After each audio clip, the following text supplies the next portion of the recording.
PvP games are boring. They just stomp. Fair enough. Well, see, that's the thing is it's like, yeah. This is going to be kind of a weird review because I feel like this is the most out of touch I've been with professional Overwatch in terms of the logistics of like how things are being done right now. Like the meta, the teams, the player quality, the storylines. Like I'm so freaking out of touch. I can still review the game. No problemo. So this will be fun. West Virginia. Love your mama. Now, here's the thing, chat. In theory, so you guys know all the internet issues I've been having with like YouTube co-streaming. I freaking got a new modem yesterday, and I upgraded my internet in typical fashion. Ended up saving money because they're scam artists. And so, in theory, my internet speed has gone up by like, upload speed's gone up by like what, 50%? 45%, it's significantly faster upload speed. So in theory, the upload should never be a bottleneck here.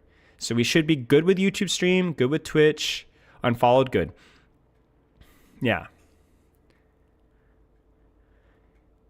You have a question? No, I didn't scam the ISP. They scam me. They reduced their price and they just never let you know until you ask. And they're like, oh yeah, we changed the prices 3 months ago. Oh, okay, nice to know. So I'm saving $20 a month and getting like significantly faster upload speed, which download speed is irrelevant kind of at this point. It's already so freaking blazing fast.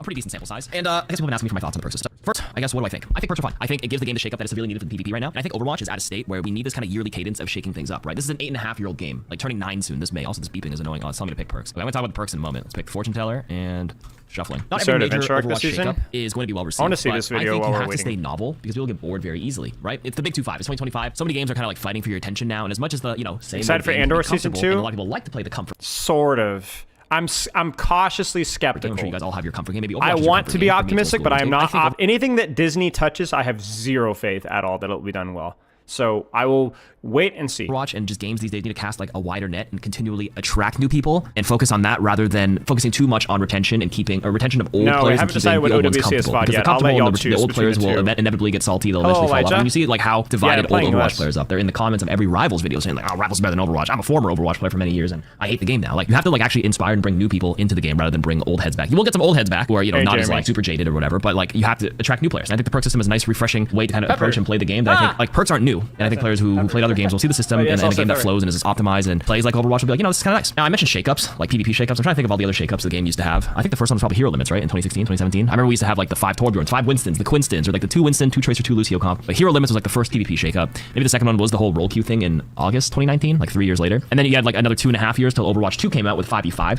Overwatch 2 didn't earn its name because it didn't really truly come out with the PvE, but this was like a huge PvP refresh. And then I guess the next one was last February, season 9, where they made all the projectile sizes bigger, all the HP pools went up. Like here goes at 225, and now she used to be 200. I think a lot of other heroes are 250, even 300. Bastion's obscene at like 350, right? That used to not be part of the game back then. And I guess this year, perks in 2025. So perks as a major thing is great, but I really think Overwatch should be focusing on how they tweak the perks moving forward. I think with 168 perks in the game right now, I think my video on this channel said 172 perks, because that's because I included Freya in it, the new hero next season. 168 perks is a big system. And like we have Blizzard devs testing it internally. That's like a limited player pool. I don't know how many people, 30, 50, 100 people. Small, that's peanuts compared to throwing it out to like the millions of players out there. The QA test for you and tell you, hey, these perks are weak, they're bad, they're unfun, et cetera, et cetera. So I think right now more than ever, we need people like, I guess me using my platform to tell you my feedback on it, and you guys to be honest and critical and be like, hey, this perk is unfun to play against, or has this bug or that bug. Because I know they have like their stats and analytics in the back end to tell them what players are like picking, what has a high win rate, what has a high pick rate. But we all know you can't purely balance on just statistics and numbers, right? There's an intangible human element to it, and you can only get this by like seeing how players perceive it and how their feedback is and how they perceive what's fun and how they perceive the balance. I guess for me, what do I think? I think the execution so far, like the balance, is very lopsided. I'm a firm believer that it's like fine to have very niche perks that aren't picked very often, but are good for specific matchups. And it's fine to have like a generalist perk that seems to be the most popular because it's just overall better for most situations. Like my feedback is I think the perks across the board, whether it's level 2 or level 3 for the minor and major, need to be closer to relative power level as best as possible. Like the disparity between heroes is quite interesting to say the least, and the disparity between perks is crazy. Like for example, I think, I think my camera's blocking it, but let's say, Bastion's one right now. Lindholm explosive is a major perk where it changes your weapon to the explosives. Situationally can be good, but like you lose your, this breaks barriers. So against Ryan and Sigma comps, okay, like keep this and pick the other one. But against stuff where you want a one-shot, you want to take the other perk, the assault weapon to kill stuff. Or if you're getting jumped in, for some reason they're playing dive into a bash. Can we just admire the fact that everybody, starting with me, because I'm a trendsetter, guys. Yeah, I'm the greatest. Shut the frick up. Everybody is obsessed with the Bastion perks. Can we just admire that fact? Everybody freaking loves the Bastion perks. The Bashed perks are literally changing my perception of the character as well. Like, I'm like, it's crazy. And you need to self-heal because you're playing a very low healer comp, you can pick self-repair. Okay. And like these are good because there are situations for both. But then there are some perks. Self-repair just needs a resource meter. That's they're just obscenely better than the rest. That it's like a no contest. Even in the other situations. It's the one I always do. Where it's like the 100% perma pick. I don't think that's right. For example, it's Tracer's major perk. Flashback, recalling, restoring all your blink charges is obscene. Having 3 blinks, recalling and having 3 more blinks, having 6 blinks, maybe 7 or 8, because like by the time you finish all your blinks and recall time has passed to naturally recharge. Having 8 blinks is. The bomb perk is bait because the healing one has no limit, and the bomb perk also doesn't give you ult charge. It's bugged.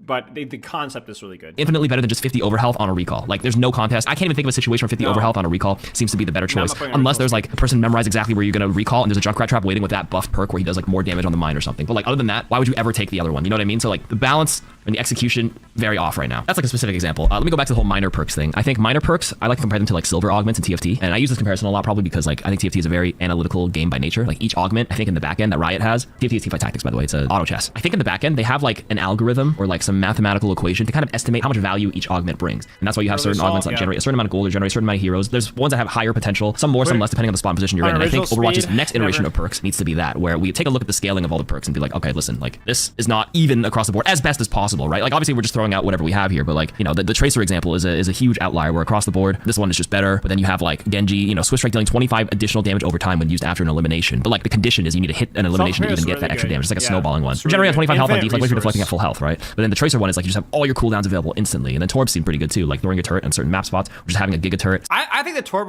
one's pretty good. Everyone's obsessed with level 3, but I think level 3 is a bit overrated. Having to use it with your overload is definitely a little bit limiting, and it assumes that you don't get it broken mid-fight. I think level 3, if you have time to set it up, could be really good. But I like the being able to place it wherever you want to be like a more consistent output for me. So it needs to be leveled out. How Overwatch handles the perks the seasons after this and tweaks it will be the real test on its staying power as an overall system. And I think they did mention they will be changing perks, right? I'm not sure what their cadence is there. Was it every 6 months, every 12 months? The point is, some just have like too much power creep where some just get like a little crumb. They should probably make all the minor perks be minor general tweaks to the overall flow of a hero's kit, or really narrow down on one ability, which some of them do. Some of them are like, you know, we'll buff this one specific ability. And I think the major perks should be a bit more like memorable. Kind of like if you're going to have this Tracer have 3 extra blinks, the rest of them need crazy power. Like I think a good equivalent is like Kiriko swift stepping twice every, you know, within 4 seconds. Like that is a good power level. Same with nano boost, like nanoing 2 people, like yourself and a person as a major perk. I think those are like equivalent in power level because like that kind of changes how you approach that hero and how you play against it significantly. But then you look at the other major perks like Genji's, not so much. But the minor perks need to be minor kit adjustments. Major ones can change the gameplay loop or gameplay flow of them significantly. And it isn't truly power creep, like in a case-by-case basis. If all of them have like a decent relative surge in power, then I think we can, you know, keep the perks fun and fresh while also maintaining some semblance of balance. I'm starting to go in circles right now, and I'm just reiterating the same point in different words, so I'll leave it there. The TLDR is that perk. Yeah, okay. Agreed. I am very curious, though, about what the impact on, like, win rates have been for certain perks. You know what I'm saying? I'll take for saying Dabble Namo is good. I mean, I think he means as in, like, not that it's perfectly balanced, but as in, like, it's a good example of having 2 majors that do feel relatively appealing in terms of power. You know? 8 ads, really? Get fricked, buddy. We're like, I'm still at the minimum of ads, so... If you're getting like smacked with ads, that's a skill issue. That does remind me actually though that I should have my creator dashboard pulled up or stream manager pulled up so that I can run ads basically when I want to, so that you guys are not getting smacked with ads at like the worst possible time. I should do that. I should level up my stream game, guys. Is that possible? Could I level up my stream game? Surely I can level up my stream game. Yeah. There. It won't let me scroll down. Are you kidding me? Yeah, there it is. Hello, Spilo? Hello. Maximize ads? Do it? No. I'll probably scale up ads as I get better at running ads at the proper time, you know? But only to a limit. I don't know, man. I prefer to be a little bit more balanced with it. Okay, let's go ahead and ping the Discord here, and let's get started. I haven't even pinged the Discord yet. Duck.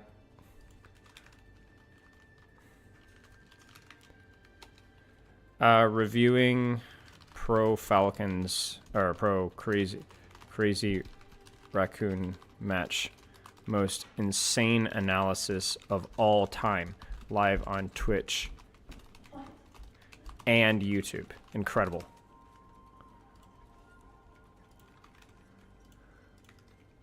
pro streamer. Thank you. Hey Kay. Solid titles. Korea actually fumbling. No, I'm not. I have no idea. I'm just saying that like some of the teams are apparently underperforming. We'll find out.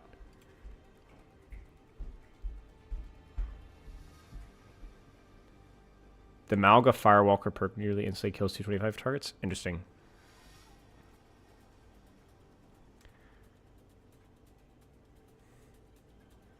Am I watching the TM versus TU game? No, not planning on it. Not right now. Okay, what do you guys want to watch? I heard that the strategy was either Crazy Raccoon versus Zeta or Crazy Raccoon versus Falcons. Now, let's pull up the Liquipedia here. I'm going to try to not spoil the results here because I don't actually know the results myself. Okay. I'll set up a poll. Don't worry. Crazy Raccoon, Falcon, Zeta. Okay, so here we go. Crazy Raccoon, Chorong, Heesang, Junbin, Lip, Max, Shu. Without saying that's what we're going to review. But the question, are we going to review Chi versus Chio, Fielder, Hanbin, Proper, Sir Magid, Stalker? Or are we going to review Alfie, Bernard, Finn, Flora, Violet, Pelican? I mean, pretty stacked teams. I don't know the result of either of them. I'll set up a poll in Twitch chat. Get fricked, YouTube viewers. What match? Crazy Raccoon, or we'll just do versus Zeta versus Falcons, and yeah, polls live. Animal cruelty, yes. Sorry, I don't know how to do a poll on YouTube. Whoever's running ball, let's get the Bernard in there. Yeah, Twisted Mind's underperforming. Yeah, probably. I was talking with Hottie, and they're gonna sweat it out and try to get to China. So, why do I want to watch Raccoons fight? Are you gonna watch the replay viewer? Yeah, I'm gonna try to. I mean, in theory, the replay viewer is correct, right? Like, I have the spreadsheet here, so this will be like the first review we've done in a long time actually using the replay viewer. So, frick you too, buddy. Thanks, Riley.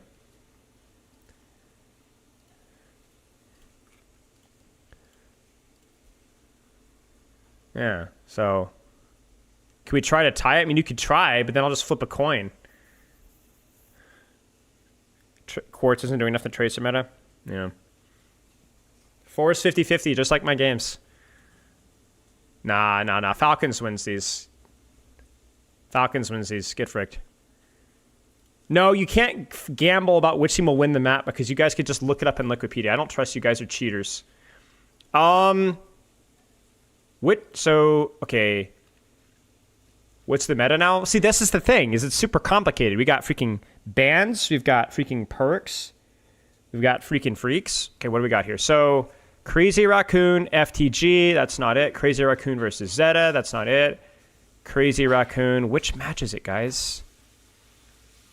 Okay, that's Japan, then more Korea, FTG, Falcons, VEC. I'm gonna have to freaking find this. Are you freaking me? More Japan. FLC, Falcons versus T1.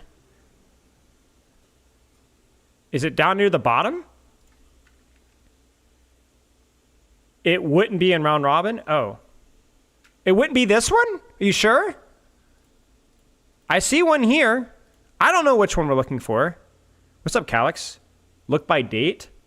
But this is by date. Wait, there's another one here. LQ. Oh, is this a seeding one? Is it the seeding one? Oh, okay. So I found it. 1, 2, 3. Oh, there's freaking 5 maps. All right. Is this the one here? Is this the one here? Is this it? Let's find out. That one. Okay. All right. Let's actually pull up Liquipedia because I do want to see like how these teams are performing prior to the seeding. So just for a little bit of context. So like Crazy Raccoon is 8-0 in regular season right now. So like let's pull this up here. So Falcons, Crazy Raccoon has been like Battle of the Titans for a long time. Zeta Division also pretty stacked roster, been doing pretty well. But regular season Crazy Raccoon has been a ton of dumbstering. Like a plus 19 map differential is insane. But Falcons also have a pretty decent map differential. Just come really close to winning even one more game here. So Crazy Raccoon, Falcons, really, really, really close. Obviously, without spoiling any crazy results here, this is going to be the seeding, and I believe this is for, correct me if I'm wrong, chat, this is going to be, we're basically playing for China, for the official tournament in China, placing to see how well that they're going to be able to do in China. Now, what I'm going to try to do here is I need to find Overwatch Esports. I need to find the YouTube VOD so that I could see what was banned. Right? Right. Thanks. No, you're fine. Hey, Judo.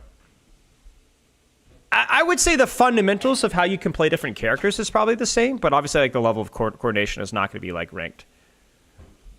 This placing is for OWCS Asia. Okay. All right, where are the VODs? Am I dumb? Where, help. Where is it? Is it not on their YouTube? Is it on Twitch? Wait, Commander X? So wait, they don't stream it on YouTube? What about Twitch?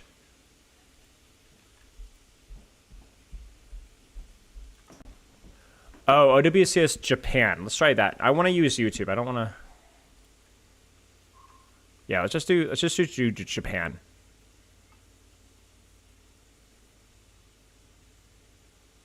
Falcons versus Wei. This is it right here, right? Hey, Alexa. So this should be Li Jiang. Ah, this is it. Okay, perfect. Okay. So this is with perks. Yes, these are with perks. Hey, Rag. These, huh? Hey, okay, so again, this is going to be, I'm going to review the match. I'm going to give feedback. I'm going to give insight about how this macro level is being played. However, I'm going to admit ignorance on a couple of things. Number one, what the initial early solve of what the meta is right now. Like, nobody knows for sure what is hard meta right now, but there's going to be some decent guesses as to what's meta, and that's what you're going to be seeing here. Like, early first guesses. There's not near enough time to solve the actual meta, but just either comfort picks or stuff that we know are good or perks that are, look, on the surface level, really good. Number two, I'm not as familiar with how these players have progressed and grown. If you asked me 2 years ago, I could tell you my thoughts on Heesang and Lip and Hanbin and Salker and so on. I could give a pretty decent, accurate assessment. I imagine that these characters, or players rather, are still at the top of their game. They're still some of the best players in the world at each of their positions, or even the best in the world at their position. I mean, we talk about like finding the best five on each position. You'd be hard pressed to replace any of these players, at least from my understanding. I also am not sure exactly what the ban meta is incorporating the current early meta read. So bans are difficult to read in other regions especially already, but then you factor in the fact that this is off of an early perk meta read, which has already shifted up the meta. Will you think for the sub? It gets even more complicated. So I'm not sure. I love salt. Black pepper is underrated. Thank you for the sub. But the big thing here is I'm going to give you guys my best guess as to why certain bans are being used, but take, coincidentally, my opinion with a grain of salt. I'm going to focus more on the gameplay and less on the strategy of the bans and the meta itself. I will offer some intake and or feedback here and there where I think it's bad. But yeah, let me update my headline here so it is accurate here at the bottom. Falcons versus Raccoon. I'll even get rid of the your mama command here. And then let's update our Twitch title. Crazy Raccoon versus Falcons. The fall of Korea. How could Korea fall if it's playing versus itself? I don't know. It's a mystery. Nobody will ever know. So yeah, I guess that's kind of like, those are my disclaimers, and we're going to get into it from there. So hopefully that makes sense. And if you guys have any, or like, oh, I've been watching a lot of Korea, this is why, this is why, you know, if I'm open to any insight that you guys, I spelled raccoon wrong? I did? Oh yeah, I did. My bad. Wait, why can I not remember? Yeah. My bad. Okay. That's embarrassing. Yeah, lots of variables, chaotic solving the meta right now, and so on. All right, so let's look at the bans here. So let's actually see what they roll out on really fast. And so, yeah. Okay, so this is the bans before we pivot over to the replay viewer. Pharah is banned. Now, I have seen a couple... I know. Okay. I'm being gaslit by my chat. I'm ignoring. I mean, we're gonna move on. Nothing is happening. Pay no attention to the man behind the curtain. Okay. I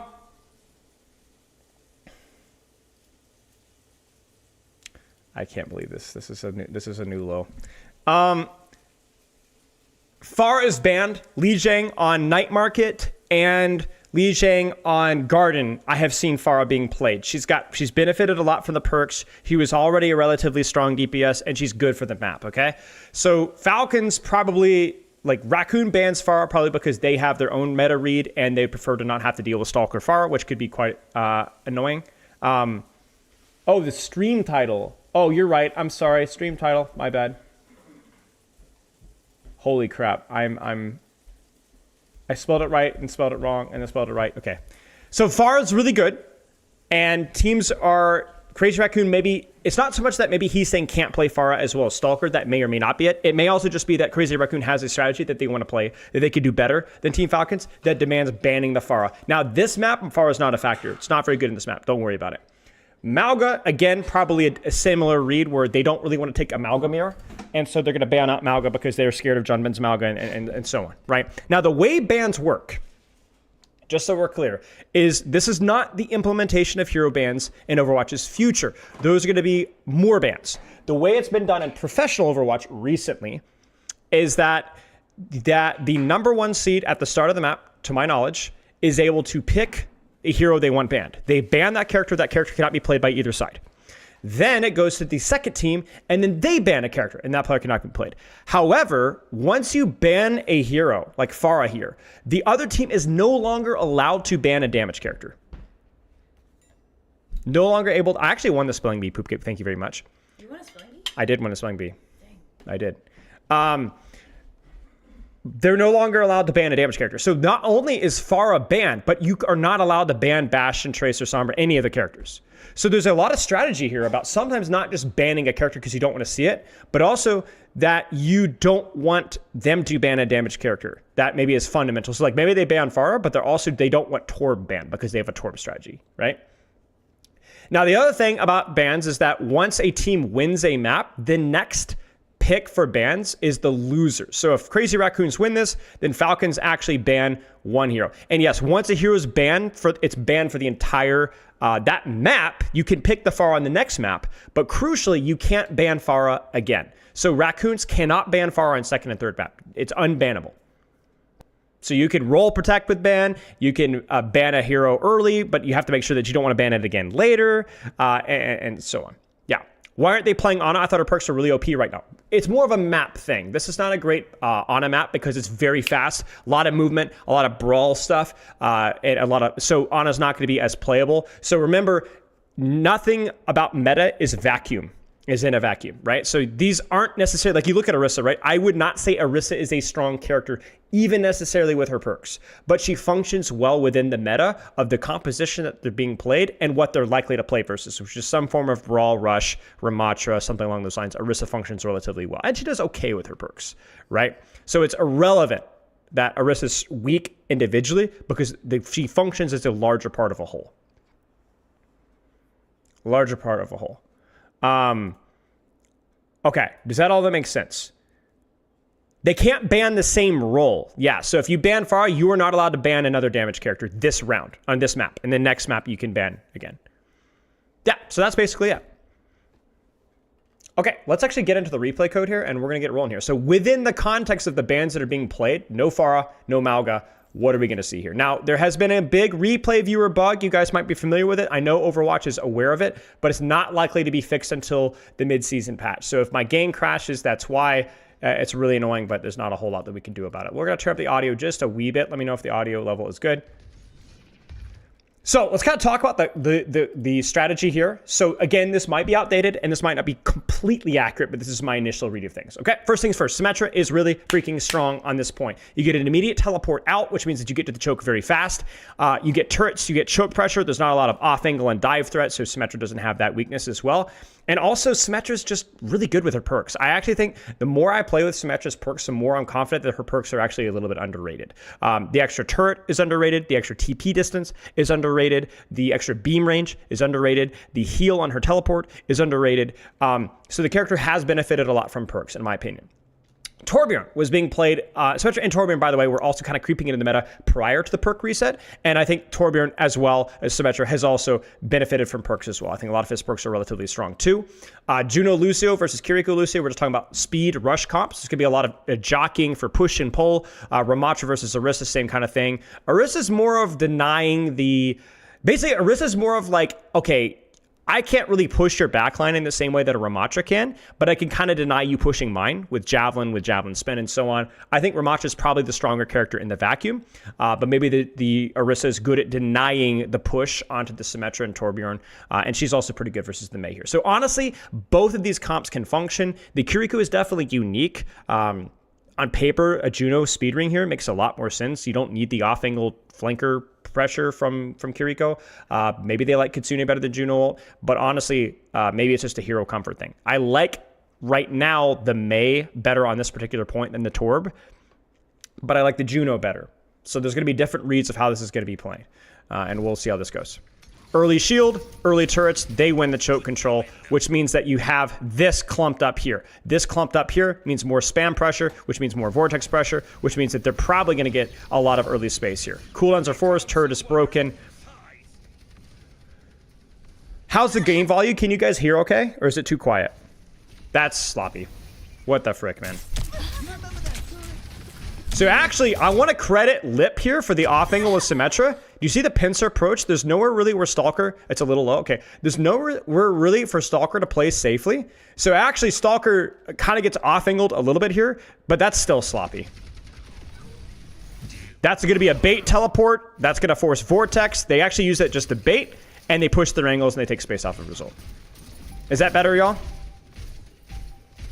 The objective is now active. Why no Tracer here? Again, bad matchup. Bad matchup. Good perks, bad matchup. Bad map and bad matchup. You will see Tracer likely in other maps. And so you can kind of see that they're using the Torb or angle and the Orisa to kind of bait. Now they have to respect the teleporter here, but obviously, like, if you do take the teleporter, you do get pincered from multiple different angles, so it's always a risk. Chorong will boop, she will shoot in the back. The turret gets destroyed early. I'm kind of just narrating things as they happen here. And you can kind of see, like, this is really where Mei and Torbjorn are far as banned. Yeah. So this is where Mei and Torbjorn kind of serve the same role. The things that Mei and Torbjorn have in common is that both are very self-sufficient DPS in terms that they have a lot of self-sustain, bigger health pools and so on, that allow them to take greedier angles without getting rushed down and killed. So you'll notice here that it's actually the people that split are the Mei and the Torb, because Mei has Ice Block, Mei has good range, Torb has Overload, Torb has armor, Torb has range. So this armor, this wall here is actually meant to allow for pressure on main while we isolate and kill Heesang here. And it's really important that Chorong is here to support Heesang. And it's also really important for Chio to support Stalker on this angle and push out Heesang here. So there's a lot of really high level stuff in terms of this execution. I'm surprised there's not more. Yeah, you see Chorong there and Chio. There's a little bit late. It's a little late from Chio, but Chorong is there right away. And so that ends up allowing them to quote unquote win the angle trade here. Stalker is actually forced out, and then they're able to push forward as a result. So we'll see how this goes. But I really like this. Proper, gets out with teleport, really close. But honestly, all that being said, still feels like a relative win for Raccoon here.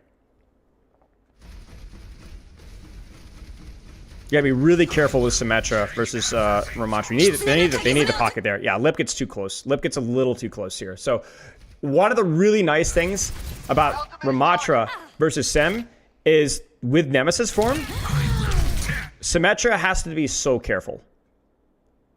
Symmetra has to be so careful because you can just Nemesis form, Vortex, whatever, and she just gets run over.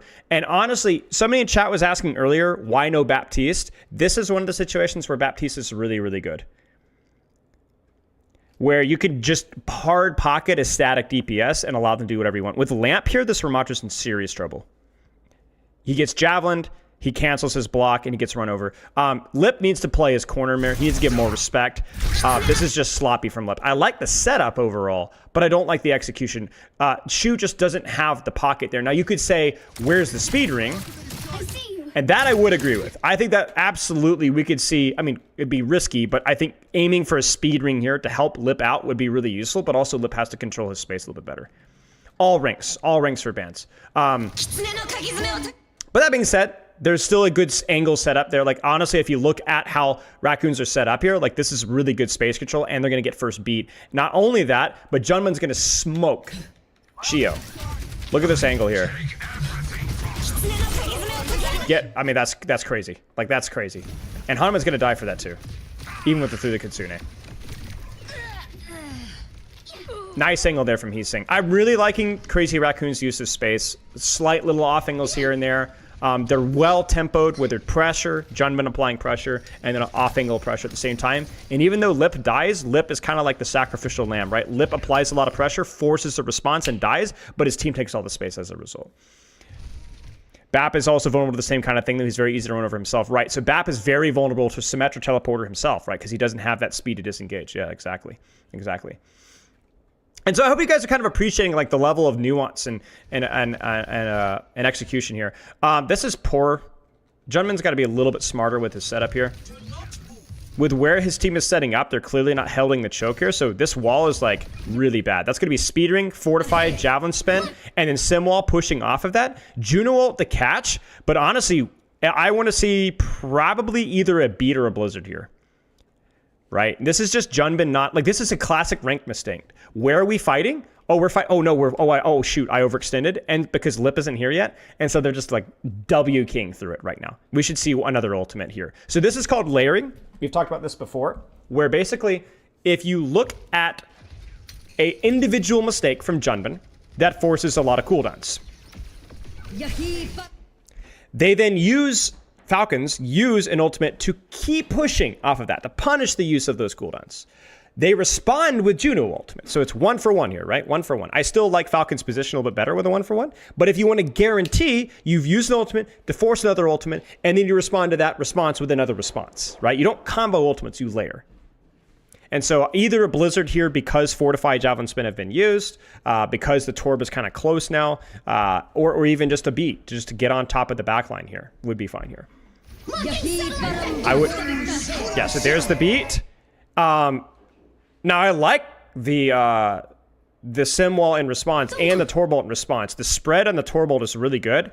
Is the blizzard going to connect? It is. It's huge. Now there is an Orisa ult in response, and that's pretty clever, and that's going to kill proper. However, the question is that going to be enough? This is a giant ult mess. Okay, let's look at this a little bit carefully here. Does proper get a little bit too greedy?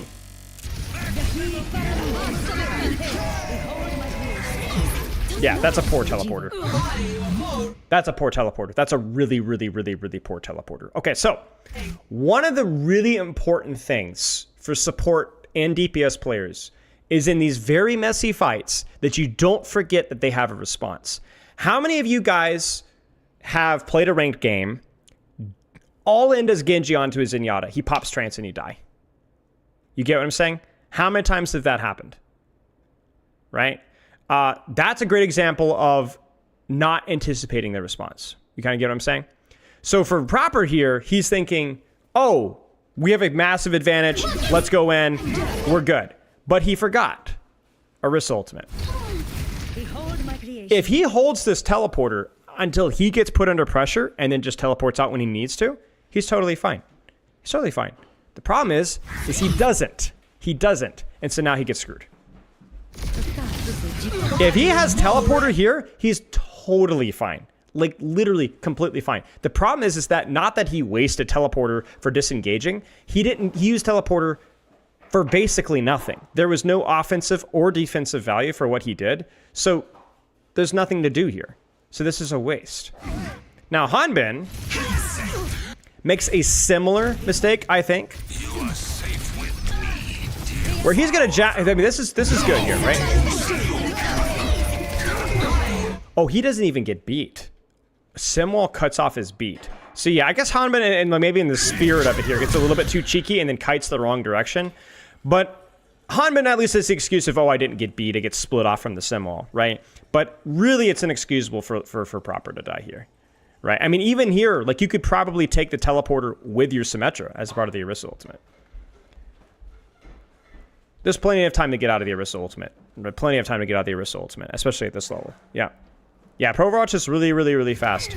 And there's a lot happening on your screen as well, which makes it really, really difficult to watch. So actually, despite Falcons actually going into that fight with, in theory, the better layering, the key difference between the two teams is the spacing of the squishies. Like, in this massive ult mess, who's in the middle of the fight here? Look at Shu. Look at Lip.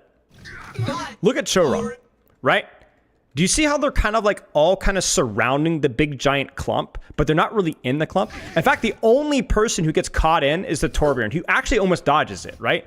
Whereas if you compare that with, you know, Hanbin or Stalker, right, or Proper, these guys are in the clump. These guys are in the mess. They're in the mix, right? And so they get caught up in the Torbolt. They get caught up in the Orisa ultimate. They get caught up in the sim walls, right? So they push without an expectation of a response. And once again, I think the angle control, the spacing, the patience from Crazy Raccoon really pays off. And they had no business winning this fight. Team kill. They had no business winning this fight. So well done.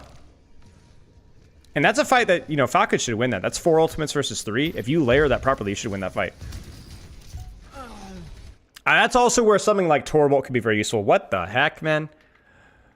Oh, no! Okay, well, we found our bad spot. I think it has to correlate with when people are selecting perks.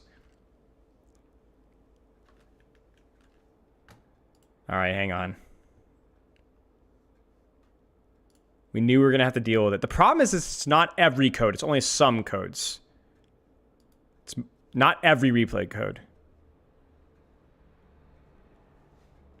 Yeah, we'll look at their POV potentially and see if we can figure it out. Yeah, you can't skip through a code. You have to sit there very quietly.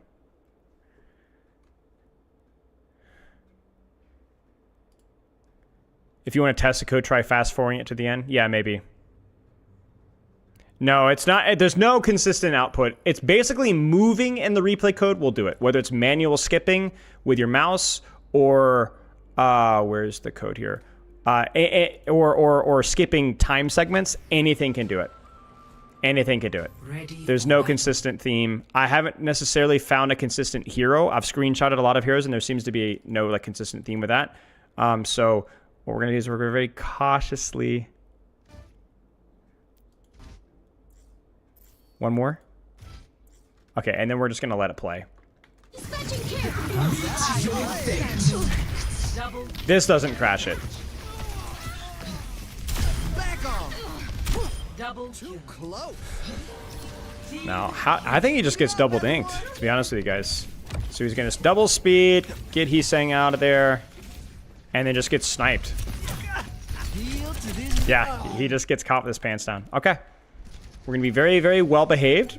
Full flip here. Now, honestly, I think this is just them going in like, we got to make something happen. They're going to actually do a split TP here. This is where the Kiriko is pretty nice because Kiriko could take a really greedy angle and teleport out here. Oh, they're actually just going to do a full TP, a full flip. Yeah, that's fine. Can they catch Heesang? Oh my gosh. Junmin just... Chio just gets smoked with another javelin. I don't know if oh, chat, I want to see it, but I'm scared. You know what, guys? I'm not afraid. I'm not afraid. Oh, by the way, we could do a quick run through of what perks they've picked as well. I'm not afraid. Yay! We did it! We did it! Let's get low. You didn't work too hard on that. Weird amp. That was such a weird amp. He amps heals, but nobody's moving. And then it's also not speed. It's like, what? So then he goes back to peel and then gets javelin and smoked. So let's look at the perks they're using here. Extra turret for Lip. I actually like that a lot here. We give with where they're at. Overload, reload, I think. That's the fortify burst health. That is the boop distance. That is the faster lock on for heal torpedoes. That is the extra teleporter range with Proper. That is the not extra wall distance, it's extra primary fire range. That is the pulsing damage off of his Omnic form. That is the extra healing off of hitting, or no, it's the extra heal when healing critical, or extra heal speed when healing critical health targets. And this is again boop distance here.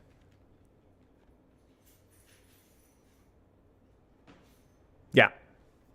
Okay. Cool stuff. Again, Lucio gets caught in the crossfire. Junman with the javelins is just insane.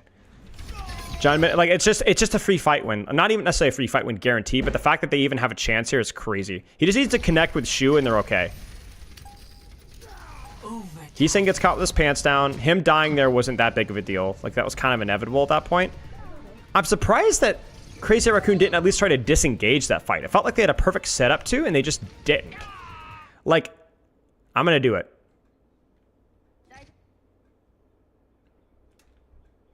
Ah! Frick!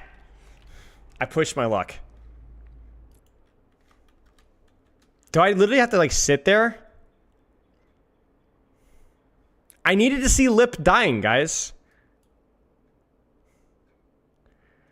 I flew too close to the sun. Oh, shoot. But, like, I have to see Lip dying there. I feel like we're going to have to, like, rethink how we look at replay codes. Like, we're going to have to go, like, very slow. Not just in the moment of, like, skipping around. But also, like, I can't go back and look at things without, like, taking an immense risk with some... Like, I actually just had to be like, yeah, Lip died. I don't know how he died. We'll never know. Ready for Maybe we just, like, use, like, the YouTube VOD occasionally. You know, like, skip over, you know, find the equivalent time in the YouTube VOD.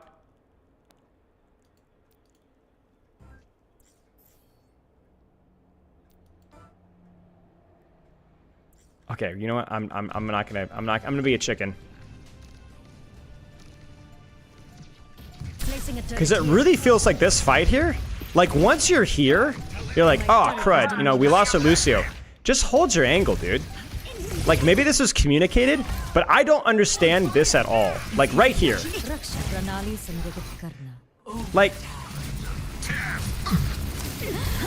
Like, this is so stupid. Like, this is just dumb. Like, you're down. Like, you could just play slow here. Like, I don't even know that I'd use teleport yet. Like, just go, like, teleport top or out. Or just, like, quote-unquote, play slow. They have the cap point here, you know?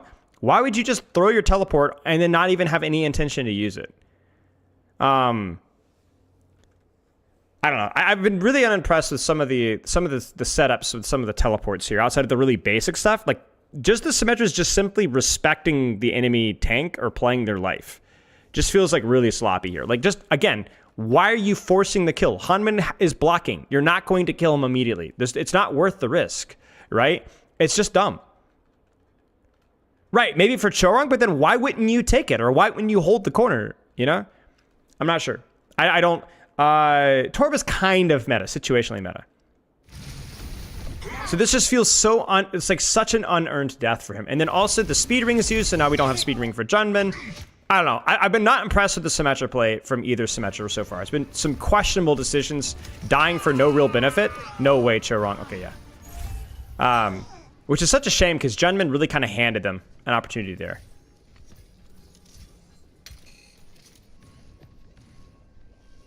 I'm not skipping forward. We're just going to speed forward at 2 times.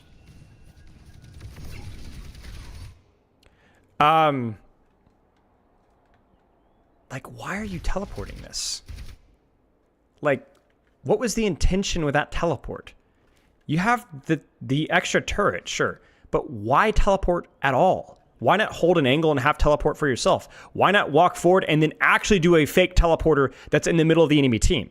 That scares them, right? Like, the thing is you don't have to use a teleport. You could place it as like a big meat shield, like a distraction. Like, oh, look at the teleport, right? But this isn't distracting anybody. There's no intent. Nobody gives a rip about this teleporter. You know? This is so bad. This is really, really bad. If it's for Junman to escape if needed, if that was the case, then the placement of the teleport would be entirely different. And also the timing of it, too. This is poor. So I think the play here is definitely to disengage an ultimate, right? They look at the ultimate bank and they're like, okay, we're so far down right now. but it was placed so early. And you can kind of see like the setup here, right? I don't love the turrets either. Mid-fight turrets just not as good when they're placed in that location. And I really like the way that, once again, I think the general setup here from Crazy Raccoon is okay. Kind of patient, kind of playing your angles, farming ult. I don't love that turret from Heesing. It seems kind of poor. That's much better. That's the type of bait teleporter that you love to see. You see, this one actually makes sense. This one's going to create a bit of a resource advantage. It's a distraction that allows them to walk forward or rotate without getting punished. We might see a dive here. Yeah, there it is. They're thinking about it. They're okay. How did Heesing get left behind? Heesing clearly did not get the memo because he's freaking dead. Because I like that play there, but Heesing didn't get the memo apparently. And they really need to teleport out of here. They need to teleport out of here. Or, yeah, they were like out. Okay, regroup. Sharang! Crud. Again, some of the movement here from Crazy Raccoon kind of lost the sauce. They look good when they're more static, but as soon as some of these movements and rotations, people are getting left behind. It's not the first time here. Early speed ring. I think they have the speed coming out of the teleporter too. But I don't really know why they speed ring a teleport there. Yeah, I don't understand that as much. That being said, they did farm their ults. The setup is good. This is pretty nice. We'll probably see like forcing the fight on point. Simwall really would like speed ring here so the lip doesn't just get run over. That's going to be Vortex. Doesn't quite connect on the Symmetra. There's Kitsune. We kind of need to see Juno ult, honestly, here. And Simwall, probably. Ooh, they're going to try to live it. And then they're going to respond. There's the Juno ult. There's the beat. There's the beat. So there's the layering. We get the full layers. Now, the question here is, which team has got their spacing? I look right now, and I like Falcon's spacing much better. I mean, this is classic Overwatch Brawl on your screen right now. This is beautiful, okay? The question here is who's going to get blizzarded? Who's going to get Orisa ulted? You know what I'm saying? Like, is Proper going to get caught with his pants down again? Is Lip going to get caught with his pants down again? Are we going to see a May mismanage her ice block? Is Torb going to get caught? Like, if you look here, we've got HP, teleporter. We've got HP, teleporter. We should be good here. There should be immediate deaths here. So we will see. There's the Blizzard. Blizzard is chucked in on the Symmetra. Symmetra immediately drops the teleporter, but gets booped. Orisa ult is used, but Proper actually manages his spacing. Holy crap. Now the teleporter is actually a little too far, but we might have both Symmetras that actually have a functioning brain cell now. So that's great to see. Lip doesn't quite make the teleport, but I can't blame him. This is just a great play from Chio to boop him away, right? He at least tried to do the right thing, and Chio gets caught. That's a mistake by Chio. To be fair to Chio, there was also Torbolt that he was being pulled into as well. So this is actually a pretty nice combo from Junbin and Heesing. Lip dies, suffering is kicked in. Huge javelin from Junbin on Stalker. This guy has been on point. Like, this is just absurd. Like, it's actually just absurd. You've had so many fight-winning javelins. Ooh, they don't get the kill, frick. Honestly, is it just an ult bank diff? No. It's Junbin's just insane. Junbin's just insane. They split the point enough. He gets his one. Lip does his best. Proper does his best. Doesn't pay off. And yeah. Yeah. That was crazy. That was actually much better execution, I think, from both teams in terms of like the spacing of their Symmetras. Chio gets caught with his pants on, but to be fair to Chio, he got Orisa ulted into Torbolt. So that's a lot of damage even under beat. Hey, Ram. I don't know. I don't know if Junbin's the best Orisa left, but he won so many of these fights just off of his ultimates and his javelins, and the spacing and pacing of his cooldowns, the layering. That was really well done. Okay, this is where the Pharah ban really starts to kind of kick in here. And we'll talk about the hero picks once we're ready to go here. 5, 4, 3, 2, 1. Okay. Sorry again for the speed. Okay, so they're going to stay. So they're going to actually teleport out and then swap over to Echo. We got more of a dive, off-angle, verticality approach from Falcons here with the Echo Tracer, and that seems to lean a little bit into their strengths. You got players like Fielder, Chio, Proper Stalker, huge. We're going to see teleport to point probably at some point here. They don't want to go super early, which means... So basically, okay, so here's the thing. When you play dive versus any more short-range composition, you really want to surround them. The brawl comp, the shorter range comp, doesn't want to get surrounded. So they take off angles too, and they shoot you and they poke you, you know? But the problem is if you go to point right now, yeah, you have time to set up, but it's also... gives time for Falcons to set up. They get their Echo on the flank, they get the Lucio on the flank, the Tracer on the flank, the ball gets a perfect rollout. Whereas if you stay here and shoot, they're like, oh, you don't let them set up before you go to point. So you poke, and the last second you teleport to point, and then you cap point immediately. And then the timer starts to check. The timer starts to tick, where the longer that you control point, essentially, the less time you give them to set up a vertic dive, essentially. So basically what we have here is a situation where I would be surprised if Crazy Raccoon TB's the point now. It might be kind of player online, poke a little bit, look at the Tracer, look at the Echo, shoot at the Honor, shoot at the ball, and then teleport at the last possible second.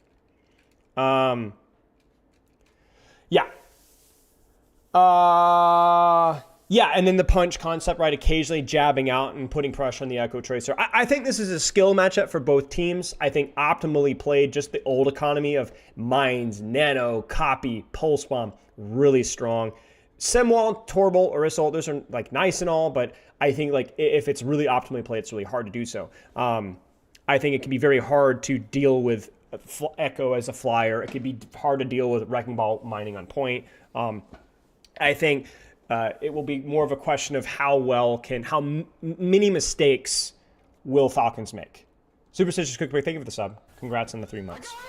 How do you feel against the ball pick against Torb Sim? I think it's really good. I think ball is amazing versus Symmetra. He's a little tricky versus Torb, but this is also just a phenomenal map for ball. This is a good comp. The Ana Lucio is really good because basically, as long as your Ana doesn't get teleported on, and Lucio helps with that, then anti-nades are basically free.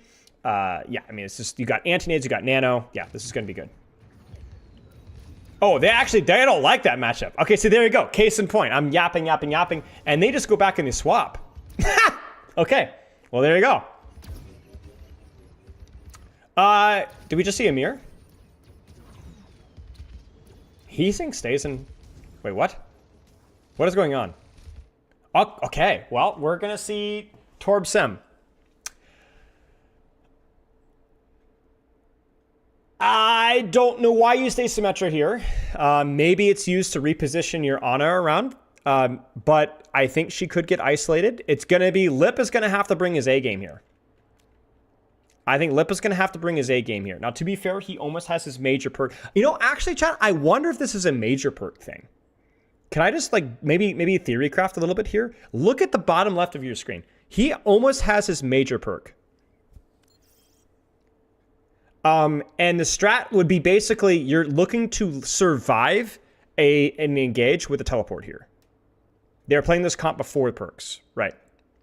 But look at bottom left. He almost has his major perk here, which means that he can not only teleport away from a dive if he gets pressured, but he also has an extra turret, and he also will... I mean, I think the play here is probably the heal teleport.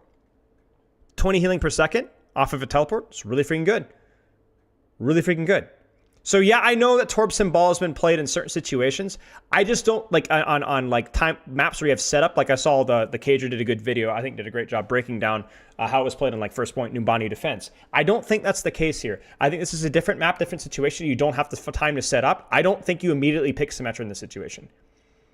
I actually think this is less to do with what was meta before and more to do with the major perk because you don't have time to set up here. I don't think Symmetra is the default play. I think it's exclusively perks here. I have opened the so path. He's going to teleport a point here. He's going to get his 4 turrets, which is really nice. He's going to get the support of his team. They're actually going to leave Shu behind, kind of lurking behind. And they're going to put a lot of pressure on those divers. Protect. Let's do a quick perk check here. We'll do it in a moment. We'll do it in a moment because it looks like a couple of major perks are still not quite there yet. There's a dive. Shu may or may not rotate.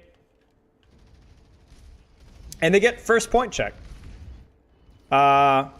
He teleports out even before he gets dove, because if he teleports away from Lucio Tracer, then he doesn't have to worry about getting dove. It takes him a little while to rotate on top of him. Good pressure on, like, look at the pressure. Like, they're just never letting these guys set up the right dive by shooting. Like, you don't peel dives by waiting for it to happen, and then you proactively push out those threats pretty early here. Really nice angle from Fielder. Lip is kind of in serious trouble here. He's getting pocket. The nade hits the... No way. No way. Oh my gosh, Lip live. Wait, he still dies. But still, the trade is insane. That's crazy. Great pocket from Shu. Excellent work all the way around. Let's do a perk check as soon as this fight. Perk a check. As soon as we sorry guys. I feel ashamed of myself. As soon as we get a status report. Okay, perk a check. Just swap to Ana, so has nothing.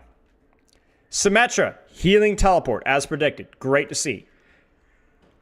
He's, I think, got the distance turret, which makes sense in this matchup because you're going to be placing them mid-fight, I think. Oh yeah, this new emotes. I should update Twitch stream. Hang on. New emotes. Yeah, if you guys are subscribers, there's like literally a metric butt ton for new for subscribers. There's a lot of them. Okay.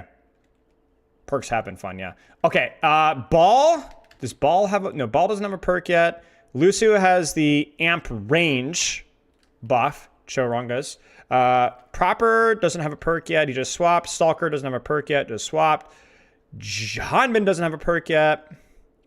That's the dance swift step bam bam perk, right? For lack of a better term. And again, amp range here. I think amp range. Is that the amp range or is that the amp attack speed? I'm not really sure. I think it's the amp range, I think. Okay, yeah. Shuffling. Yeah, okay.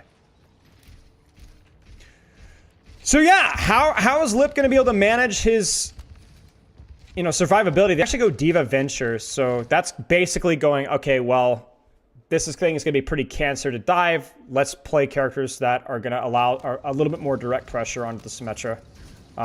And honestly, Hanbin on Ball versus Junbin on Ball, I mean, I know which one I'm taking. You get what I'm saying? I think the Hanbin on Ball, Stalker Echo was specifically orchestrated to counter the Orisa Torb Sem stuff, and then they ended up just going back to spawn and swapping. And then now you're like, well, I don't want to be on these heroes anymore, right? And now they're actually playing maybe more of the strengths of what they're seeing. Junbin goes in a little early, and he's not going to really force much. He will share his shields, but this is a bit of an awkward setup here from Crazy Raccoon. And this is definitely the limitations of your composition where, like, okay, that's just a crazy anti-nade from Shu here. But the limitations of your composition are such that you can't really take very many good flanks because you're running Torb Sim. So you are relying off of your poke, and you're relying off of little soft angles here and there. And honestly, just Junbin doing... Because the nice thing is that with Junbin is like, there's no CC here. Like, there's no pressure on Junbin at all. And even little stuff like this, like Junbin... And like, this is, like, freaking... They just teleport over here, and then... Hanbin's like, what the frick, guys? Like, why are you there? Like, what is going on? Now, they're down. They're even here. Not down one, but even. But Minds in Point should really shut this down. Chio! Ah! Chio just goes. He just rotates. Wow. Minds in Point, if they even need it. And they're just trying to stall point with Lip and the teleporter. They're really trying to greed the Minds here. They might just need to use it. I'm here. No, he doesn't. He's him. He's just him. That boop distance is insane. I don't have a whole lot here to add outside of Junbin is just a crack addict. Why they swap Diva into Sim? Because Diva's really good versus Symmetra if the map is wide open. She doesn't need to play around his... Like, she has not interacted with the beam basically at all. Diva's good in this map. Symmetra only does relatively well versus Diva if the map is super compressed. And now Junbin's got his freaking perk. Junbin's got Pack Rat, which is definitely the play. You get that extra healing. We've got a bouncing nade here. Let's kind of do a quick run through here. Proper is going to have health pack on his blinks. Stalker has the see through walls. And then Kiriko, I think that's basically it. Huh? So this is rough, man. Like, rolled out with a counter comp, but because they had Symmetra, they go back to point and they go back to spawn and counter comp you before the point unlocks. Then because their comp is better than yours and you don't have time to swap, they beat you on first fight. And then you try to counter comp them, but because they already have their angles set up, they already have a perfect setup for everything, Junmin just plays with you and you can't even force point. They get a couple of good execution, well-timed dives. They don't even need to use an ultimate, and you're going to this fight with nothing, basically. I mean, you're going to have some stuff soon, but this is a slaughter. Pre-fight mines, that's fine. Goes for the early boop. Stalker's in trouble. The sim wall's used as well. It's a bit early, but I don't hate it. Sim wall has like extended value. Kitsune, and all they need to do now is basically don't fumble the bag here. We could see defensive nano onto Symmetra. We could see defensive nano onto Torbjorn. Diva's demagged. We get a boop off of the fielder, or not even a boop, just a straight up kill. And this is just cooked. Anti-dive characters that have benefited from perks is the takeaway here. This probably wouldn't work, and I think this is really important to highlight here. Echo is good into this, which is why Falcons rolled out an Echo, but Pharah is even better. Pharah is actually still functional versus what they counter-comped to. And so I think this is just where, like, Crazy Raccoon is very comfortable in their anti-meta, weird Percocet DPS heroes. You know? The Sim with the heal teleport, the Torbjorn with the turrets, this kind of stuff, and just let Junmin run free. And if you ban Pharah, you're not worried about this stuff anymore. You're not worried about the stuff anymore. Now, and it's also worth pointing out that Shu also gets the double nano here, so. Yeah. Crazy. Honestly, just compositional diff there from Crazy Raccoon this particular map, and I think just a slight angle execution from Raccoon in the previous fight. And honestly, actually, the previous map, I think Raccoon made a lot of mistakes that gave Falcons a chance to really to perform and almost win the map. I think just Junbin honestly carried the previous round. Is anti-dive strong right now that makes Zenyatta better as my recent win? So it could just be probably just a coincidence, depending on the sample size of the games that you have, but yeah. Yeah, I mean, Junbin just did it, man. Junbin just like he played really well this map too. I mean, Junbin is just the guy. Like this game has been Junbin popping off. Like he is just a menace on ball. Previous round, he almost single-handedly won. They had some good setups to be fair, but they kind of fumbled some of the old fights. But Junbin just, I mean, so many crucial javelins, just free kills and free trades when they had no business winning it. You know, Junbin's sick. Son, Junbin is insane. Let's get our next code here. Actually, here's what I'm going to do, chat, is I'm going to take a couple bites of food, and I'm going to run an ad break just really quick now so you guys don't get smacked by an ad when we actually go. So, questions so far? Let's actually pull up the bans here for the next map so we can kind of talk about them.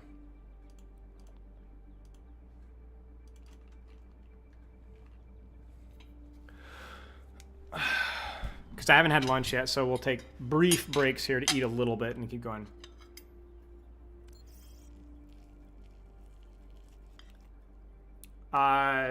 Initial ban from Falcons who lost is the ban Winston on Esperanza, which is interesting.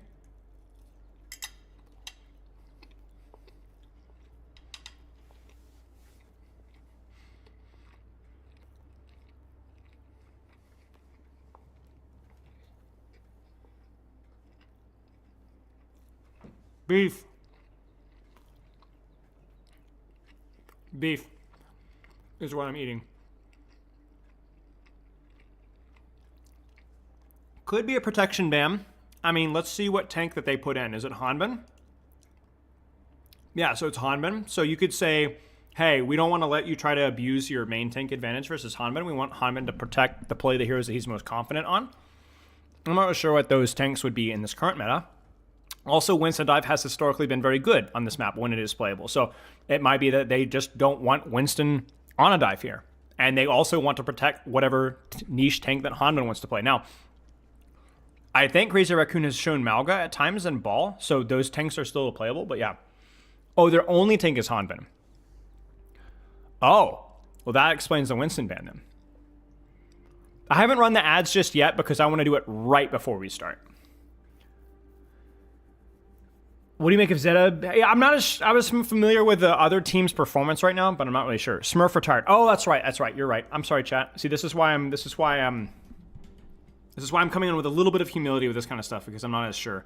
Now, the Juno ban is pretty interesting here from Raccoon It might be that they're... I don't understand it. I don't know. It's not a protection ban because it's a follow-up ban. It might be that if it is going to be more of a... Maybe... Okay, so let's conjecture here. Okay, so let's just see what they roll out on. It might be that they want to force... They don't want these guys to have any sort of, like, Juno rush. You know what I'm saying? So, like, if we ban Juno, you're going to have to run some sort of, like, anti-dive or weird hybrid dive, which we feel confident that Junmin's just going to run it down your throat. You get what I'm saying? Like, maybe if they don't ban Juno, we just see Malga, Juno, whatever, and a Juno Brig or Juno Lucio, whatever, and they can survive the ball stuff enough. I don't know. The reason I'm questioning that is because we saw the Malga ban last map from Falcons, so I'm not sure. But it does mean that we're going to see some unique backlines here, right? Like we're going to see Kiri Lucio, we're going to see Ana Lucio, right? Which is pretty interesting. Yes, Falcons would pick me. Isn't Kiriko able to survive better against the ball? Yes, as an individual. But Kiriko doesn't feel like she's as good with those Malga rush comps. You know, the anti-dive rush comps sort of thing. So the speed ring really helps out some of that general playstyle, so maybe that's it. I'm honestly not too sure.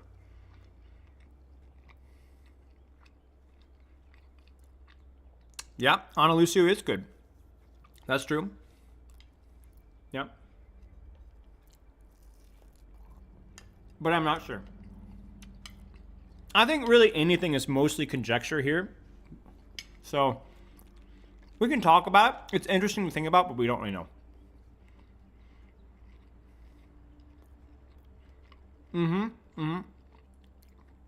See, that's what I'm thinking, Hoodlum. I don't know if Juno Brig is still reasonable, but if you have banned Winston, you know, I wonder. Any tips for solo queue DPS with no comms? Just play the game. Play the game. Focus on yourself. Be the best that you can. Juno Brig is very popular. Well, there you go. Maybe that's it. Not sure.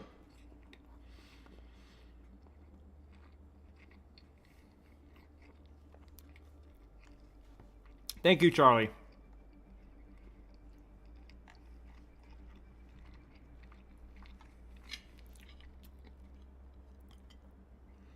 Yeah, I mean, the support lineup variety has been really fun to watch. I think Kiriko's a bit overrated right now. But maybe that's just me.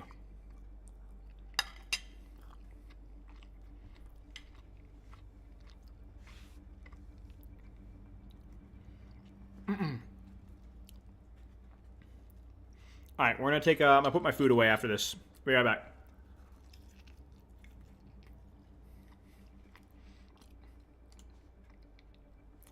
I'm actually gonna run an ad right now, so we'll be right back.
While the ad is still running, let's do a replay code check here.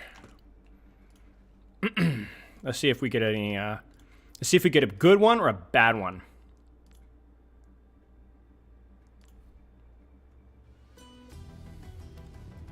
What do you guys think? 1. Yeah, skip aggression. Blam, blam, blam. I don't care. Crash me. Come on, crash me. Crash me. I dare you. Crash me. Crash me. Crash. Come on, crash. Frick it up. Let's go. Mess it up. Bam, bam. Crash. Come on. Come on, buddy. Come on, what do you got? What do you got? Is this how, seriously? This is all you got? Ah! Okay, I think we're good, guys. We're actually cooking, y'all. Nice. Right. Oh, you're talking about the spotlight event?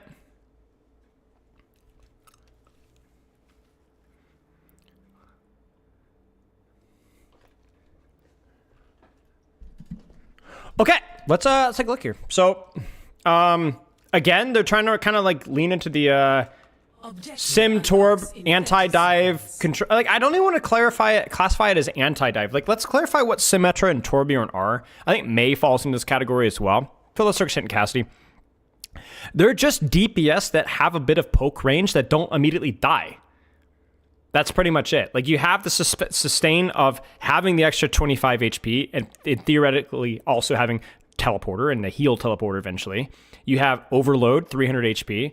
The same thing goes with May, same thing goes with Cassidy. So you have characters that can take angles, can take pressure versus dive and not die. And I honestly think that Symmetra has a lot of limitations in these situations, right? She's very teleport reliant for her mobility. Turrets really fall off in these more open maps. She's also very difficult to play.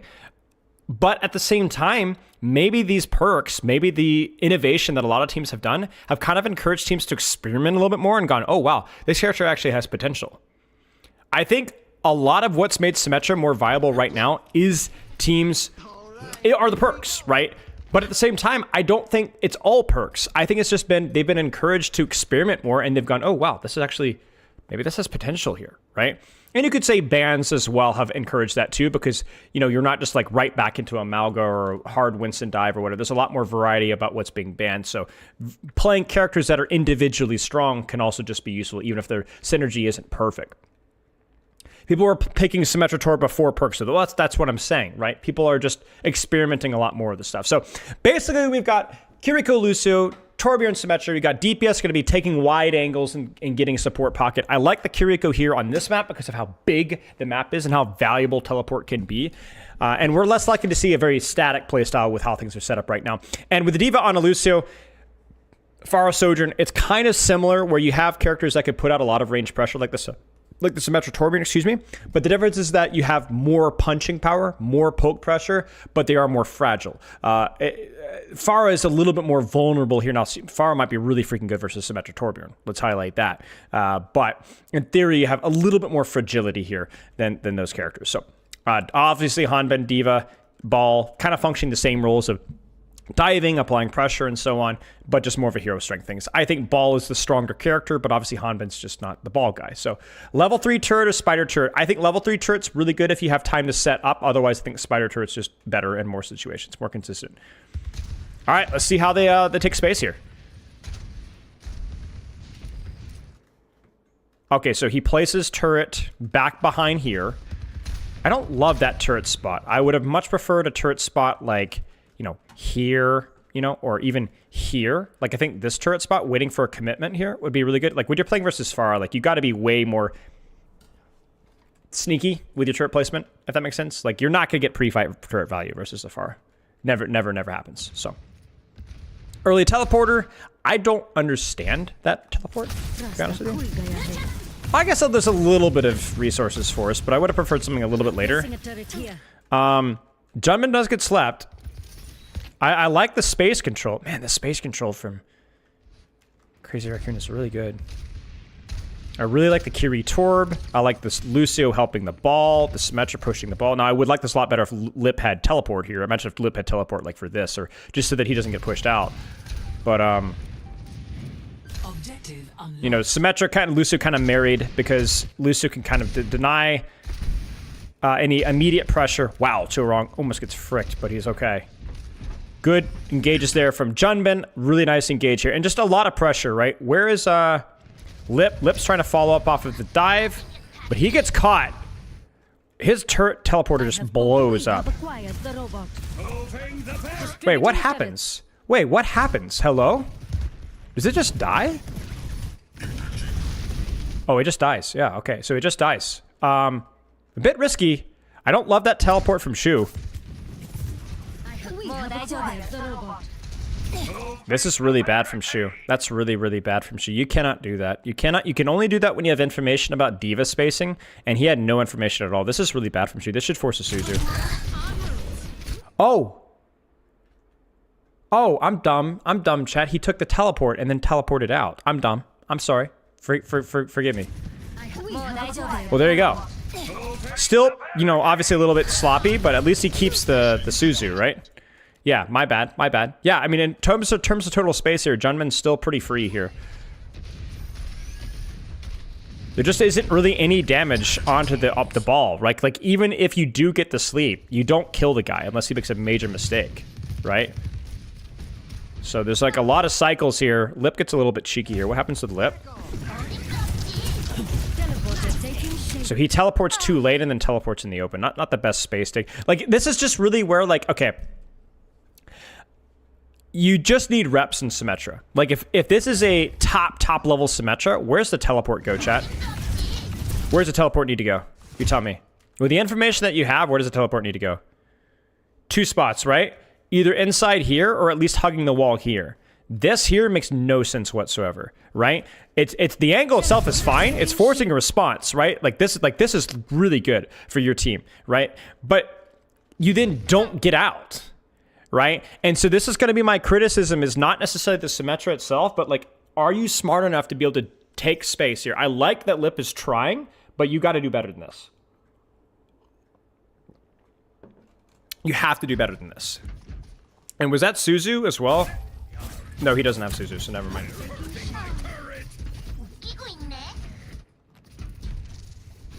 So, honestly, pretty good response. Like, at least good punishment of mistakes by Falcons. Like, they haven't died to ball. They've allowed proper... So just as much as you've allowed the Symmetra Torbjorn to take angles and put pressure, proper eventually is going to hit a shot, you know, if you make a mistake. And so, yeah. Okay, so they're going to swap Echo Tracer. I think that's fine. More of a matchup map advantage for them. And we'll see how it goes. I still think Pharah's playable here. Like, I think especially with you get some of those perks kicking in, she's just going to need a little bit of help. I really like this rotation. This is really cool. Using that Lucio speed, full flank, full flip. This is scary. I'm going to turn off the overlay so you guys can see here.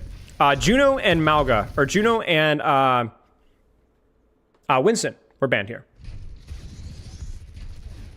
Slam hits. Shots are clipped. Excellent matrix there from Hanbin. Defensive anti-nade, defensive nano. Pharah's going to go in. Should get the Lucio, should get the Echo as well. Does get the Echo, and yeah, good catch. Really good catch. I think my only major nitpick here with the Falcon's dive here, or the Crazy Raccoon dive, is I just feel like Shu's very late. And then obviously when you use cooldowns to dive, and then you don't have really a response at that point in time. So like, Shu feels like he lags behind this rotation so badly. Yeah, so Shu lags behind. He's saying shifts in, and then they catch with Nano, and he can't disengage. And then obviously playing Lucio in a map like this, you are just sometimes going to get caught with your pants on because it's such a big map. So, well played by Falcons, all things considered. Yeah, the Matrix and defensive nade there was really good. Oh, that's cool, Rag, about Crazy Raccoon posters and stuff like that, yeah. Alright. Good stuff. Now, perks should be coming online here.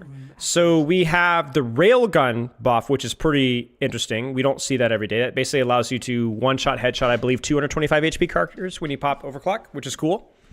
You have almost picking a perk here. Chat, well, what perk would you pick with Pharah here? Let's try and pick it. It's the shield health, and what's the other one? What's the other one, guys? What's the other one? What's the other minor? Why can I not remember the other minor? It's shield health is the one. Oh, it allows you to one-shot 250s. Nice. Oh, moving barrage. I don't know which one would be more useful here. Shield health is always nice, but especially when you're running like an Ana Lucio. But honestly, moving barrage is really nice too. Probably barrage, yeah. I'd say probably barrage, especially considering that we might not be staying Pharah after this. Diva, I think it's pretty much always the shield health one. Sleep Dart slow here. Fielder, why is Fielder choosing Sleep Dart slow, chat? There's a very important reason. Remind me later, too, see. Good question. I think the sleep, it's for the ball. Exactly. The slow for the ball is really nasty. Boop distance here. Again, that's kind of a no-brainer. We haven't seen perks with these guys as yet. Junman will probably be choosing Pack Rat as always. And Shu is... Yeah, we're not even close yet, so we got a little bit to go. Pretty tough fight here. I mean, this is a big lead. And the thing is, it's like you hate to be on the quote-unquote better comp, but be so far behind an old economy here. And I really like the awareness. Like, it feels like there's no surprises. We're aware of what's happening on the left. Stalker's aware of what's happening on the right. Hanman's still applying cart pressure. Like, there's no surprises for Falcons, right? They know that they don't have as flank heavy of a comp, right, with the Pharah and Sojourn versus Tracer Echo. But there's no surprises here. There's no surprises. Pressure on Junman early from Stalker forces Junman out. That's actually pretty impressive, right? Like, this is not like a Symmetra here. Look at these rockets. He must have hit a nice concussive last year, I think. That's my prediction. Oh, he didn't even... He just straight up hit 3 directs. That's just crazy. That's actually so nice for your team. So much less pressure in your backline. Lip is a little deep. They need to retake space here again. Junman comes back, though, with a rollout. Why do they give up so much space? What are they calling? What's happening? I guess the stickies, but... I don't know. This seems like a way too much space given up. That just kind of like lets Junman go back for the rollout again. So they did a good job marking the space and then acted as if Junman could go in at full HP, and it's a bit awkward. So they might just be happy to control the high ground here and not really force anything. You know, I think that's pretty reasonable. They got the cap.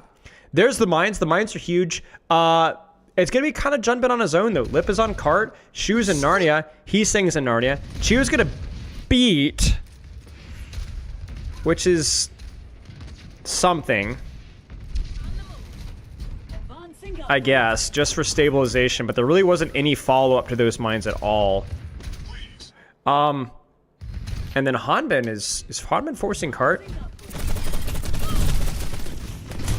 Why does it sound so weird? Let's take the robot back. It's a sloppy play from Hanbin. Like, I don't... Why does it sound so weird, chat? Let's take the robot back. Yeah. This. Oh, it's a cardboard skin? Okay.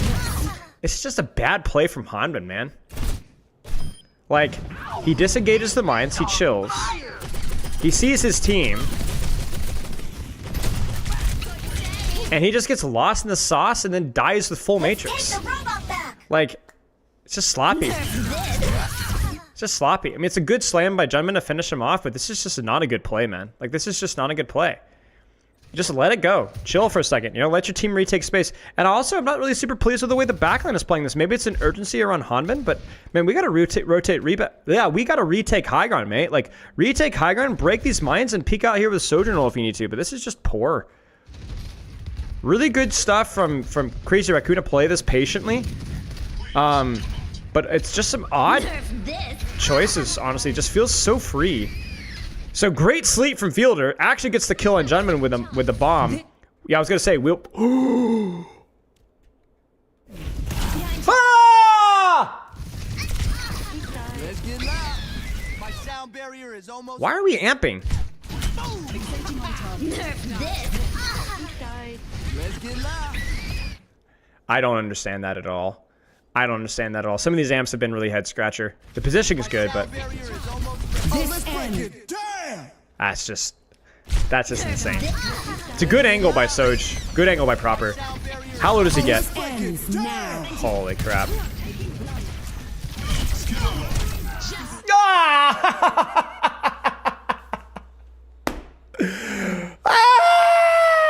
No!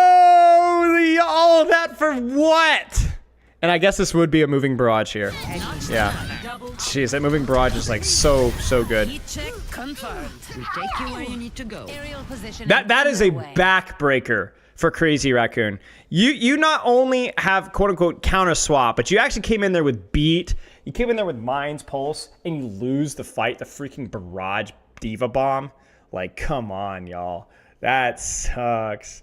Oh, yeah. Okay, well, It's a mess. It's a bit of a mess. Starts off ugly. A couple of really nice plays there from Proper, you know, a nice sleep dart, and so on. Well done. Yeah, really nice barrage there too. I mean, look at the progress they're on an inferior comp. And you can afford to lose stuff here too. Where's Fielder? What the frick is Fielder doing? Why isn't Fielder rotating? What a weird rotation. I'm surprised we don't get Fielder parked into here. This is 100% the play. He's like second guesses the rotation and then gets shot in the back. That's just bad. That's just sloppy. And then the Matrix isn't even there either. Well, this is a bit of a mess, chat. Kitsune Rush pin. I will say, to give credit where credit is due, this is a pretty nicely set up play. Look at the pincer here from Lucio Echo on the left flank, and then the Kitsune burst from the ball tracer on the right side. This is well executed, to give credit where credit is due. How much worse is the quality of play from the peak Overwatch League days? It's definitely lower, but there's also a lot more moving variables right now. Like you have, you know, not only a much more rapid patch schedule, but you also have teams that are like, they don't have like full team houses necessarily, all of them, so they're not like scrimming like no lifers all the time. And then that's bans, and you've got perks and so on. So yeah, this is well done.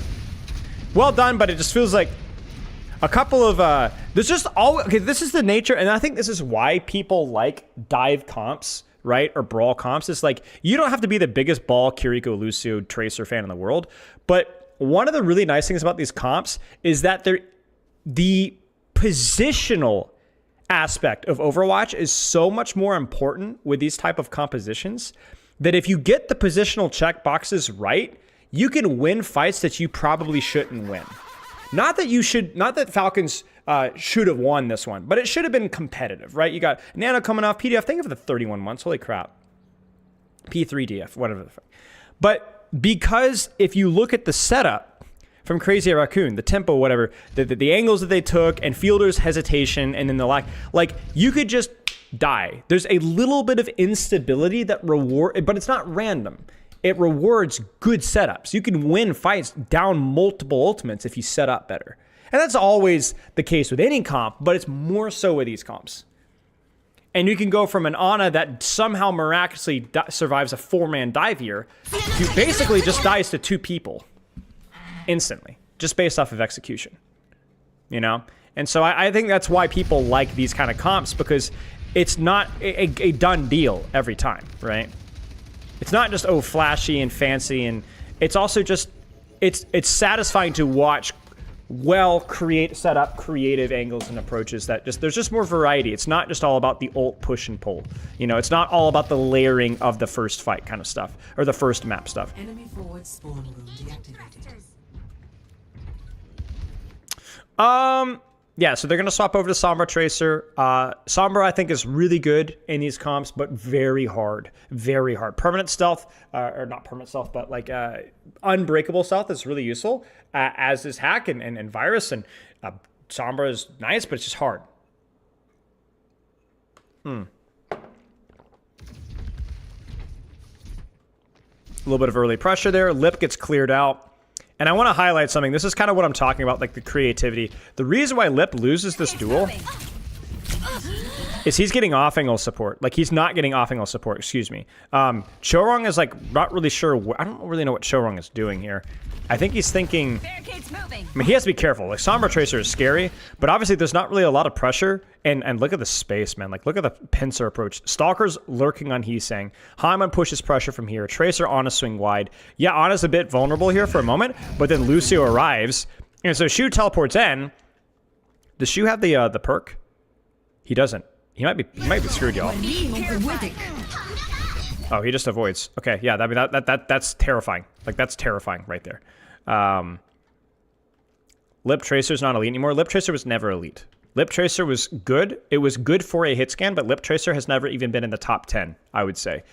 Maybe at times it has been, but like maybe top 10 is a little too harsh, but I would never have put Lip in the top 5. Never. I don't think at any point in his career. Maybe results-wise, but not individual. Like, he's just not a great tracer.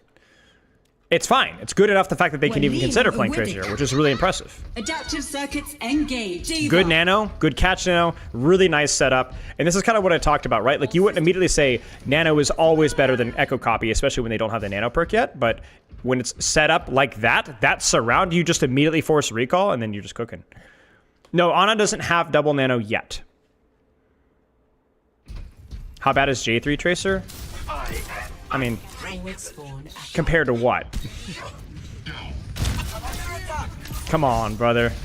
Come on, brother. No Spylo, Ana. Even the pros, you know? Even the pros.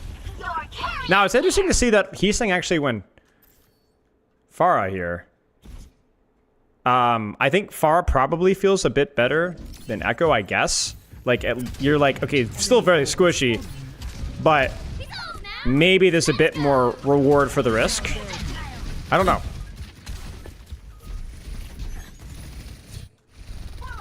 Good marking from Sombra, Tracer, Lucian. Again, they can kind of park it. They have the push advantage here, so they could just park Hanbin on cart, shoot, and just mark their angles, and they're okay. Compared to this Lip guy, I mean, Lip is significantly better at Tracer than J3. I don't think that needs to be clarified.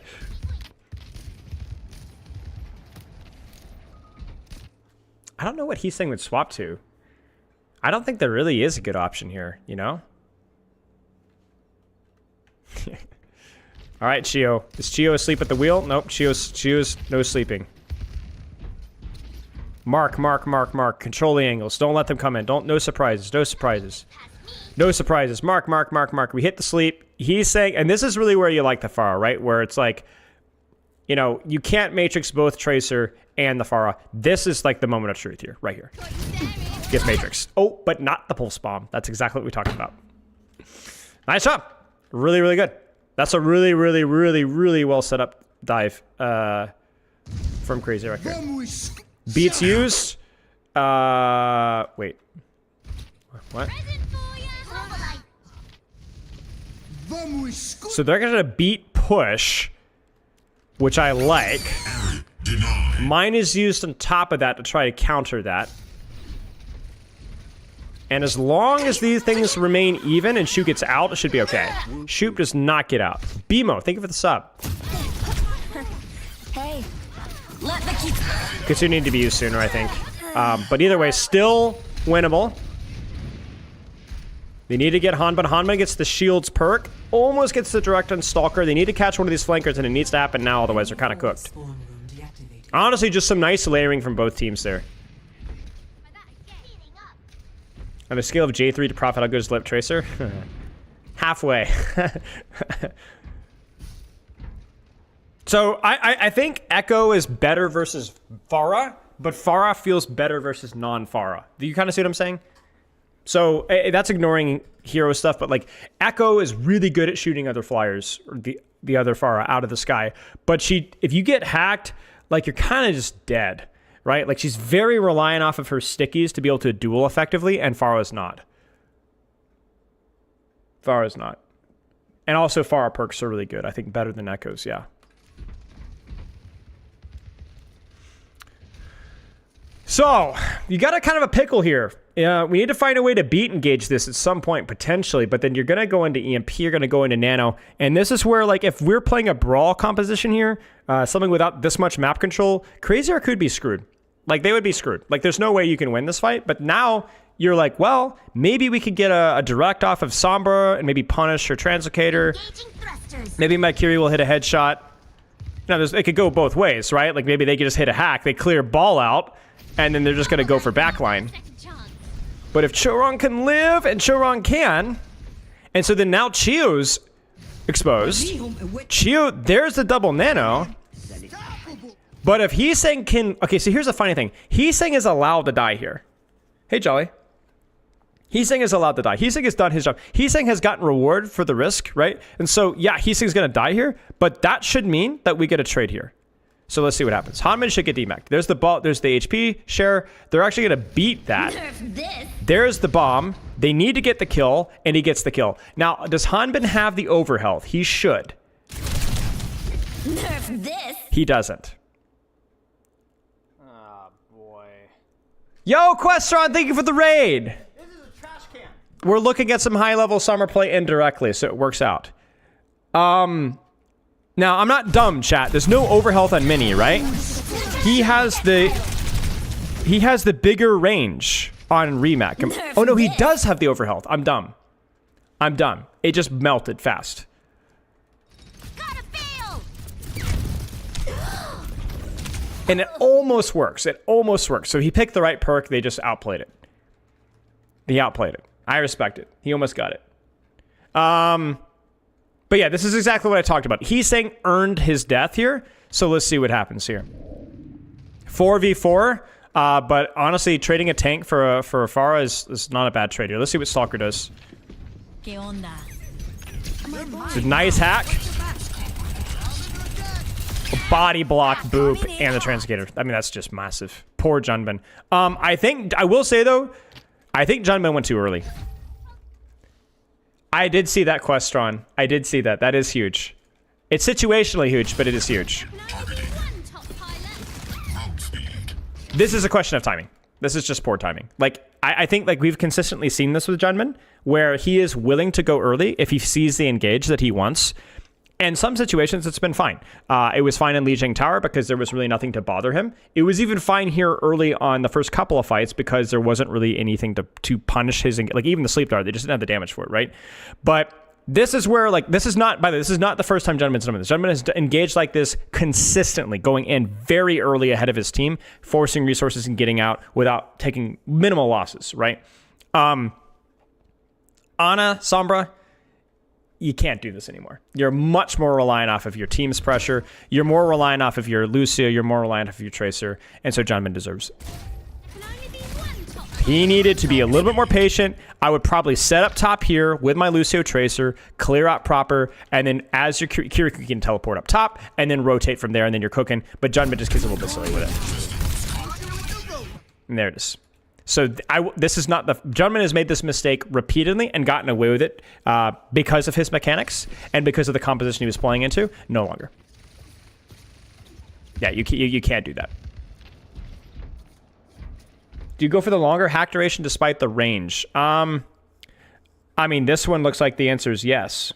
No, is he healing hack? I think he's healing hack here. Peace. I think Stalker's healing hack here. So I'm not sure. It might be something that he's utilizing versus the ball specifically, but I'm not sure. Yeah, so I think he might be white hatting. Yeah. Churong. But you kind of see what I'm saying? Like, this is more of what we want to see from the way that Crazy Raccoon is executing the dive. So Junbin goes in here and then gets marked. So he's out. Okay?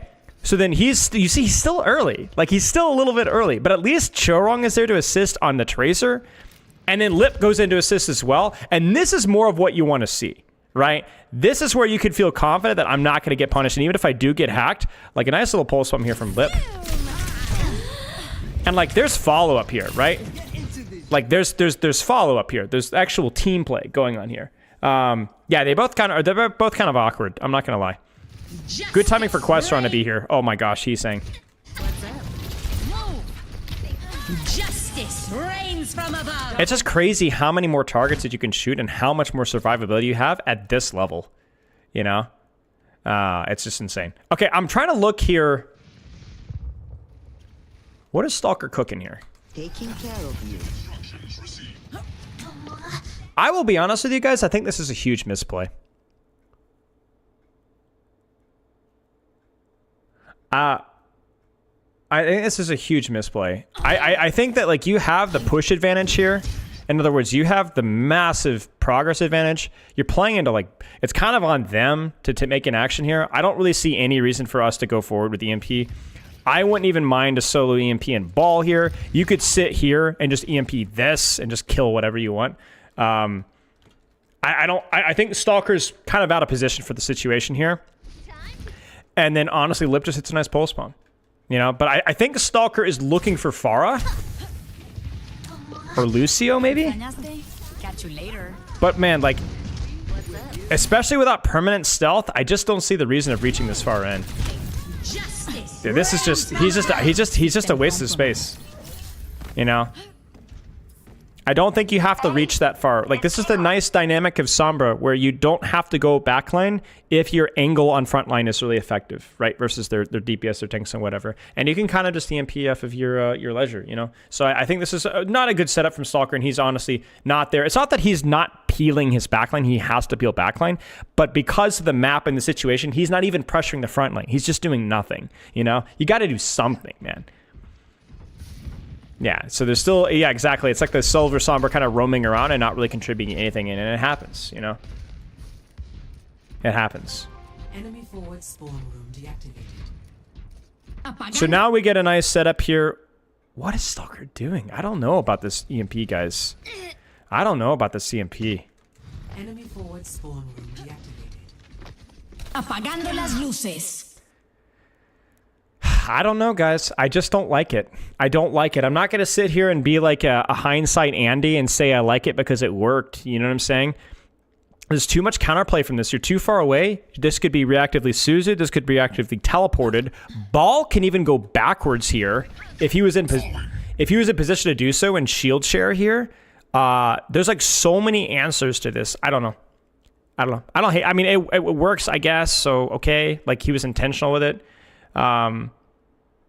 I just think you're here. You could go for like a neutral play here, you know, and just like let things shape up a little bit. You don't have to open with EMP, you know? Get a manual hack or just get a hack. Sorry, manual hack. I know people hate when I say that. Get a hack on something and then go from there, you know? Don't have to force it. But yeah, I mean, it works, but why does Proper die? Does Proper die trying to follow up off of the...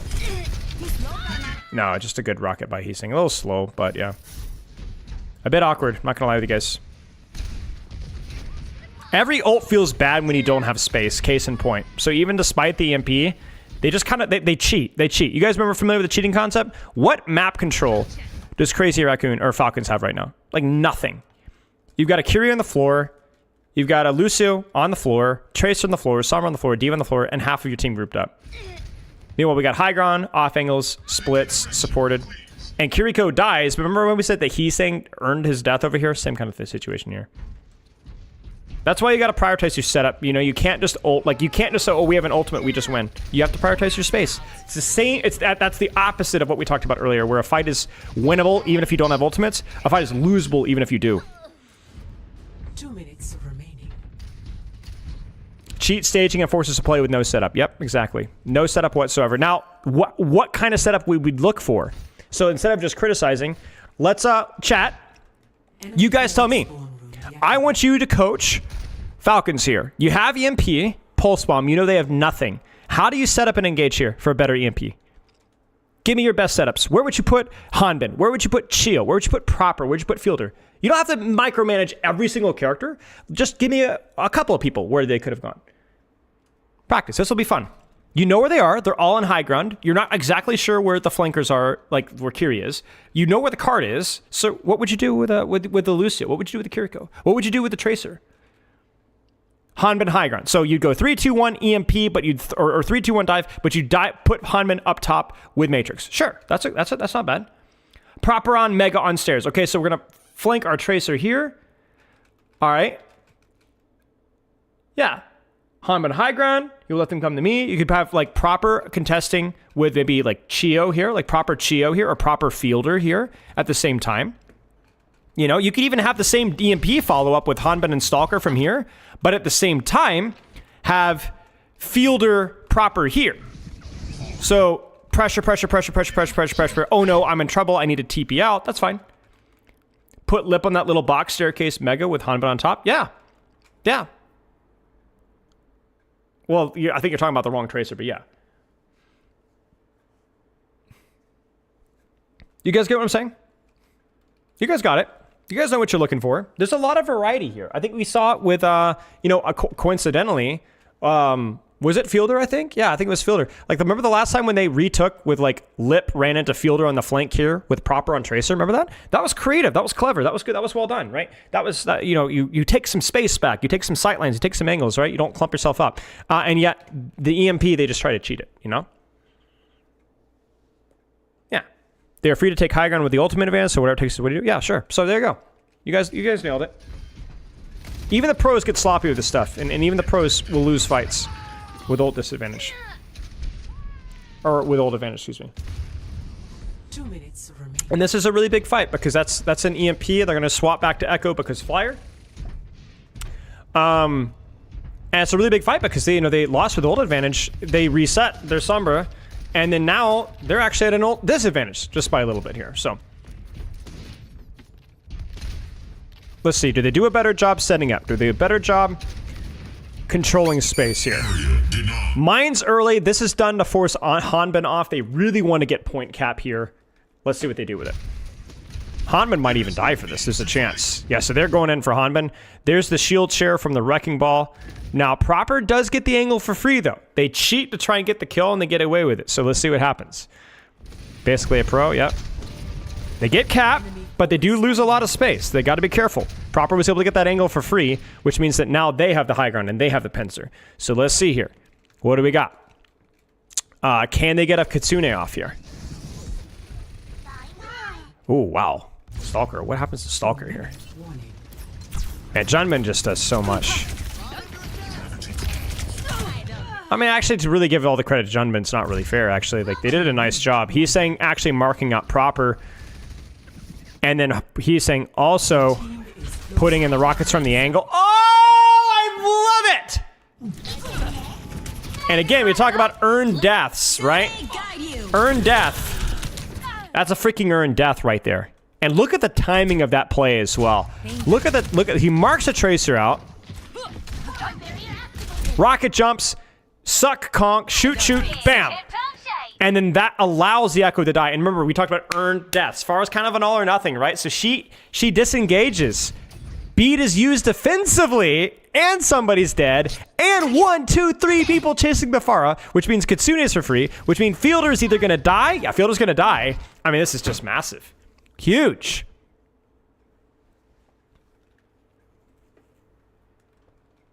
That's so well done. Like, such a risky play, but perfect team play there, right there. Beautifully done. And they might even get the lead off of that. Oh, that's a bit ambitious from Shu. Oh, yeah, that was a bit sloppy from Shu here. What did Shu see? Oh, is he using the dance perk? He's using the dance perk. I forget about that. So he normally wouldn't do that. Lucio! No, Chorong, we gotta peek my guy. Poor guy. He tried to do it. That's tragic. You guys saw it, right? It was just too far. Oh, yeah. That cost Suzu as well. Okay. Hanmin extends. But Hanmin gets the pulse. Is that on purpose? Lip, my friend, you have to hit this pulse on. Oh, gee. That's so tragic. That pulse on D-Max Hanmin right there, and does so before he gets mines as well, or bomb, excuse me. And so then this is tragic. Oh no, he was going so well. All these ults used. Shu is without teleport. He's gonna die.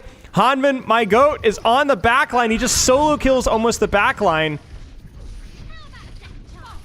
Oh my days. So let's just admire the Hanmin play here, right? So my guy, I say my guy like I have any sort of relationship with this man at all, walks forward to try to prevent cap. Gets the pulse bomb. Tux survives the beat.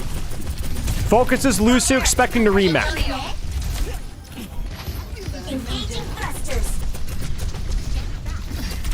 Not enough. Ooh, that's a bad teleport from Shu. What did he see? Did he have another teleport? Maybe not. Maybe, okay, whatever. I don't know if he had another teleport there.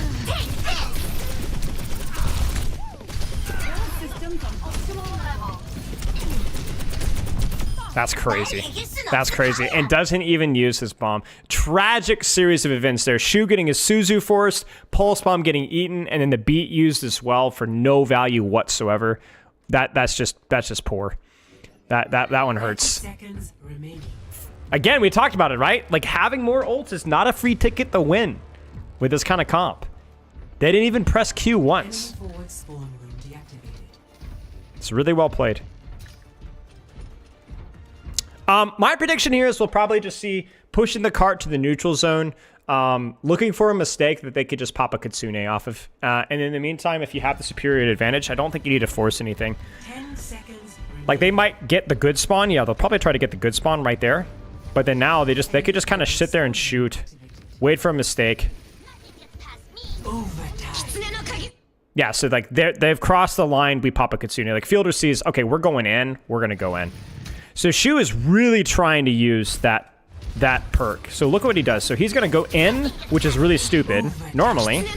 But he's gonna go in, pocket the barrage, and then he's gonna be able to teleport out, but he not only doesn't get the Suzu off, he doesn't get the teleport off either. And this is the opposite of where Heesing's really trying to make a play happen. He tries to get the suck perk, doesn't quite get what he wants, and then does get the healing. I don't know. Again, if I'm looking at this from Crazy Raccoon's perspective, if this is what we wanted to do, then probably we should have had Shu on the angle immediately. We shouldn't have Shu TPing in, right? So Shu should TP now. Shu should TP now. Now we should TP in. Not wait in the back and chip heal, throw, and then go in later. This is when an actual Kiriko here is night and day in pressure than where we're at right now. The other thing as well is that because you're only playing her on your barrage, we need way more pressure and follow-up off of this. Junman's late, Lip is doing nothing, Chorong is kind of marking cart, whatever, but there's no sense of team play or timing off of this engage whatsoever, and it just doesn't look good. How are we getting around the replay code crashes? You don't. You just pray that your code doesn't crash. You test it, and then if your code does crash, you just can't skip forward at all. You just have to use your scroll wheel. So that's it. All right. Falcons play better.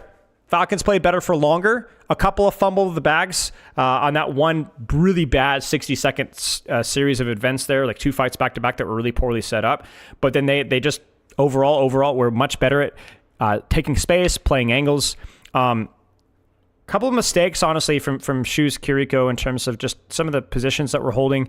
I think the Symmetra Torb opener was okay, but obviously it kind of put them in a hole when not only did they not win first fight, but they had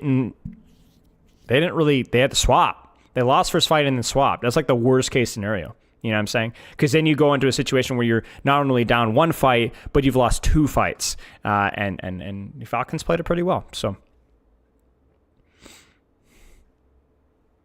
yeah. Okay. Let's I guess we could take a second and look at what the next map is. Maybe talk bans. We'll run another ad in a second so you guys don't have to deal with the ads in the middle of the review as much. But what do we got here? Gibraltar. Previous question. You could copy and paste it, Twusi. It was something about Roadhog. I don't remember which.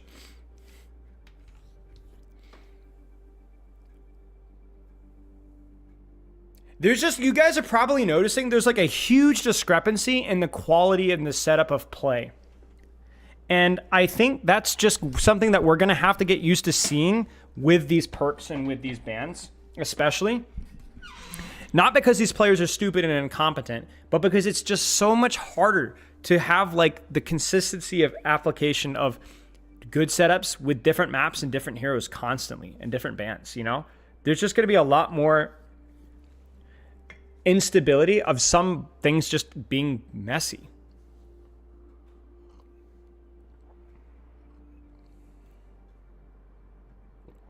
So it's just a very fun experience to watch.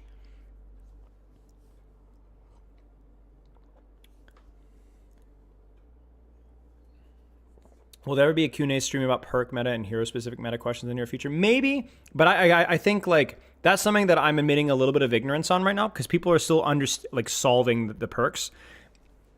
And I think we're also probably going to see some perk tweaks in the next 2 or 3, maybe even 4 weeks, just some balance changes for some of them. So I don't want to go too deep down the rabbit hole just yet.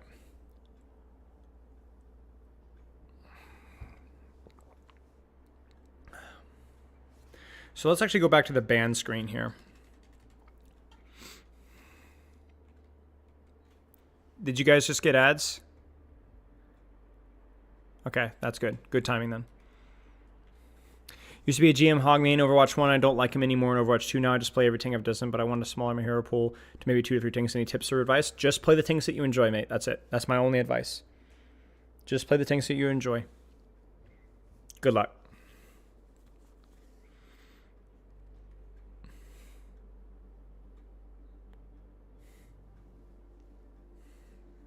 Simplest answer is the correct one there.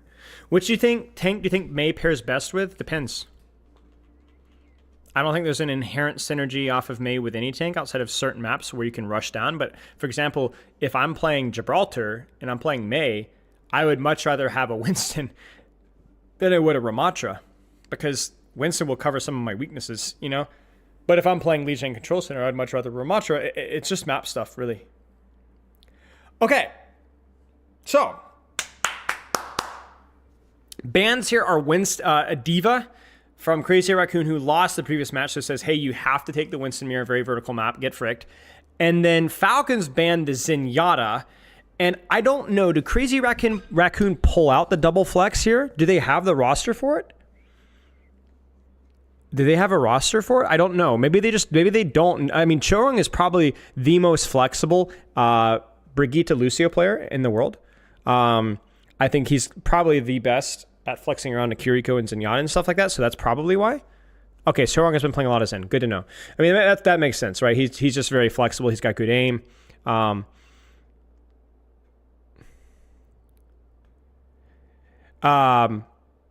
Yeah, so Ana Zen is like kind of a niche thing. I would probably not play it on first point or even second point, but as you guys are saying, Ana Zen on third point, it's very broad, very open. You can really greed it out when you don't have to move around a lot. No, Raccoons did have first ban because they lost the previous round. So Crazy Raccoon are probably feeling pretty good about their ban. Falcons are probably feeling pretty good about their ban, all things considered. And so let's talk a little bit about the Hanzo. Now, Hanzo doesn't really have great perks. I don't think the perks, Juquest, think of this up, have a whole lot of impact here. But what Hanzo does have is verticality on a very vertical map. And because there's a lot of range, you don't need to worry as much about, oh no, Tracer, or even things like Genji Echo, which can be good on these points, but there's enough space for Hanzo to be played occasionally. I would not say Hanzo being picked here is so much of a meta evolution in terms of patch notes, so much as something that they might have accidentally experimented with and gone, hey, you know, this character doesn't just fold over to Echo as long as you have your Storm Arrow. Or hey, Sonic Arrow is pretty useful for backline dives and setting up nades and stuff. So, I mean, I think Hanzo on paper here is okay. He's all right. It's more of an open map with verticality. That's Hanzo's perfect checklist there. Now, his ult game is really weak, but even then, you have a lot of fights that are congested around certain locations on the map throughout first, second, and even third points. So Dragon still has good zoning value there. So Stalker is a great Hanzo. What would you play instead of Hanzo? Probably Widow. Maybe Genji. I think Genji is pretty good here as well. But I don't think Hanzo is a bad character, and there's always that advantage of just kind of pulling something out unexpected here. Hanzo beats Widow. It depends on the range with which you take the duel. But yeah, it's unique. It's unique. Attack Pharah feels free into that. No, not really, because you have a defensive positioned Ana, and Storm Arrow is still scary versus Pharah. Pharah would have to play at extreme ranges to play versus that. But you are right that Pharah could provide some value there, yes. But I don't think it's as simple as that. Yeah. So Lil C, I don't know what he's saying would play here. I look at this and I would play Genji. I would play Genji. I think Genji, if I'm he's saying here, Genji's good on the map. Genji's good versus on a Brig Hanzo.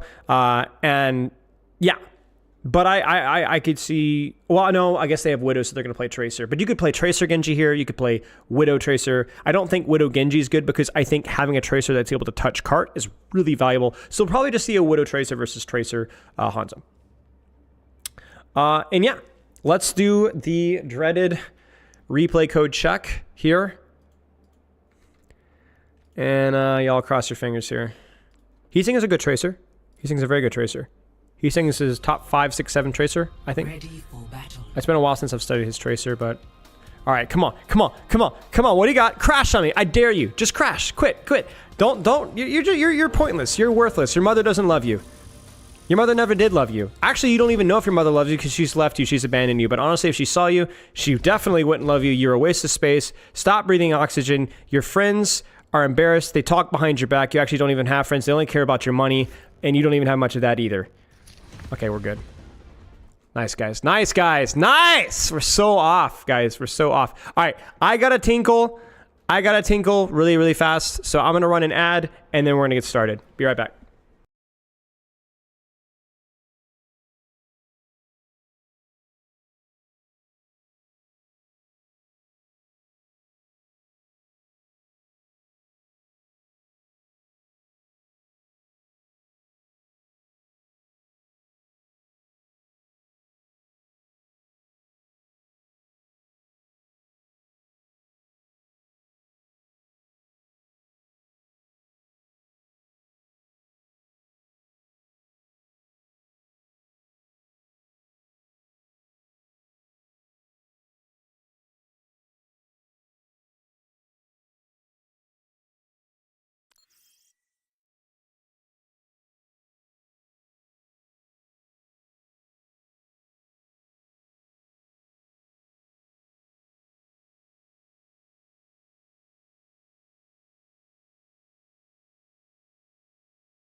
Dang it. I said using the slider in any way, shape, or form, even without like technically dragging it, just skipping forward will crash it. So, yeah.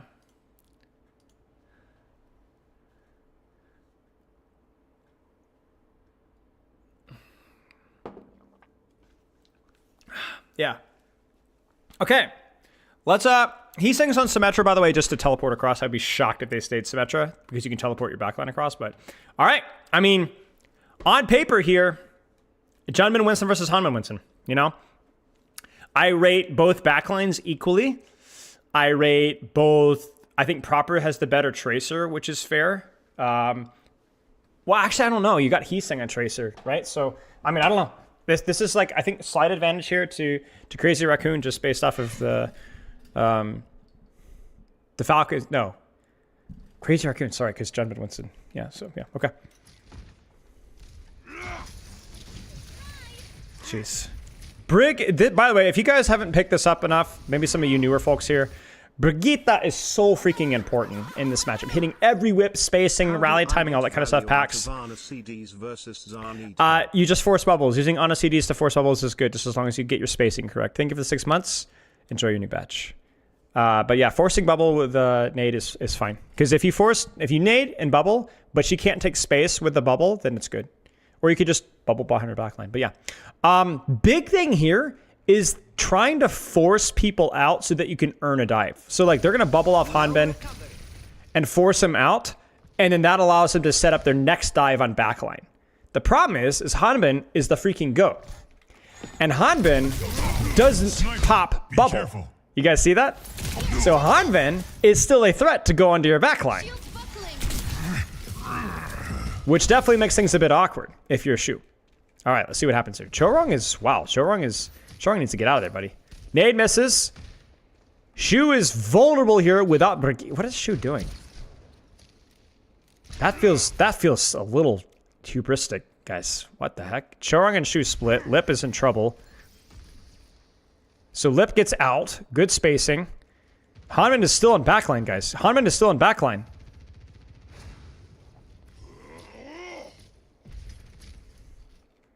Oh, anti-nade from Shu. What the frick did Shu just do? I'm here. Keep fighting. That must sting. Okay. So from downtown, gets the bank on Shio. Shio is dead. Ah! No! No! So he takes a lot of damage on entry, does Junbin. Okay, timeout, timeout, timeout, timeout. Third eye. Okay. Pause it. Squeeze the cheeks. This is the Hanzo. This is the Hanzo. Look at this neutral pressure on this. You don't get this with other characters. Look at Junmin's HP. Sonic, scouting. Bam, bam, bam, bam, bam. Doesn't even hit a single headshot. Junmin needs to go. They're calling anti-nade. Anti-nade go. He gets armored pack, but my guy is not even 400 HP yet. And so He even gets the shot prior to the bubble. So this is a great little combo here. And yeah, he's like, oh, you know, that hurts for sure. But freaking Hanzo's just taking your lunch money, my friend. Using the wall climb, the Sonic, the Storm Arrow, and just the general burst damage. I mean, that's insane. And the best part about it is you're like, well, how is Stalker able to get away from that? Well, because Hanbin has put Lip into a corner. So really, Stalker could take any angle he wants. He can get away with whatever. Doesn't matter. I mean, look at this. Body shot Bandit. He's just getting smoked.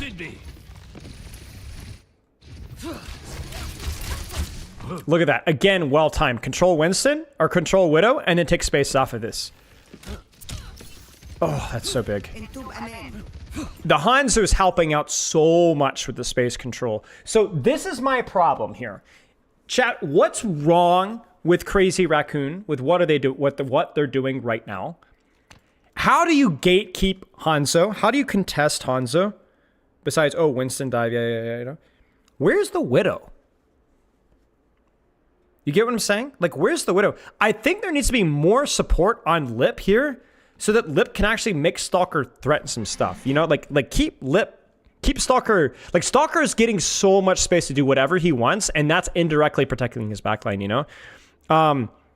Yeah, Lip is just getting chunked, right? And I think a lot of it had to do with the really goofy backline setup from Crazy Raccoon. Like, they had Brig and Cart on a Widow by herself. Nah. Like, you either have your Brig contesting this space here, like a little bit of early Cart pressure. It's just strange.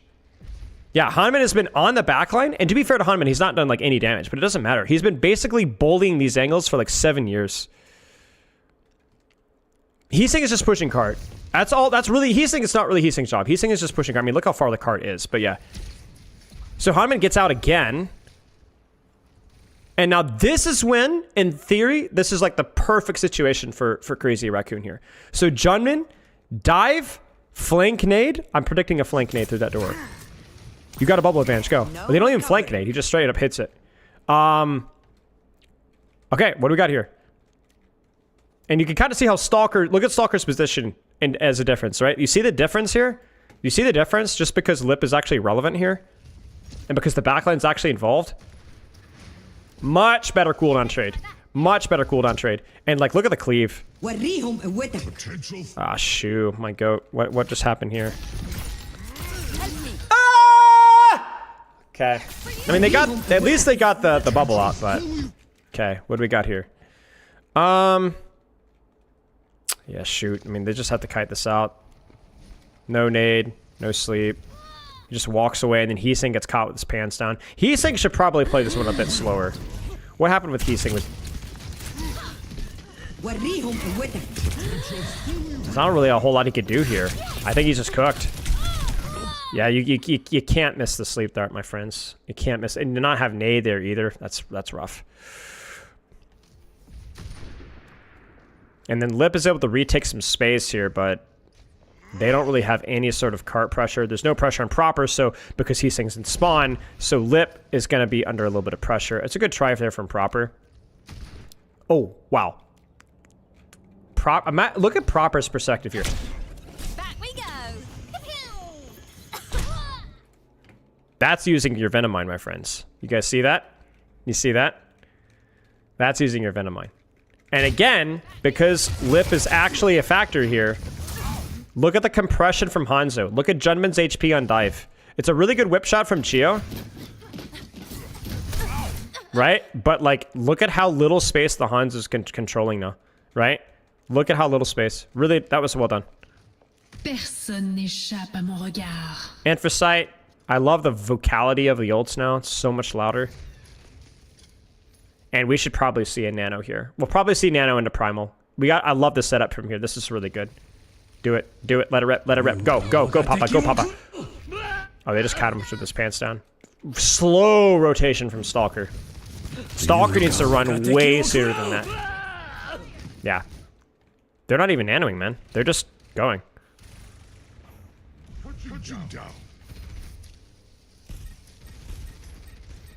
So there's your weakness of the Hanzo there. He rotated it way too late. Hey, guys. But at the same time, it is very punishing if you don't rotate, right? There's no mobility cooldown here. I'm 14% sleep dart accuracy. Shut the frick up. Primal just a stall card, but like he doesn't have any help at all. And the spacing from Crazy Raccoon. And honestly, I don't know what happened first fight, man. But like Crazy Raccoon's spacing now is like just so much better. Like Falcons have been shoved into a corner repeatedly.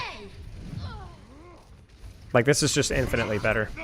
And they should just cap this. Yeah, so much better. So much better. Nice shot from Stalker. We can cap. Wait, I'm surprised Stalker used the Storm Arrow nerf, or the Storm Arrow thing. I've heard some mixed things about that, yeah.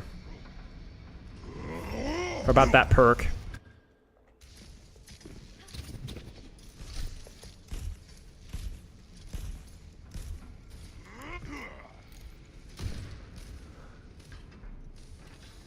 Chat's violating me and I'm just ignoring them.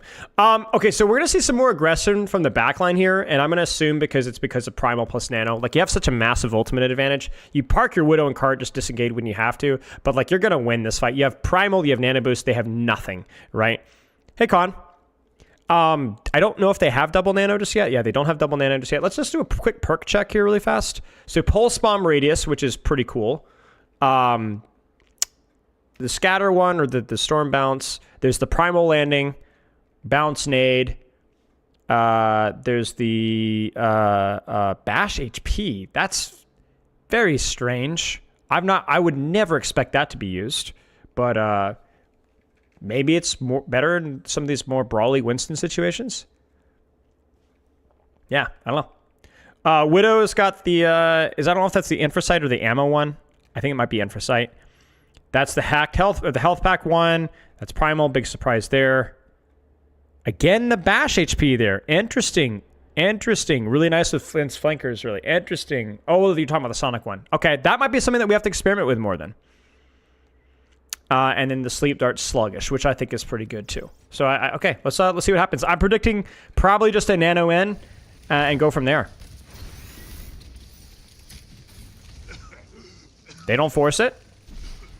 They're being patient. There's a nano. He's got bubble now. Junbin with a bubble. Junbin. No bubble.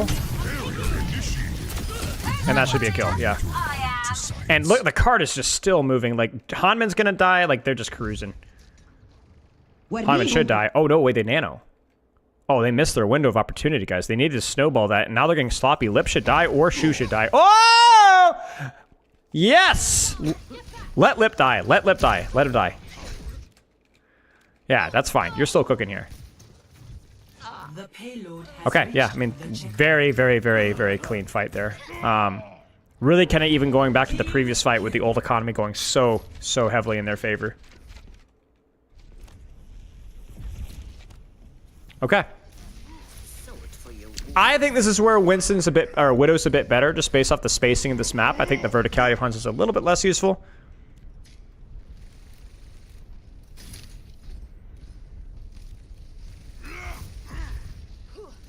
A little bit of pressure. He needs to be careful. What the frick was that?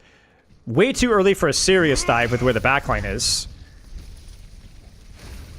I think Junman was like thinking about primaling, but then realizes that I shouldn't primal here. But yeah, okay, that's awkward. That was weird.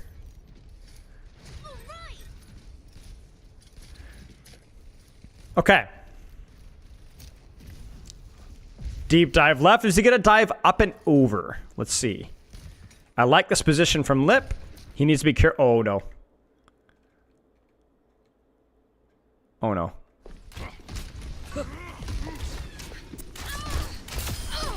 Okay. Okay. Let's see.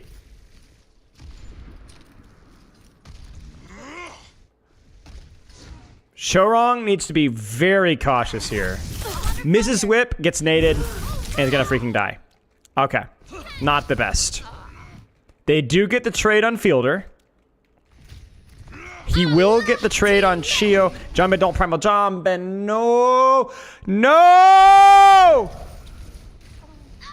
I don't think it's worth. I really don't think it's worth. I know it sounds crazy, but like you just made them waste rally and you used nothing. Just reset, go next. You're already down 2. Don't throw more into the battle, you know? I don't agree with that primal at all. Pulse bomb misses, so that's fine. Look at the Heesang death. All right.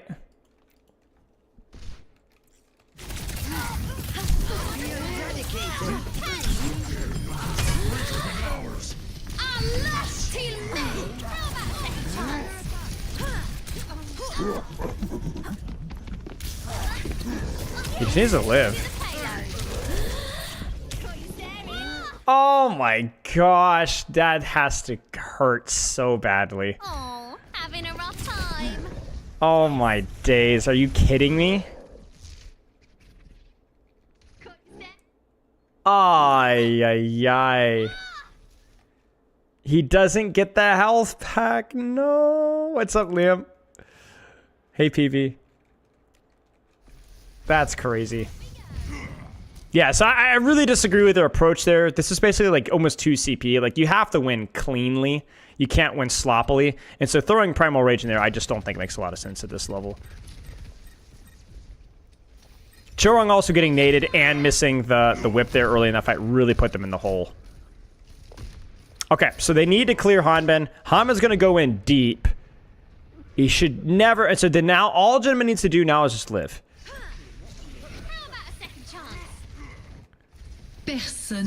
And he does. Infrasite's popped. They need a Force Primal here. There's a huge sleep dart. Oh no, Chorong. I think they actually kill Hanben here if they give him time. Oh no! He would have died. Shoot. That sucks. Okay. Fine. Not the end of the world. Again, Junba just needs to live.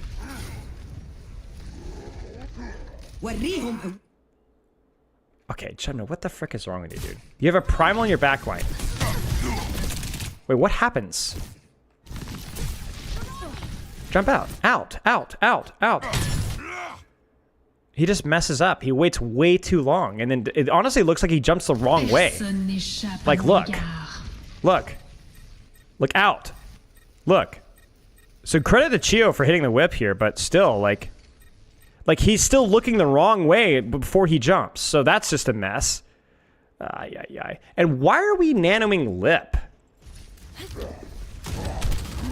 Please don't tell me that a Brigitte Ana can't keep this guy alive. Wait, who does he nano? Wait, no, he doesn't nano Lip. He tries to nano Winston.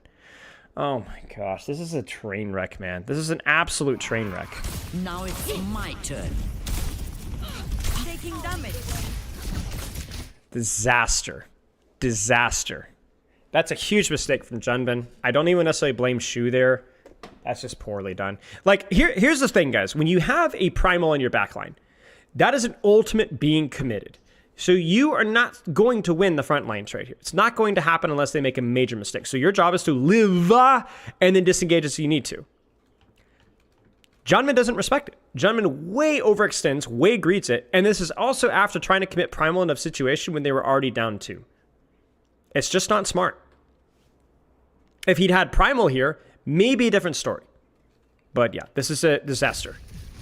So I actually also don't really like the infrasites from Lip either. I'm trying to think if there's a good reason for him popping the infrasites. Let me think. No one can hide from right, this is not smart. Tell me why this isn't smart yet. First off, his grapple sensitivity is bad. Please, somebody change his grapple sensitivity. But then what else is bad about this? No one can hide from my sight. This is a classic. This goes all the way back to 2021 with the Sojourn Winston meta. Don't pop your DPS ultimate when you have a primal in your face. You know they have primal.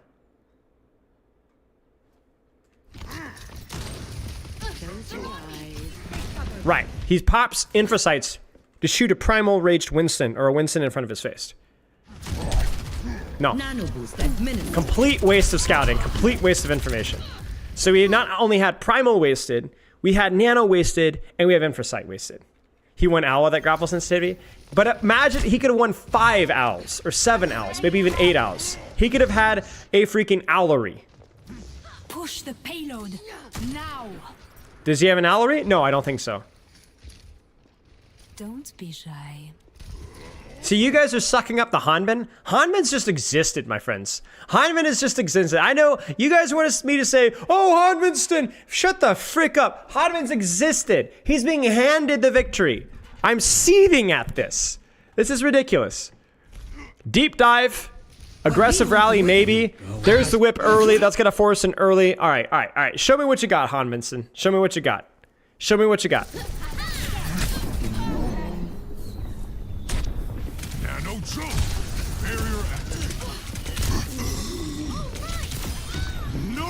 Can stop me. All right, congrats. You hit an alt fire. Okay, congratulations. You hit an alternate fire. Congratulations. Or 2022. Sorry, not 2021. Sorry. Yeah. So shut the frick up. No joke. Also, yes, heal bubble is the goat. Heal bubble literally saves his life there. I guess we could do a quick status check here. Is that attack speed there I'm seeing? That's an obvious one. Nano boost, we already knew that already. Whip burst pack. Wait, why does Chio have wall slam enabled? Chio, are you dense? Bro, what is going on with my Brigitas? Why does Chio choose the wall slam? What is wrong with you? That's 35 burst healing, you jackass. Wake up!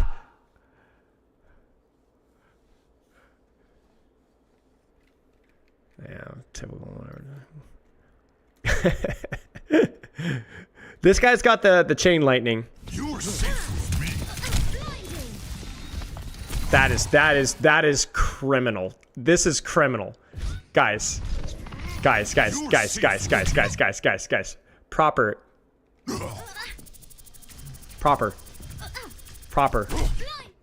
He's 6 HP. He's 6. He's literally 6 HP. That's crazy. I think there's definitely a good, interesting discussion about whether you like chain lightning or whether you like the bubble heal. We was talking about whether an OC on Saturday, and I think the idea is just how long do you think your bubble's going to survive? You get what I'm saying? Yeah, so it's interesting. All right, so, yeah, I guess that's pretty much all there is to it. Everything else is pretty much what you'd expect, but yeah. I mean, let me be very clear. I'm being toxic here just for giggles, but third point attack is freaking hard. This map is really, we saw this stalled out all the time. I've seen 5-minute holds here. I've seen 5.5-minute holds here. It happens. Not a big deal. They're going to clear Tracer. Love to see it. Hanzo takes a lot of pressure there. Pulse spawn from Heesing is, I mean, this shouldn't happen. Oh, Chio, almost if you had... Oh, man, if only he'd whipped him into the wall. How does he hit this pulse? Does he just block it too late? Okay, so does he drop his shield? No way he drops his shield. This guy has been playing Brigitte for 7 trillion years. Chio! Chio! Okay. If you get stuck on your shield, do not drop your shield, because it will drop the pulse bomb and drop it on you. He has it on the outside of his shield, drops his shield, and sticks himself.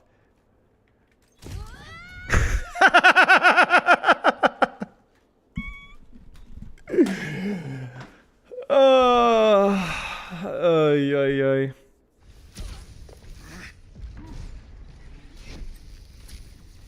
60 seconds remaining. Can they get proper out? They get the recall, triple blink. Proper thought about the pulse bomb there. He thought about it. They finally get the... Where's Hanbin been? Why do I just have Han... where's Hanbin been? Where's Han been? What is my guy doing? He's just chilling. 60 seconds remaining. He's on a mission, man. Be careful. Where's he going? What's going on? Wait, is he? No way. Heal bubble! Woo! Heal bubble! Oh no. Heal bubble. Oh no, he's freaking dead. There's just no way. I can't. I'm going to become a monk. What is happening? Just... No. This is a plat game. You cannot convince me otherwise. No. Oh my gosh. All right. Well, we get a nice little dive here across the map here, and Junman's gonna have a sick primal here. So let's get the sauce here. Oh, look at the patience there. He's gonna primal this sucker, right? Right? Ooh, Hanzo. Man, Hanzo murks that so much. Just live. Oh, he's gonna get nano. Never mind. Kill. Nice. Really well done. Hold the angle here. Careful of sleep dart. Wait. Chu just freaking dies. What's my guy doing here? 30 seconds. No, he misses the nade. Ah, no. It just gets worse. Get in there. 30 seconds remaining. Wait, how does he miss this nade? Oh my gosh, this is like ultra instinct stuff from this Hanzo. Dude, this is insane. How? Look at this.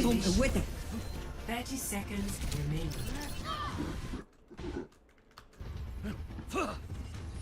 Dodges the nade and then just... Oh!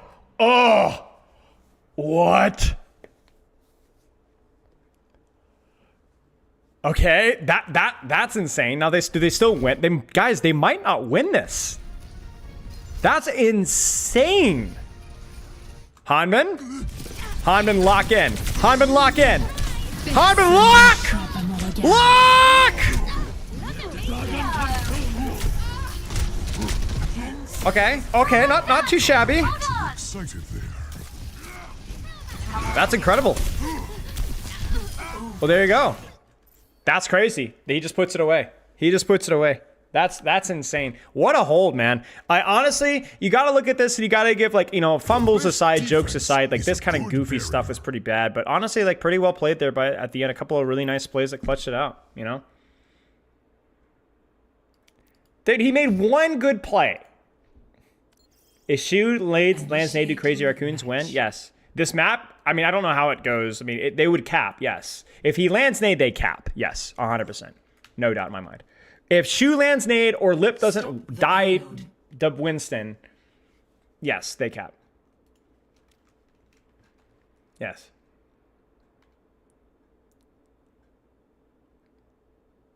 Stalker dies anyway? Yes, but Shu doesn't. Shu doesn't die is the key thing. And the nade isn't going to kill him faster than the storm arrow hits him? I mean, did I miscalculate here? Am I going crazy?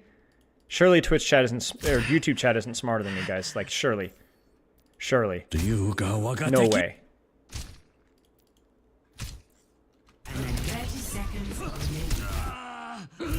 Yeah, come on, shut the frick up. What are you talking about? He was 30 HP when he hit the final shot. Should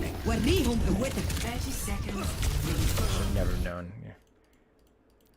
I didn't. Tell you what. Okay. Yeah, I mean, all things considered, like it's just like, it's classic, like, washed it dive thing, you know, where it's like, you know, all memes aside, like, this is not I don't know how much they play on this map. The setups were like really inconsistent in quality. No, I love you, Liam. You're my best friend. But like, there's just like really inconsistent quality about some of like the macro decisions about when to use ultimates and when to take space and how my backline is rotating. Like, let's not forget that we're all memeing on third point, but like first point was like a really ugly start for Crazy Raccoon too. So, yeah. All right. Anyway, okay, let's keep going here. You have a question, Spile? No, you don't. Fun fact, you don't.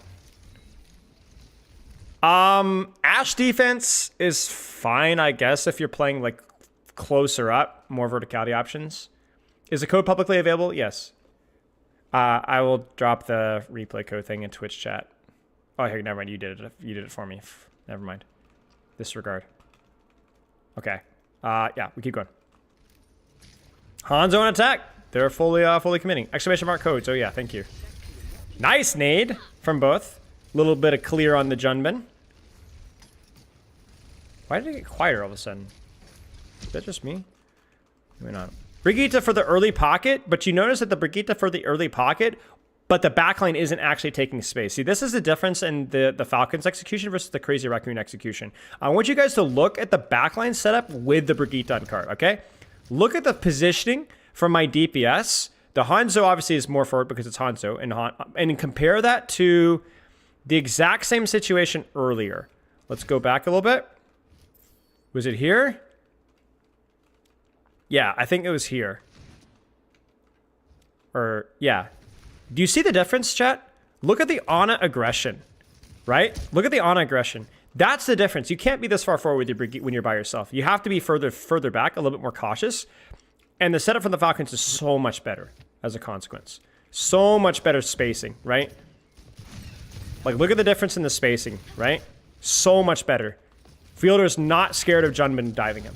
And so Chio is allowed to do a little bit of extra value. They immediately rotate back. They get the cart to where they want to. They also force Bubble out. Junbin just kind of forgets Hanzo's there. And then now you've seen Bubble. Ana can actually rotate forward, maybe even take the stairs, and I'm predicting big things here. And there it is. Hits the Ana. Ana's out. Space is created. And then as a result, Lips get isolated and Lips gets killed. This is just so much more textbook from Falcons. Like, the level of, like, strategy and patience and all the details with Chio's rotations and Stalker's rotations and the point pressure from Winston Tracer and the Ana rotations from Fielder. Like, this has just been, it's just been infinitely better start.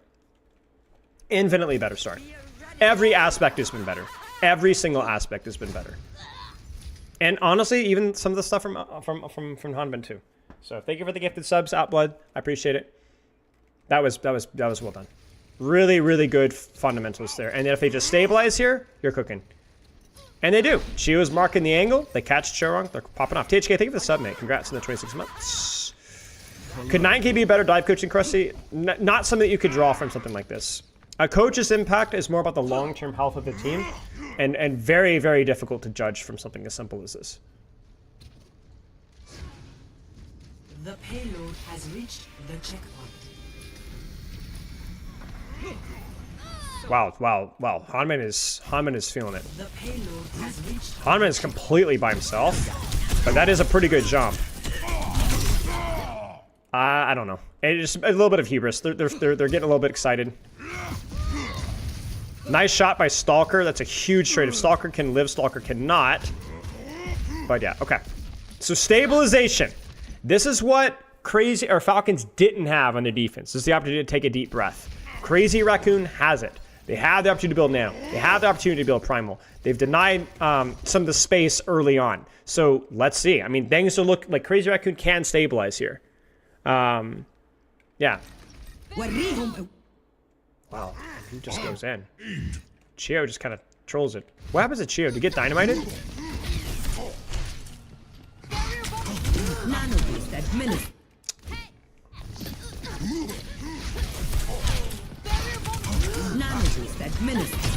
Yeah, he just stands too far out in the open, and he doesn't have the Inspire perk, so he dies. I don't think it would have mattered, but, you know.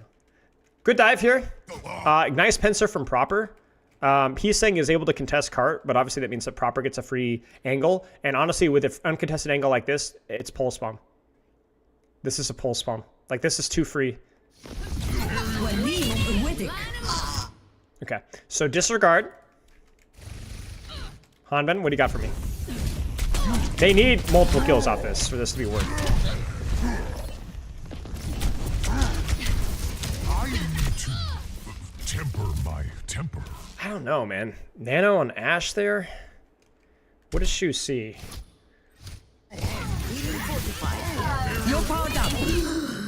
It's okay. Actually, the timing of it was relatively reasonable.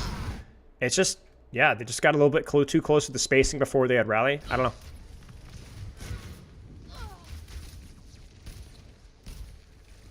Yeah, I'm a Hansen hater. No, honestly, it was pretty good setup all the way through. It was good setup for the team as a whole. It was a lot of ults. So they need a stagger kill right here. Stalker needs help. Stalker's gonna freaking die. Frick, that's sloppy. Okay. Crazy Raccoon has no business winning this. No business at all. There should be absolutely loss here. It should be Primal. It should be Bob. No chance. Now, okay, this is... He's just gonna die. You guys can't do this to me. You're down 1. You have no ults. That must sting. Are you serious? Are you serious? No attempt to disengage whatsoever, just N. Are you kidding me? See, like, this is where we need our Winston to, like, gatekeep this a little bit, now that we're back. Dude, how do Falcons win this? Because we know with the timing, they have to win it, right? So how do they win this? I don't know. Like, this should be free nade. You don't have a primal to clear top. Rally's not all that useful. Maybe a good dragon. A dragon top could be kind of useful here. I honestly would open with dragon here. I'm not even joking. Like, use dragon to cover your Winston dive. Like, you have nothing. Nade misses. Does Heesing just die? Do they see 9? Jemma just needs to stay there. So they bob cart. It's a fine bob. That's going to help out a lot. They disengage, and now they could just turn Winston.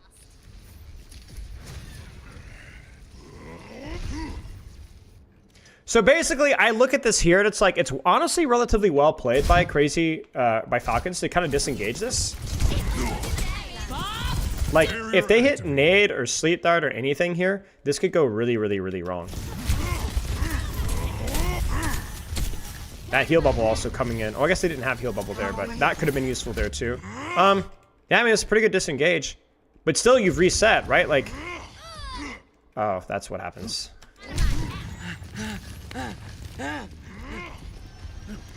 You can't hide. Thank you for the 100 bits. Okay, well, that explains it. Chio might need a pop rally. Yep, he does. So he needs to live. Chorong.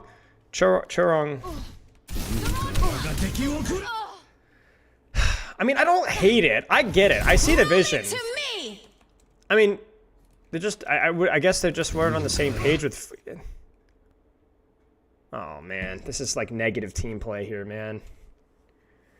This is negative team play, bro. You gotta commit here. You gotta help him out. Like, my guy just leaves him to die. The dragon's really good too. It's just a headshot and garbage team play. They just walk away. I mean, I see the vision there. I know we're all making fun of Chorong there, but I see the vision. You have an HP advantage and your Winston's committed, right? Sure. It's situational, but he just walks away. Hanmin would never. Hanmin would never. Hanmin would have stayed. Hanmin is a team player. Am I right, chat? See, I'm learning. I know how to shill for you guys. I know we'll keep you guys happy. Mindless populace. Yeah. Okay. Hanmin has no perk yet. Okay. They'll clear Heesing out here, probably.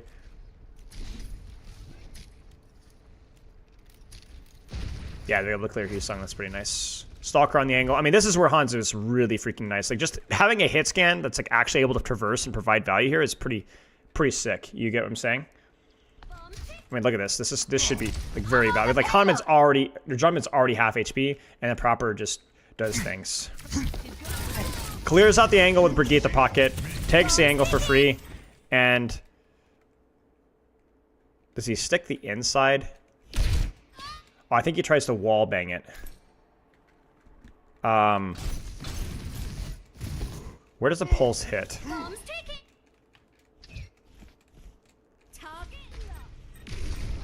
I think that one just bugs.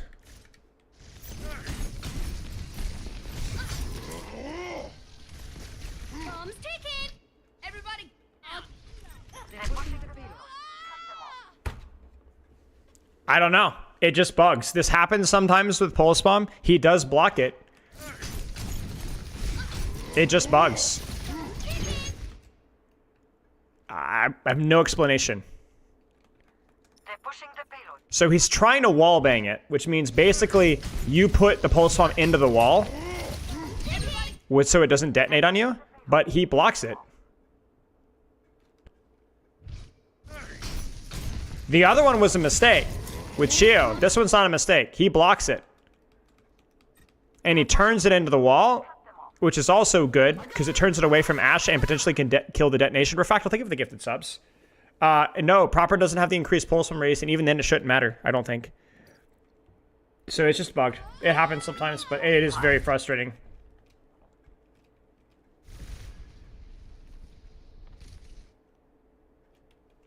It's definitely on the inside of the shield. I don't know. It didn't look like it. Like, that's pretty clearly on the outside of the shield. But you see how it clips through? Honestly, I might screenshot this. And maybe submit a bug. I mean, it's been around for forever, but why not? You might as well give it a shot. But yeah, it clips through. It shouldn't clip through. Yeah. Because Choang plays that one correctly. Ben, does he hit another alt fire? What is he doing? Oh, not even alt fire. He's just him, I guess. Yeah, you can't blow your entire old economy and then have a couple of either mistakes or unlucky things happen afterwards. Like that combo is just lethal. You lose maps off of that, right? Unlucky things can happen, but then you need to hit your old economy. They have whiffed their entire old economy on second point, made a couple of mechanical errors. And that's it.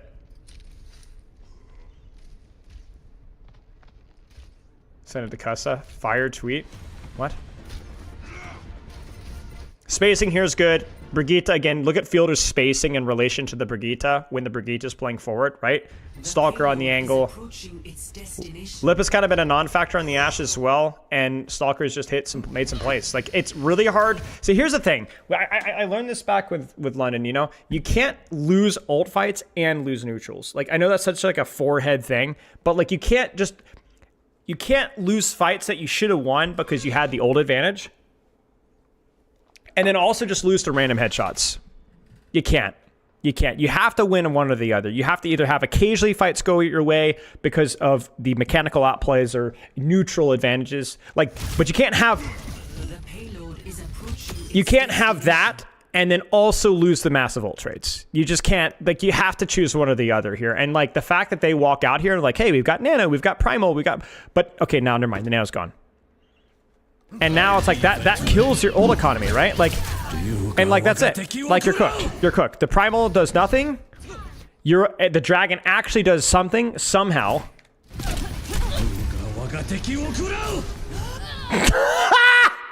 And that's it. You're cooked. Get fricked.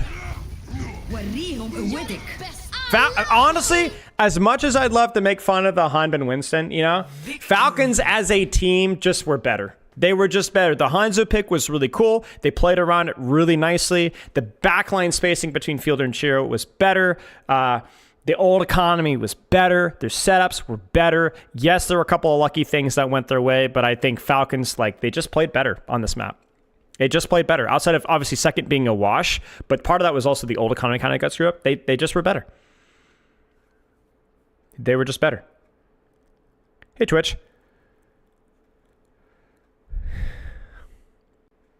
Yeah. Like, I would love to say that, like, Hanbinson was the GOAT and all that kind of stuff, and or Hanbinson was terrible, you know, having a funny knee-jerk reaction, but honestly, the entire team play, the execution, the space, the ultimates, everything was just better. Yeah, I mean, Hanbin did his job on Winston.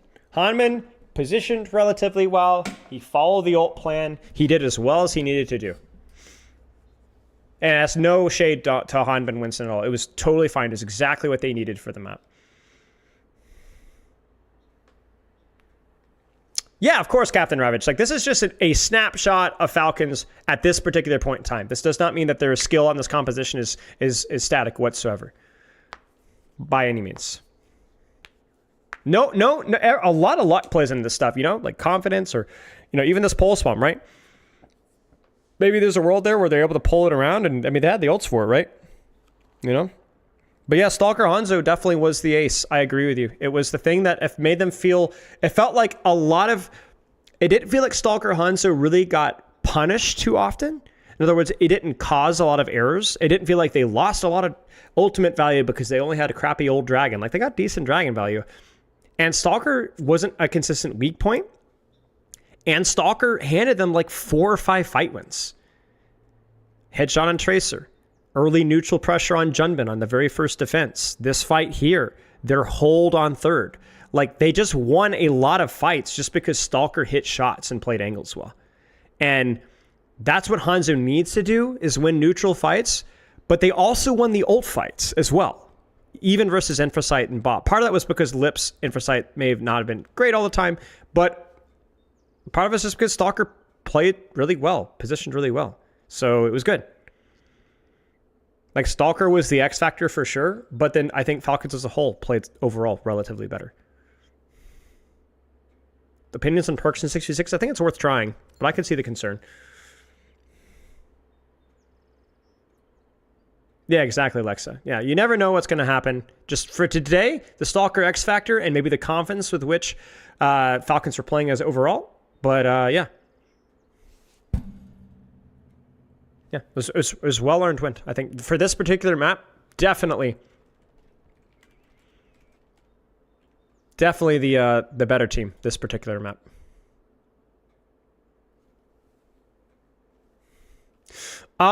Next code here. Let's just go ahead and test the code now so that I can, go ahead and feel the depression ahead of time. 2-1 Falcons right now. 2-1 Falcons. You suck. You suck. You suck. You suck. You all oh yeah, everyone sucks. I hate my life. It's gonna burn. Burn! Burn! Crash, I dare you! Ruin my day! Ah, no.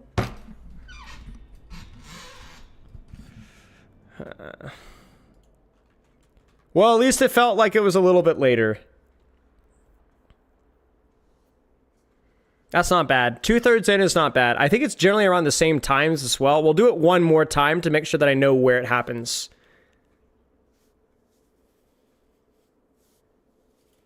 What do you mean OBS Sojourner wasn't kidding? I've been dealing with this for 4 or 5 days, or over a week now with coaching. Exhausting.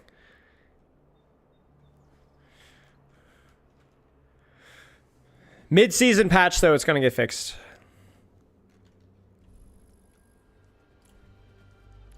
I'm surprised she's struggling with it. It doesn't really affect your replay codes unless you're skipping around.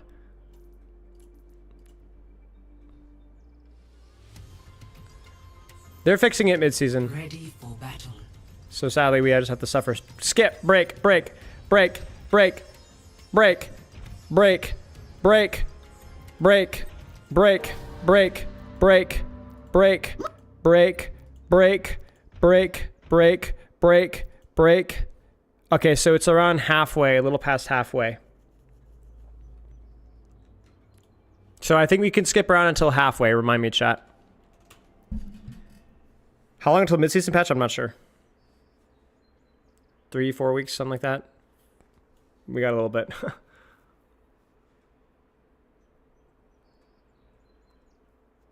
Yeah, your personal replays have the same problem. Some were okay, some are not. I haven't found the consistent pattern immediately just yet. There are some codes that are really bad. If you guys want a funny one, I'll share it with you. This one here, this Coliseo right here, this one is a doozy. GVMJQ6. This one breaks. Like this, almost the entire code is corrupted. So it's really funny. I was coaching somebody in this code, and like literally from like a minute and a half, 2 minutes, and we couldn't skip around at all. I had to sit very quietly. It was really funny. Okay, we'll go ahead and pull up this one.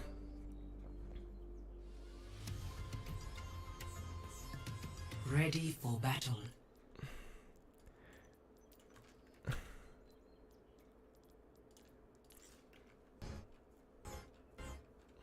Okay, let's pull up the stream here, and let's see what the bans were.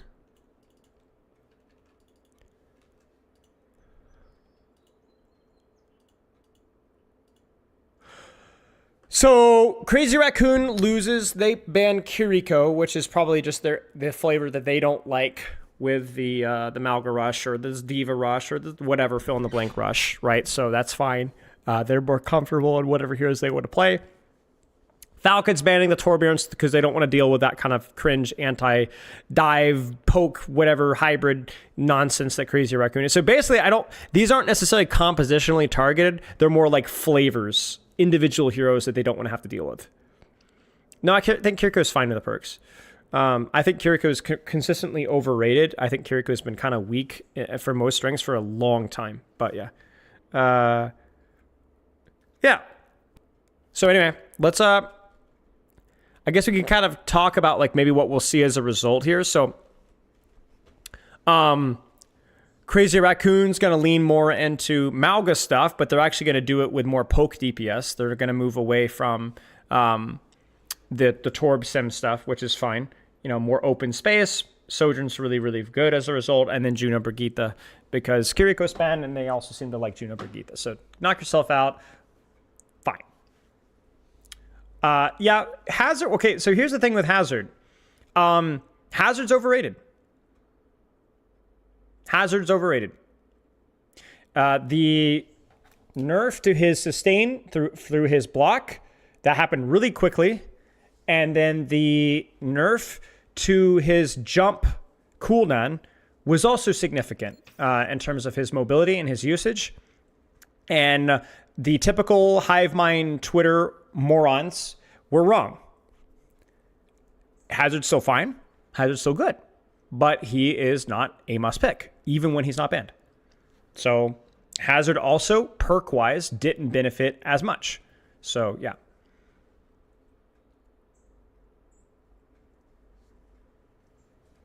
I think, you have a stronger Ana that also discourages Hazard as well. So, yeah. I think just Doom is hard, and I don't know if he's strong enough. I think he's not as reliable either. Building Empowered Punch is really important. The damage of Slam isn't very good. His ultimate's not reliable, and yeah. Ads? Okay. We'll keep going with the breakdown, though. I'll take a tinkle time really quick. I'll actually take a quick break right now. I'll be right back.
I'm gonna actually take a food break actually because I need to eat.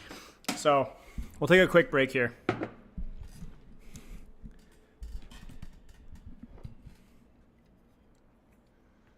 Is the bug fix on Hazard's wall impactful? Which bug fix? Excuse me.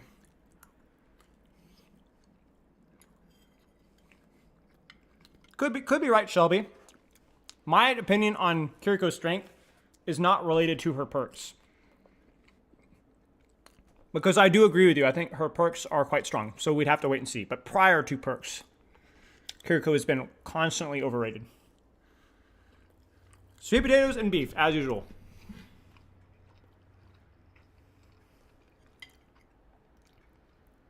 How do you feel about the Diva, seeing how much the Falcons have been leaning into it? I don't know. I don't know how strong the Shields perk is. I don't know how many more remechs you're going to be getting with the Overhealth as well. D.Va just doesn't provide enough.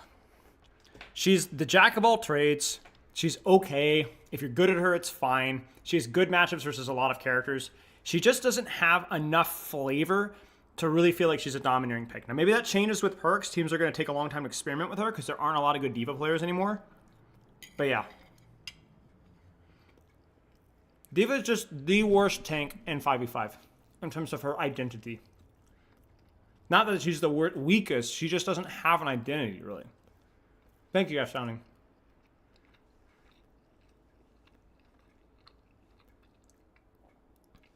I don't know, Shu. I think when we saw the Kiriko earlier on, like, Esperanza, with how big that map is, I feel like the TP perk is probably better there.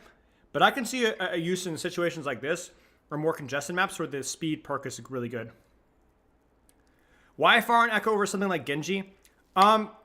Genji is more of a... I mean, really, it just comes down to what is being played a lot. If this was a Malgamir, or Hazard was being picked more often, we'd probably see more Genji because of their matchup, but less so because Genji versus D.Va, not as useful, right? If Sojourner is really good or Pharah is really good, then I think also Pharah benefits more from her perks than Genji does. I don't think Genji's bad, but Genji's always kind of a pick of like when certain other heroes are meta. Worse than Hog? Again, no, she's way better than Hog. But in terms of her identity. But I guess what you're saying, yeah, I don't know. I don't think it's bad for the game, but it definitely means you're not going to see her played too often. Pause, thank you for the sub. I got her!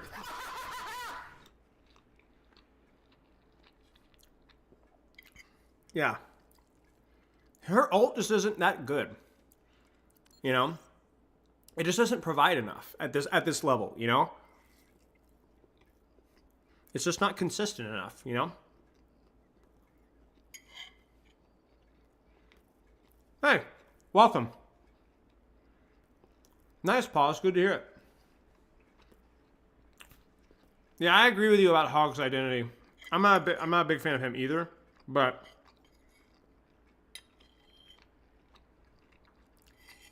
her ult was better in 6v6, yes. True.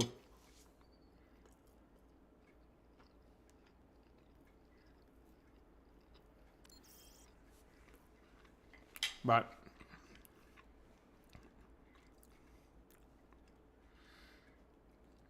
so we'll see. I mean, for Hanman, it's definitely more of he doesn't think he can take the Malgamir. Hazard, maybe it's not as good, or is the threat of Ana. And D.Va's fine. Like, I think her perks are like reasonably good. Like the Renek perk is really nice. The Shields perk is really nice. It functions well. It's okay. Hanman's also very, very good at D.Va. So it's fine. It's just not something that you're going to see probably ever become hard meta, at least right now.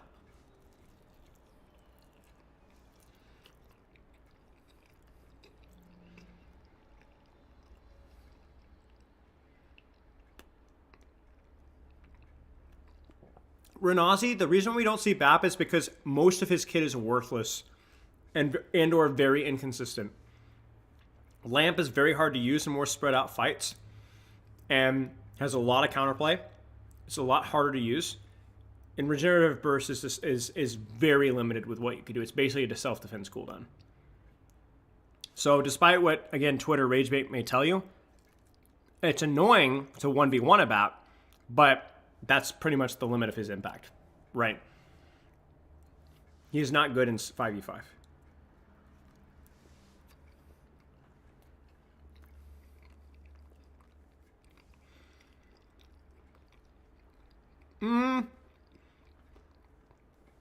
Yeah, perks have helped. Yeah, perks have helped. His dash perk is pretty nice. The lamp perk is definitely a pretty significant buff for that aspect as well. That's true. But we'll have to kind of wait and see. BAP is not a character that people would immediately want to experiment with how long he's not been good. Tab mute? What do you mean? Oh, yeah, you have to mute the tab. Mute the tab, not the screen. Is Kiriko as broken as people say with the perks? I don't know. The shuffle perk is very strong.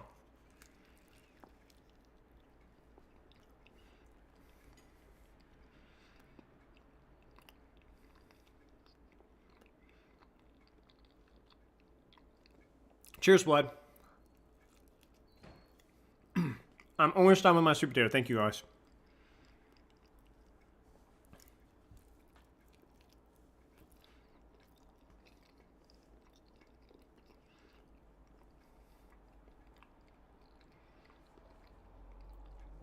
Best heroes for solo queue grinding, any character that you enjoy the most. Any character that you enjoy the most. That's always the answer. I am your Oni Chan. Thank you for the sub. Thanks for the prime.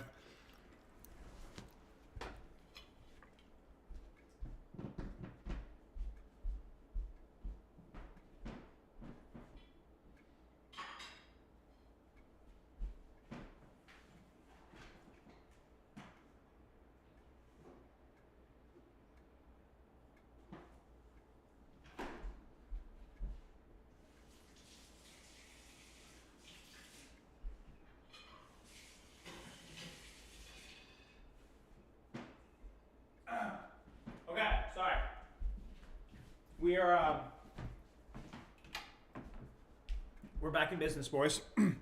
Why is so much Brig? I think Brig just functions pretty flexibly in a lot of comps. She's good versus ball. She's good versus a lot of these rush comps when she has paired with the Juno, which historically she wasn't as good at. And also, I think her perks are pretty solid. So, yeah.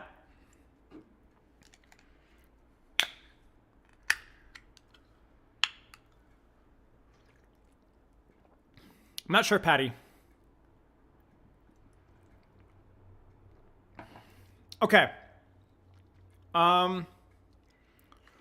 Let's run one more ad before we get started. Because it's been like, I had to eat. I apologize. Last ad, and then we'll go. Any last questions, guys, for those of you that are still around before we get rolling? Wait, why is it not running? Okay, it is running. We're good. Glassmaster video. No, I haven't seen it. Spot am I tired? Not really. I'm okay right now. We've had much longer reviews.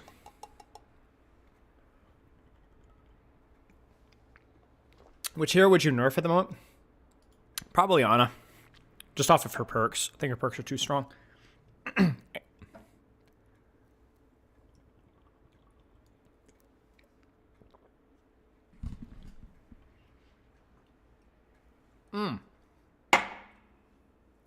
Love pineapple juice. Is Lucio Ana a good picker? Sure. Really good versus the comp that you're seeing. The reason why we didn't see it play back in the day is because Malga was probably too strong in a vacuum, and also we didn't have perks to play with, and now we do. So, I mean, self-nano here, and anti-nade consistently, and yeah, all sorts of stuff. Better than Brigitte Ana on this map? Yes. You can't run Brigitte without speed as easily on a map like Flashpoint in general. Too big. Way too big. You need that ability to move around and do things. So, okay, let's take a look, y'all. Initial flashpoint. Repositioning. Lucio Ana is a very fun backline. They're going to set up their Ana Sojourn on the far coast side. They probably can expect some sort of Malga or rush or speed nonsense, so they're just going to kind of control the angle out here. Sombra is interesting. Now, Sombra is, I would say here, something that's going to contest maybe your far Sojourn angles and maybe farm your tank, but Juno Brig is not a free backline to go Sombra versus, so I'm curious to see what Stalker's going to try to do here. Gotta go. He's going to double stealth, engage on backline. Wow.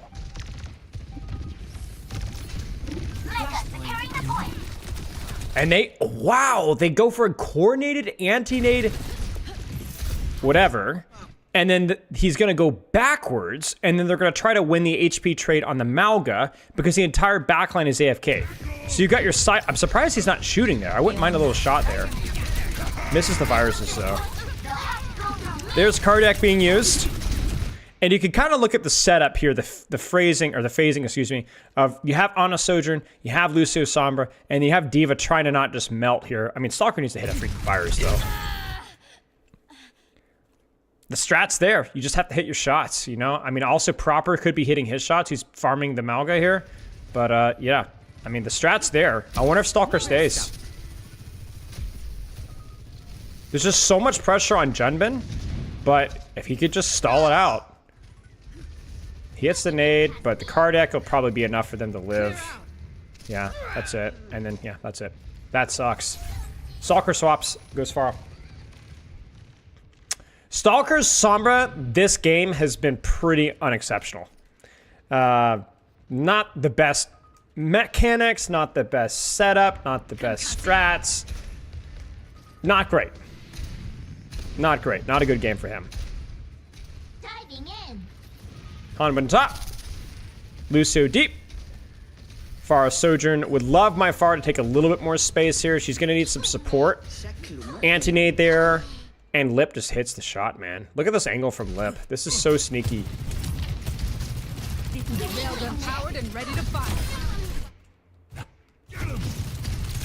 This is just a raw mechanics duel here. This is just a raw mechanics duel. And you don't... really, neither D.Va nor Malga has an advantage here. Malga's more fragile, but applies more consistent pressure on the tank line when he isn't anti-naded, right? And you obviously... I honestly prefer the Lucio by a little bit because Brigitte, Armor Pack, Whip Shot, and even so on is a little bit better. But as these fights evolve, Lucio could do a lot, but they just haven't really had the chance to do anything. I don't really like what Stalker's doing either. Like, Stalker probably needs to take some space here. On Pharah, I mean. Why are they not playing Tracer? I mean, I don't know. I don't know. I could see Tracer being functional on this map. She's not banned. It might be that even with the perks, Tracer isn't as consistent value output as some of these other flankers. I don't know. It's probably something that they've tried and tested and just doesn't feel as good in situations like this. But maybe the maps, I don't know. It's a good question. It's a question that I can't answer without Scrim experience with these guys because it is a good question. Wow, Lip is just... every rotation, like he's just hitting every shot. It's just the mechanics, hitting his shots, hitting his shots, hitting his shots. And okay, I mean he better lock in here. I'm unstoppable. Cardiac is there, Rally is there. Oh man, that sucks. And at the very least, does Stalker try to take space here? Yeah, he does. He tries. That's a good conk. He's not hitting his rockets though. He's not hitting any rockets. Nade's there, but I mean, you need more than that. You need more than that. This is existing. This is just existing. There's no serious pressure. There's just nothing. There's just existing. And they're just getting smoked. Team kill. Next, flash. What do you think Bastion sits for the self-heal boost? I think it's overtuned because he doesn't have a resource. I think that's bugged. I think it's gonna get fixed. Yeah, I mean, dominating performance there on that particular map from Crazy Raccoon. They're actually good. There's the Tracer. There's the Tracer. There it is. So they're like, frick, this is not working. Okay. I like this comp now. I like the Lucio Tracer that could be a little bit more proactive. Hanman doesn't have to sit there and be a punching bag because his DPS are standing on the same angle, shooting a million miles away. I think maybe Tracer on first point is just not that good with how open it is. That's probably something that's worth considering, but yeah. Flashpoint unlocks in 10 seconds. Now, Proper's going to need help. They have a cut. And by cut, I mean they have a Tracer angle here. But this is still a really deep dive. I don't know, man. Can you make this work without... They need the anti-nade from Fielder, and I wonder if Stalker needs to... Justice reigns from above. Is he just not going to get barraged behind? Like, is this just not going to happen? Justice reigns.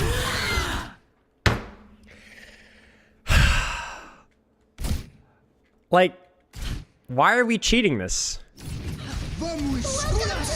Why are we cheating this when you know they have Juno ult? This is so far to go. Justice.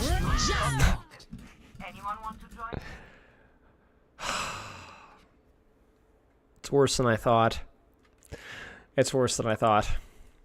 Like, they just run all the way across the map. They at least have the dignity to set up something of a tracer angle, but it's so far.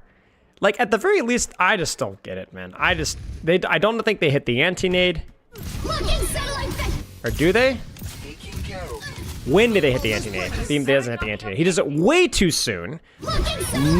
Now you can anti-nade. Now, because you actually have the beat to close, and this is just horrible. This is absolute garbage. Absolute garbage here. The play itself could potentially work.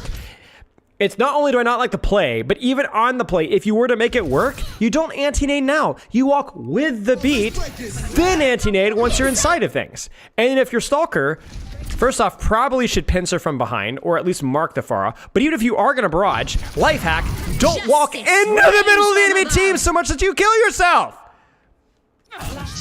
Life hack. Don't kill yourself. You're not important.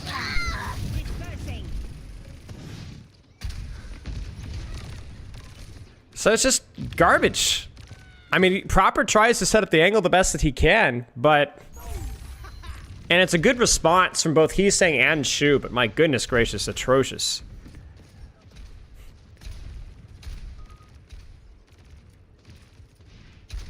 That's just terrible. This is terrible. Yeah, this is current patch.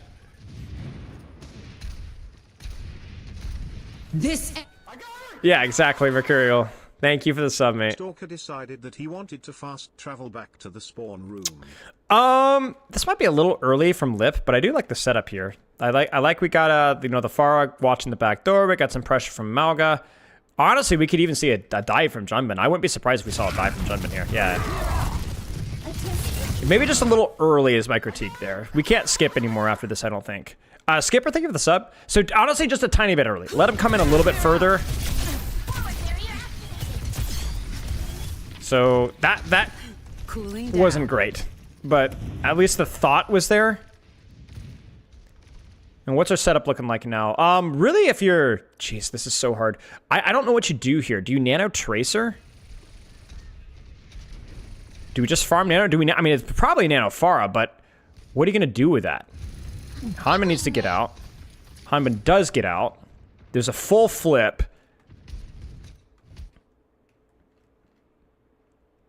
I mean, this has potential. This is potential. This is a lot better. We need to hit the nano on Hanban, I think, now. So a little late on the rotation there. Cage fight is used. Sleep is used. Oh, we don't get the nade out. When is the nade? Where's the nade? Why? Oh, no. No! Shoot. I skipped, my bad. We were too late into the code to skip. It was a weird lack of nade there. I think you gotta just like let yourself die and get trades, but honestly, much better rotation and setup there from Falcons. Like, they do a much better surrounding and being patient and being deliberate about surrounding and supporting. And yeah, you're gonna get run down with rally and maybe cage fight and so on, but at least, yeah. Hey, Apollo.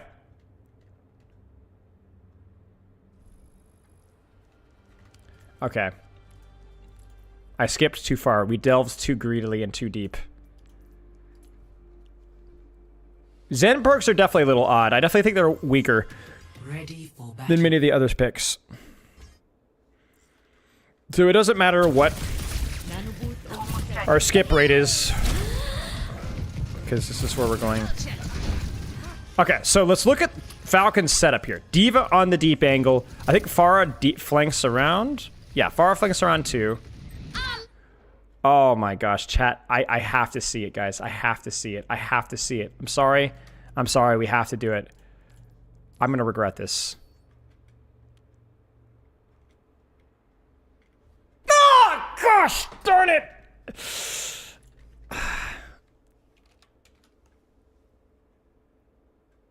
Physical, painful.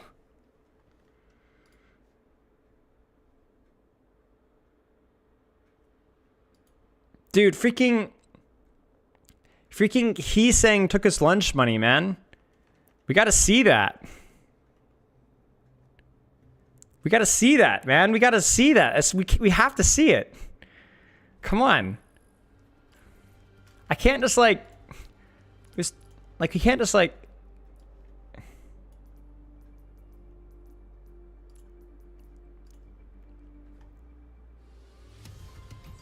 Yeah, it's past halfway. I know. Okay.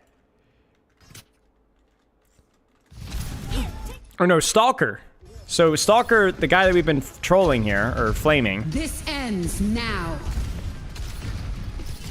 Yes, absolutely no reward. You should not bother yourself. Here's your excuse. Okay. Okay, here we go. What's up, Varashi?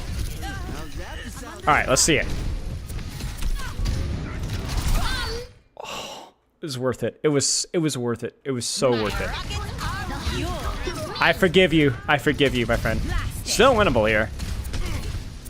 It's a shame that we didn't even get our anti-nade off there. That would have put them in so much more of a hole. That's tough. Oh, it's a good cage fight. Hanman's not going to get his barrage. And Proper goes in and into the cage to get Cho wrong. Is it worth it though? I don't know. Honestly, just old economy goes their way. It was a good try. It was a really nice neutral try from Falcons there. They actually like screwed their heads on tight, but old economy diff. Next flashpoint. It really was just came down to ults there. That's tough. Well, this is gonna be a fast one, y'all. Wow. Well, you have your ults here. I don't know if they have double nano yet. Oh, they do. Okay, sick. So what do you got for me, Fielder? Probably double nano on Pharah, and then just kill Malga.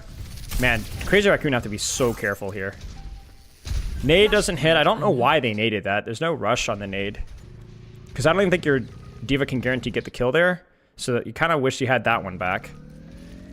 And they just give him point flip. Like, I can't skip back here, but like, I don't know, did Hanban, were they looking for Nano on D.Va? Like, why is Hanban playing for hard flank and just letting the Malgo walk forward? You have Nade on frontline, you have a D.Va angle, you have Nano, you have Pharah, like, how are Crazy Raccoon just getting the point flip here?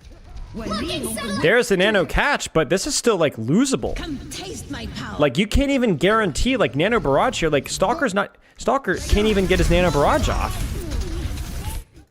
Maybe Lip gets a little bit hubristic, but this is not what Falcons wanted. Like, you use Juno, yeah, but it's a 2-for-1. And they're 35% cap here.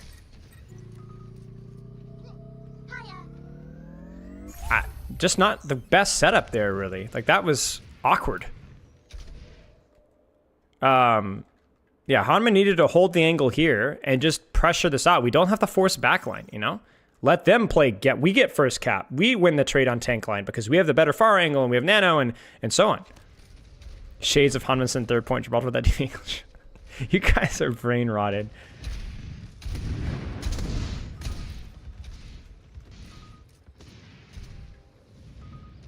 Diving in. So, I mean, I think Crazy Raccoon's pretty happy about how that played out here. Now, they do need to build Rally or something, or Sojourn ult probably here is the big one.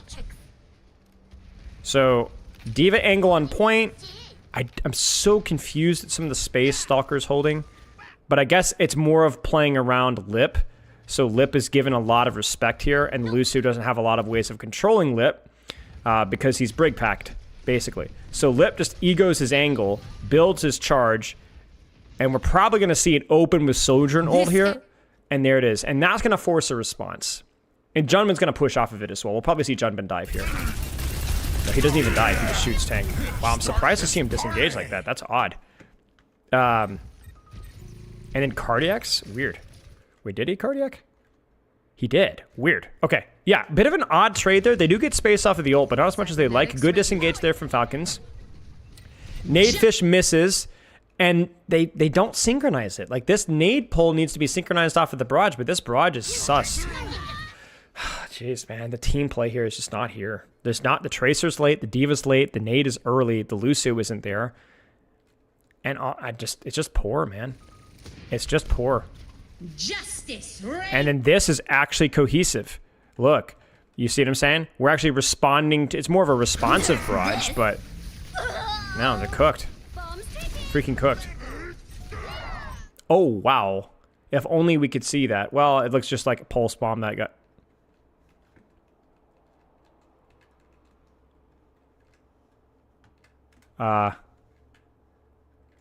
Okay. Juno is now British. Messi. And this is with one ult. Well, I guess 2 ults there. It's Sojourner. Okay, they're... Oh, wow. They're just going to clutch it with Nano. Okay, I respect it. I respect it. I mean, it's fine. You're going to win it off of that, so there's your point.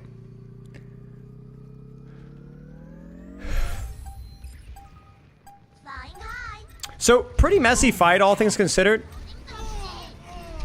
Wait, no, wait, Chio just freaking dies. No way, Chio just dies. I was fixing to like, oh, all things considered could have been worse for Crazy Raccoon. Your Sojourner ult was pretty bad, but you walk away from knowing that you weren't likely to win this fight with the ult economy, and then you can go in the next point and definitely win it with your ult economy. But now I'm like, wait a second. With the time allotted, he gets a bash reset. He gets a touch. All he needs to do is live, and they can gauge fight literally anybody. And because they have the threat of cap here, just grab D.Va. D.Va's freaking dead. They get cap. D.Va dies late. Chio is going to get run down. And that's it. And you still have Juno ult for last fight. Oh, they get the stagger and fielder as well. They're cooked. This is it. As long as Chirwang doesn't die here, he needs to be careful. There's this conk pull. They get the overtime push. Hanman dies for the touch. Cardiac's popped maybe a little early, but it's fine. They just need to lock out Pharah. And that's it. Yeah, that's it. Crazy Raccoon team play, just better. Just so much better. Honestly, first point, the Sombra stuff, the Pharah swap, Falcons look lost. Second point, first fight, Falcons, again, look totally lost. And the only good thing that they do is when the next fight, but the fight that they just don't have any more ultimates. This point here, Falcons don't look completely lost, but still get out-ulted consistently in the trades. Messy nano value, which was at times, like the first nano especially, messy beat value. The barrage timing with the pushes is just completely off. Hanman's left on his own. Stalker's left on his own. It's just a mess. Yeah, we could look at perks really quick before we head out here. Barrage, suck.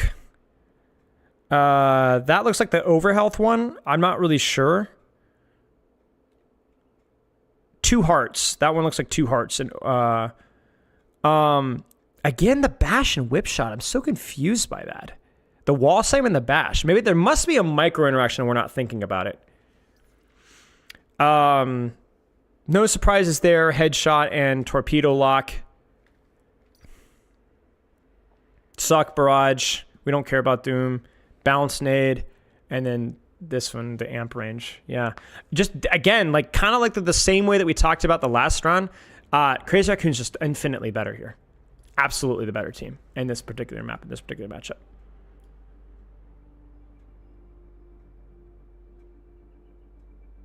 Anti-tracer check? Yeah, fair enough. Yeah. Yep. Okay. Wow. Very clearly. Clear, Crazy Raccoon. Advantage there. Like, not even close. Okay, let's look at the last map here. It looks like, is this King's Row? That's what I think we saw. Yeah, King's Row. And then let's look at the bans. Where are the bans, my friends? Okay, bans. Initial ban, Falcons coming off of that loss is going to be Ana. So they're going to have, either that's a protect their support, which might be Kiriko or Juno or Brigitte or Lucio. But it could also be that they don't want to play around with the double flex stuff as much. Could be that they just don't like Ana as much. Hanzo might just be a protect DPS ban, but also Falcons have already shown that, you know, they could whip out the Hanzo, and I think Hanzo's pretty good on King's Row, especially first point and third point when there's a little bit more open space and verticality. So I think in terms of ignoring meta, if you look at just space in a vacuum, first point King's Row is really good Hanzo, third point King's Row is really good for Hanzo. So maybe there's something in there. Maybe there's something in there. Yeah. Shu's been server admin on the last few days here. Okay, that makes sense. That makes sense. Okay, let's get our replay code and let's get our expletives ready. And let's just see what happens. Cross your fingers, y'all. Protect ban only makes sense for initial ban, yes. For the Ana ban, yes.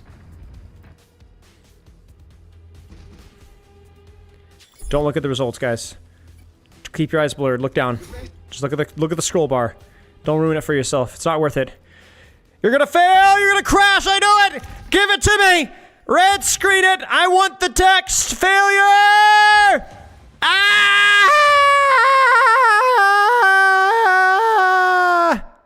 Ah! Wait, we're good, guys. Ah! Okay, we were good until the end. Actually, I'll take that. I'll take that. We're good into the end. I'll take that. That's pretty good. That's the best one yet. We were really late in there. Nice, guys. That's actually that's so nice.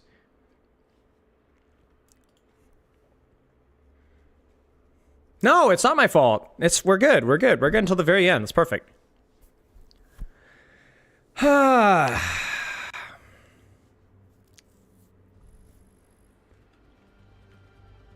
Next minute, Spell gets hit for us. All right, so we got like 4/5, 90%, whatever, 80%, 90% of the code clear. So we're good. Going on the replay viewer, something to do with perks. Red. Nice. We can actually skip around. What luxury. I'm predicting some weird comps here. I have not seen this match, but like first point King's Row really just lends itself to weird comps. Like this is even before hero bans and stuff. It's just, I mean, I guess we're kind of already seeing it here. But like you just have so much space to kind of flex your nonsense, you know? So Falcons are rolling off on Ashe because sightlines and because Hanzo banned, and then D.Va because sightlines, but also verticality, and also Hanman's good at D.Va, and then Juno because rotations are good, but you can still need to pocket, and it's kind of weird to me. Like, I look at this comp, okay, actually it's not weird to me. If Hanman was on another tank here, like a Sigma or something like that, I guess, I wouldn't mind something like a Brigitte Zen, I think would be a lot better. But the problem is that like Hanman just has a massive tush and needs a lot of healing. That's just how it goes with D.Va. You know, you just need a lot of healing for D.Va, and maybe also Sigma gets run over by some like Ramatra Juno comp or something like that. So it's kind of a shame. Juno Zen don't have a lot of synergy, but you know, your Juno can rotate and control a lot of the high grounds and apply a lot of pressure from a lot of different sightlines. And Juno's also pretty good versus Pharah as well. So that's kind of nice as well, because you do see a lot of Pharah played here too. Yes, I am the best Ana. Yeah. In terms of what Crazy Raccoon are running, is also pretty good. Brigitte Juno, always fun. You actually have a speed boost for a tank that is pretty good here on first point. I mean, a lot of tanks are good here, honestly. I think Wrecking Ball is maybe a bit of a not as strong, but pretty good. Sojourn, Pharah. Yeah, Pharah's strong here as well. Like, a lot of this is just kind of like heroes that can kind of function with more range because first point provides that. And then just kind of feeling like, what if scrims? What do you guys feel like playing? It's like 10 weeks. I'm sorry, Adonis. Forward barrier activated. Now, the question is do they do the full speed ring rotate to clear top? You know? I feel like you probably need to do that. I mean, it's going to be hard to clear out a Juno Zenyatta with a speed ring and a Torb and then a D.Va disrupting you along the way, but I think you might have to. Or do you apply pressure on point? Yeah, they go for the rotation. All right, so here's the play. A lot of teams will rotate to flip out here, and I think that's fine, but I wouldn't mind a speed ring here to get pressure here and flip this way. Like, you could sometimes see that as well. I'm curious to see how they approach it, because he's saying it's kind of discouraging that rotation, but he's by himself.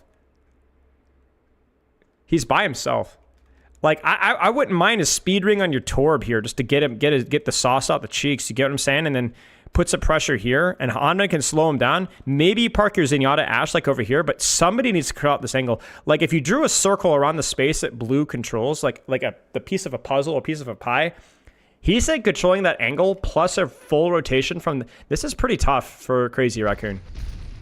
This is pretty tough. You see this? Like, this is pretty tough. And the best part about it is they could force a dive here, but like they don't even have to. Lip is just going to kill Stalker.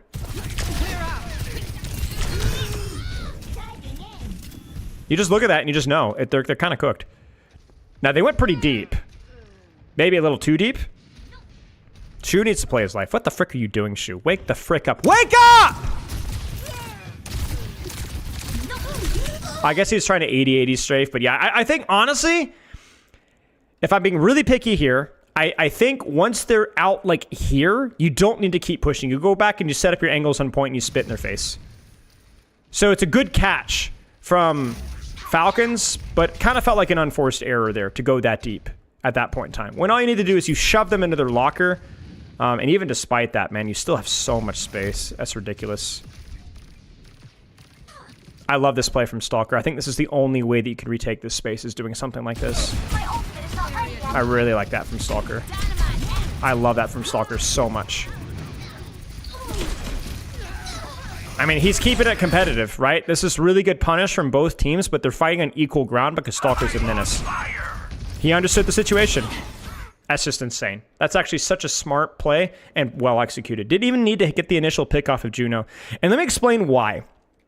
How many times have you guys tried to retake King's Row with your entire team grouped up here trying to walk out of the choke with spam from here, and from here, from here? It just doesn't work. It just doesn't work, right? It's painful. It's agonizing. Like, look at the setup that they have, right? This is really well set up by Raccoon, right? This is really good. So what do Falcons do? Well, they apply some pressure from here, right? They're honest, you know, they get a little pressure here. They get Hanbin a little bit on the angle here on point. That's nice. But then Stalker knows if I'm here, what can I see? I need to open up an angle. I need to catch them with the pants down. I need to retake some space. He's extremely late. Extremely late. But, you know, this is the funny thing. The more greedy the angle, the better it is to be late. The better it is to be late. You know? Because then they're completely locked in on kill. They're not thinking about you. I mean, if Stalker's a tiny bit better here, Shu's also immediately dead. Let's put that one out. But now you look at this and yeah, Hanbin dies, but Hanbin died for a reason. Hanbin died so that Stalker could live. You get what I'm saying? Like, Stalker can actually do this uncontested, not completely uncontested, but he's able to have more freedom to do as he wants. And so then not only does Shu go, man, crap, stupid, right? Okay, we're good. I'm fine now. Ah! Proper then comes in from the other angle and pushes him out. So well played to Proper. Carry by Stalker. Carry by Proper. Now that was enabled by Hanbin dying on point and stalling it out. Even Fielder, right? Wrapping around behind. Look at that. They're the ones getting flanked. Beautiful execution. Beautiful retake by the Falcons there. Really well done. So he took a new angle. He took a gamble. He took an educated risk. And you need to do this in your ranked games, guys. Even if you're playing slower characters. I cannot tell you how many times I've won ranked games retaking this space as Ana. Letting my tank die a little bit, but I come in a little bit. Like, with Zen, with DPS, it works. It works. Now, you have to try to get there on time. You can't be super late. But, yeah. Really well done. You usually die. It doesn't matter. It's still worth it. You don't do anything from here anyway. Right? Really well done. Heesen goes Genji. I like the Genji swap. Genji's good versus this comp. Pharah's really good too, but I think Genji's also good. A lot of verticality and so on. Rally is the big one here. Juno ult. Chorong's in trouble. They don't have the angle for it. Juno ult was popped way too early. They need to get a kill now. They don't get the kill. It's a badly timed Juno ult. Chio.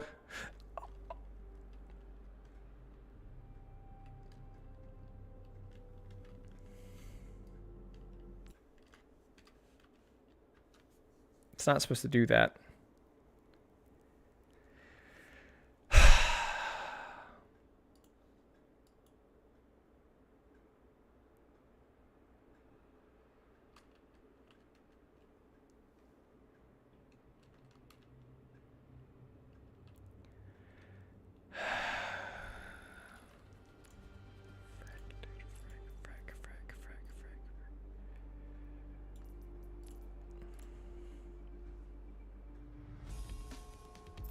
Ready for battle.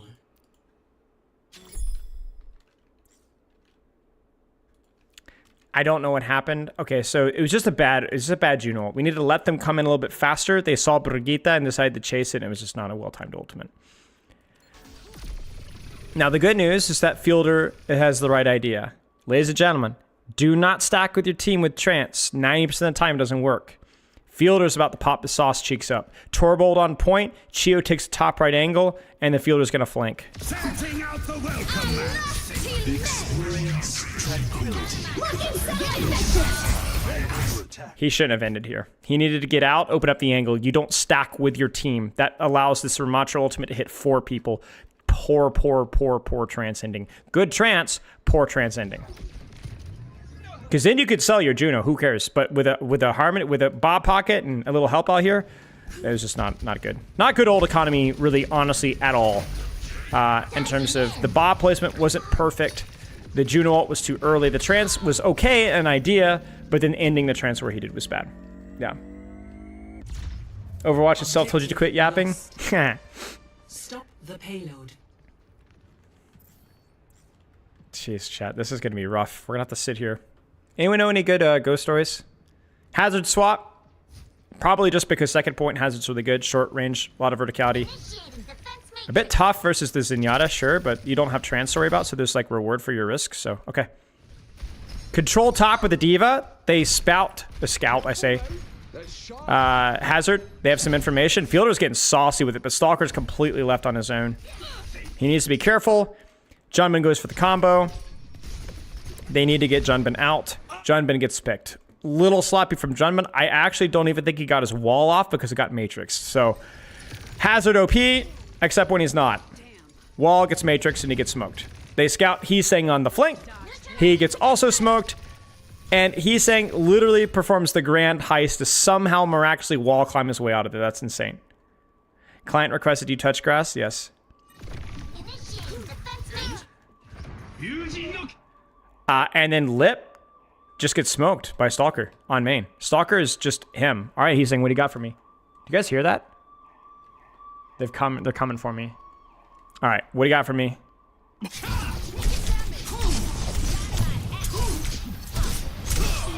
Fielder is not a Zenyatta player.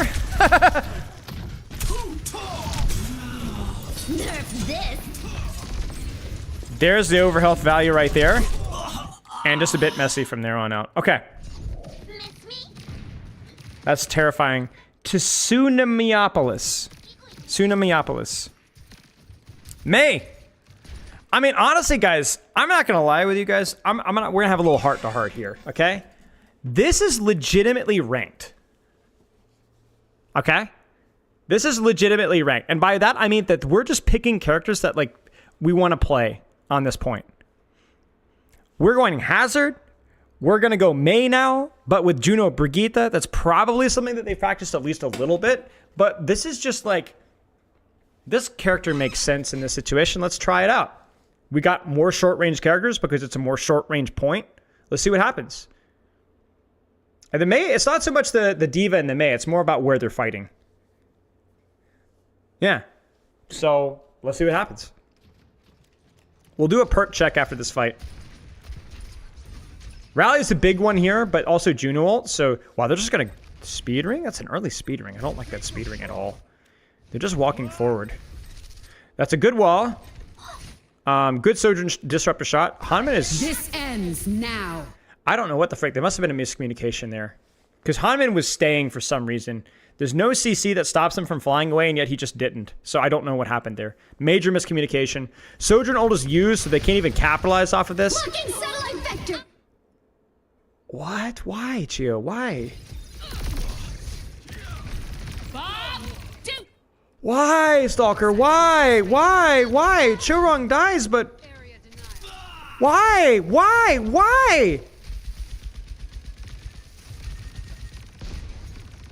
What is going on? What did they just do? Okay, when I said a ranked game, I meant more of like the creativity and expression of the hero swaps. There's like a lot less locked in, but why did they do that? So there was a miscommunication, so Hanman gets left on an island. Probably should have disengaged anyway. I don't know what he was thinking. But then the Juno ult comes in super late, which is bad. Responds to with rally.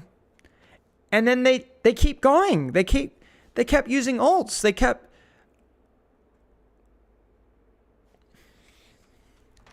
I don't know.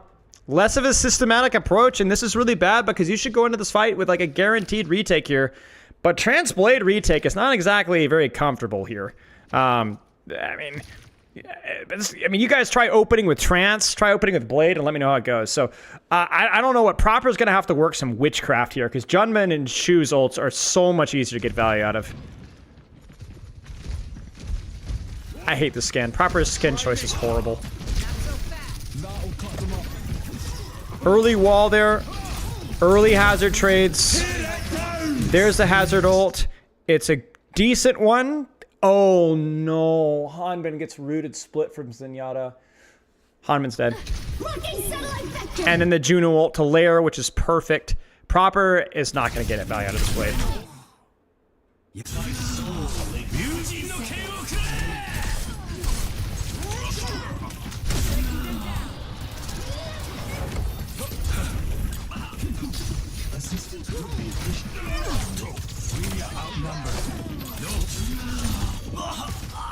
As I said, he doesn't get value out of the blade. Just as predicted. He's saying Freaky doesn't even ice block that. He doesn't even know. Charlie Echo Mike November. There you go. I'm curious to see what swaps we see here. I like the Zen on third point here. Again, pretty open. Not as much rotations and so on. I like Hazard here until the late part. Diva's also good here. More of a comfort pick for Hanbin, but like a lot of verticality. What are they? What is the play here? Are they taking an early fight? It just seems like there's some weird disconnect here with like what Hanbin's doing and the rest of his backline. This is so desynced, right? So Hanbin's HP is like getting freaking melted. And we gotta do a perk check. Okay, so Percocet. He's got the good perks. No elaboration needed. Is that the floaty and the 6 balls? Good perks. He's got the good perks. Ammo, and then Disruptor Shot. Interesting one with the Disruptor Shot there. He's got the Disruptor Shot stick there. Primary fire range, which makes sense. Jump distance, and I don't know what that one is. Is that resource? Or no, it's slash to tank, I think. Extra slash versus tank, I think. Yeah, and good perks. Okay. Yeah. But honestly, like atrocious. Like Hanbin could get demeched here. Especially with that Discord primary fire range. Yeah, look at that. He's saying getting value out of the perk there. Proper is able to take the angle, but he's 1 HP. And then they're just going to chuck the Blizzard. Junman dies. Probably shouldn't have died there, but they should still win this. Oh, no, Proper. How does he do it? How? How? How? How does he do it? How do they get any trades there? Not so fast. Lip needs to disengage. The payload is approaching its destination. Oh my gosh, Fielder, 7 orbs, Cho wrong. Lip needs to get out. Crud, man. You can't lose like that. Wake up. And then the Torb swap for last point I like a lot as well. Just a whole lot of high damage, take your angle. 60 seconds remaining. And then in terms of Torb turret spot, I wonder if we have like, I don't know, where would you guys throw turret? Like here? I think a turret there. Let's see what he does with it, because he's going to be pretty close, right? Yeah, he's pretty close already. So I'm curious to see which perk he gets and what he does. Yeah. I like that turret until he gets the perk. It's kind of funny to see Mei still being played here, even though it's relatively open space. I don't really have a better suggestion. Maybe we see Heaston kind of wall himself up and play the angle here. That could be pretty good. You're kind of having to play Mei like a primary fire bot on point, and then or you're not really pushing a tank here. Oh, they're trying to flip the rotation here. Can they catch Chio? Can they catch Chio? Okay, so they go the hard speed dive on the fielder, stuff him in spawn. He probably should wall that. Yeah, he does wall that.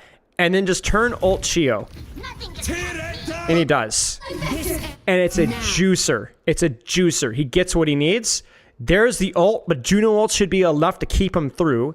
Stalker does not have the... Oh, he does have the railgun buff, so he can one-shot. All right, Stalker, this is all on you, mate. This is not looking good for your team. This ends now. Oh, Lip with the angle. Oh no, Junman dies. Fielder comes out of cryo from spawn and actually does something. Cooling down. Nothing.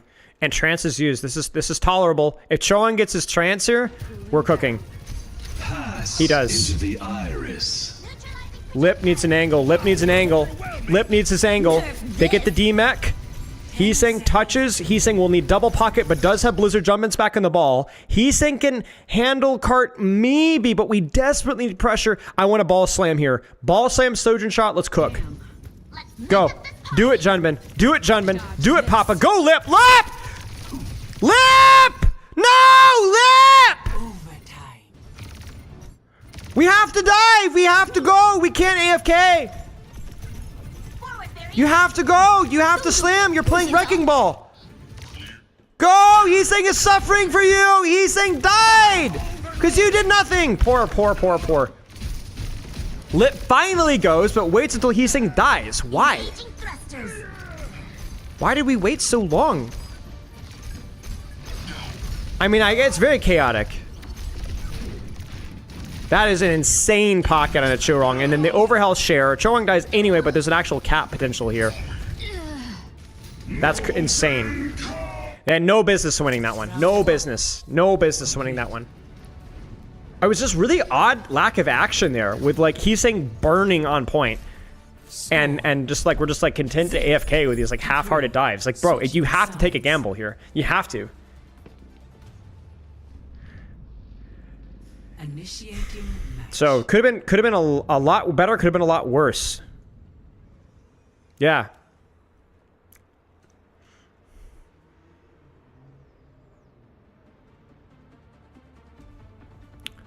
Well, what a mess.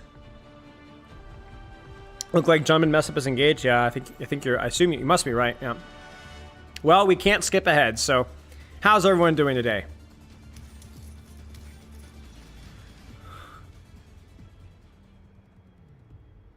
Yeah, I think you Otaku, you might be. I assume you're right here. Bap is kind of cool.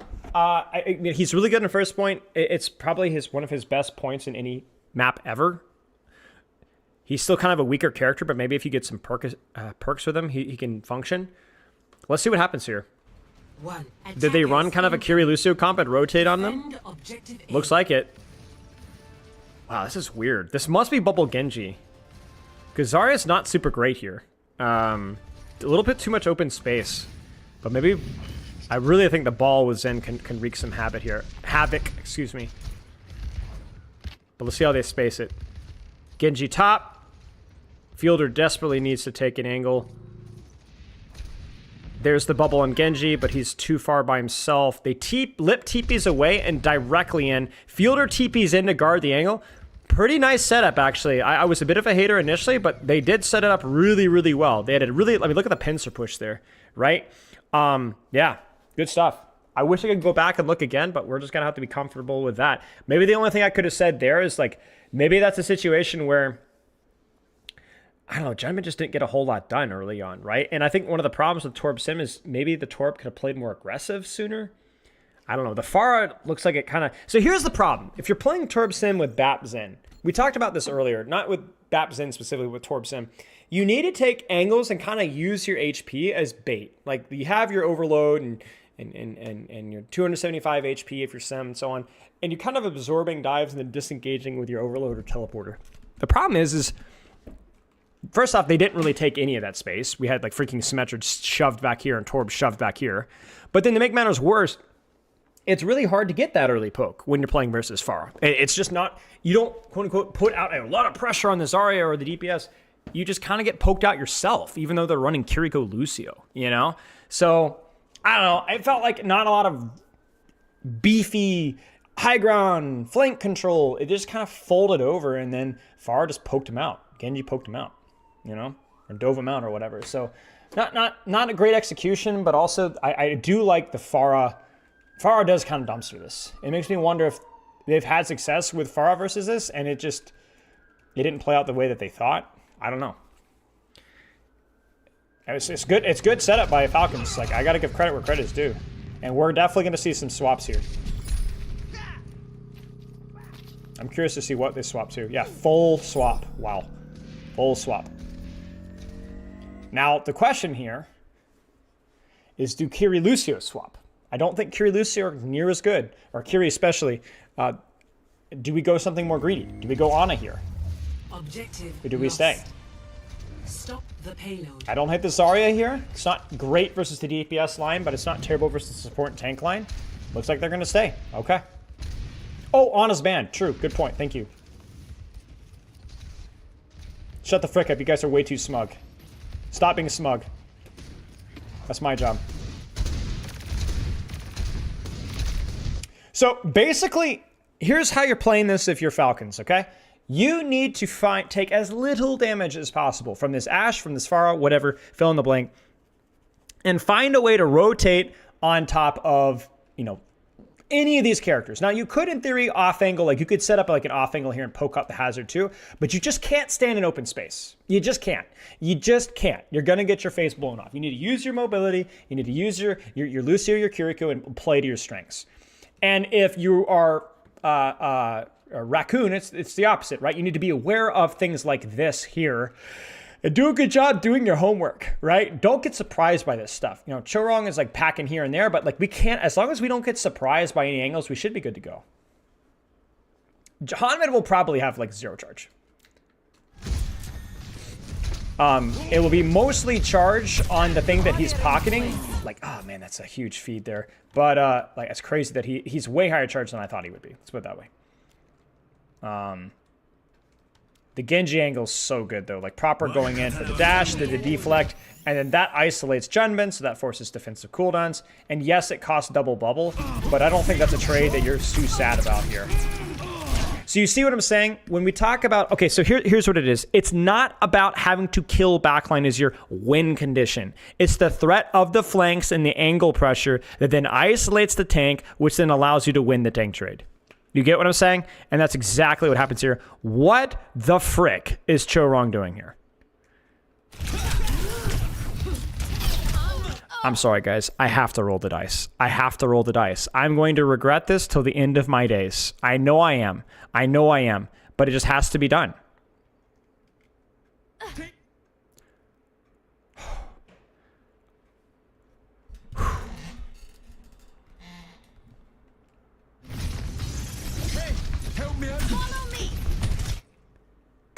I have no solution. Junmin's dead. He's just dead. You being here doesn't help. Let him die. Pocket your DPS. Control an angle. Rotate back to high ground. Play your space. I think this is a feed. This is a feed. You're just walking directly in the middle of the enemy team. He's saying at least has mobility. Chorong is cooked. Chorong is cooked. And Junmin dies anyway. Weird. It's, you know what's funny, chat, is when we see like these comps that these guys clearly don't have a lot of experience playing versus, just because bans, and again we've talked about this, it's just how goofy some of these errors are. Like you just really great players, and this is where I've always been a fan of bans, because great players to me are not system players alone. They're players that are able to understand their characters and understand the way the game has worked and able to adapt with how they're doing with what makes sense in the moment. You get what I'm saying? And I'm not saying Chorong isn't a great player. He is a phenomenal player. He's one of the GOATs. But also at the same time, you know, this isn't on a brig, you know, whip the wins and rinse and repeat anymore. This is, you got to be creative. You got to have the mace to the face gene. You get what I'm saying? Where you're able to space yourself properly and understand when it's better to control space or go for backline, you know? That's never the play, you know? And so we don't need to read too much into it, but it is worth pointing out that you're going to see goofy stuff like that, and I think that's good. I think it's going to allow people that are able to think, understand the fundamentals, and think outside the box to be able to find success. Seems like I favor the Falcons somewhere. No, not so much. I'm indifferent, to be honest with you guys. Maze of the Face is a better Brigitte than Chorong. Maze of the Face might know how to play Brigitte in these kind of compositions better than Chorong. Maze of the Face hit rank 1 at playing Brigitte in ranked versus Pharah's and Ashes. Probably not. I think Chorong probably would definitely be better than Mace of the Face given the opportunity but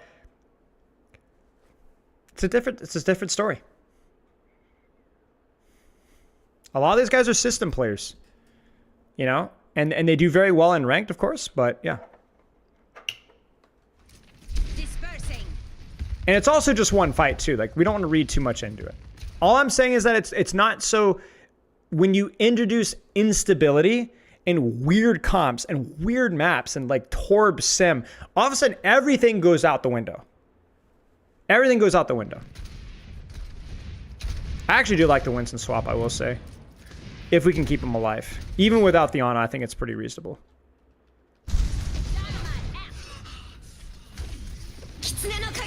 They don't have any ults, though, is the problem. Oh, Lip makes it happen. That's what we need to see, Lip. See, now they could just live. Wow, they're going to beat that. They really want that. I actually don't hate that beat. Maybe it was a little early. But yeah, they need that kill on Winston now. Otherwise, this is going to get recontested with Juno to 100%. Chorong's going to die. It was a good try. It was a good try. It was a good try. This is very winnable. That was a good hold. Or good push. Good response, excuse me. Map 5. Geno Smith of Overwatch.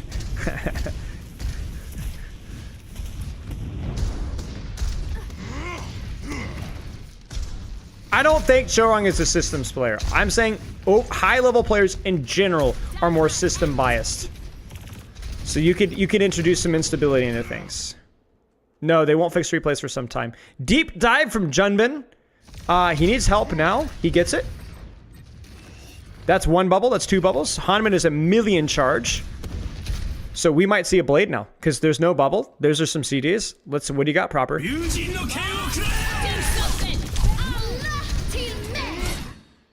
Oh dear. He messed it up. 2 for a 1, so it's not the end of the world, but yeah.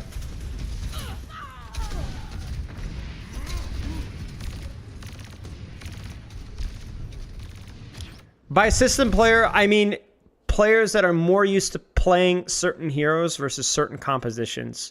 And so then you pull them out of those compositions and they don't look as comfortable. A good example of not a system player, but a good little micro example was how Hadi was extremely experienced at playing Rhine versus non-mirrors. The funny, like, you guys want something funny, chat? As London Spitfire, we lost so many scrims to Rhine mirrors versus Atlanta, versus Florida back in the day, because we didn't practice Rhine versus the Rhine mirror. We practiced Rhine versus everything but the Rhine mirror. So we were good at the individual characters, but all of a sudden we're playing versus Florida Mayhem in a scrim versus a Rhine mirror, and we always underperformed. We're like, how do you underperform? You know how to play those characters? Yeah, but we don't play the characters in that matchup. You get your muscle memory all screwed up. It's not that you play the game totally differently, but some of the rules change. Hanman's gonna die. Probably gonna swap Hanman off here to Diva would be my expectation. And we'll see how things go. Hey, Scarecrow. Hi, Spillo. I'm surprised he's sticking this Zarya here. He probably has the alt fire perk, which maybe he's gonna toy with that a little bit. But it's not because, you know, Winston counters Zarya necessarily. It's just that the verticality of Zarya is a big limiting factor here. What part of the mirror are you failing at? A lot of things, everything. It's just an experience. It's been a long time.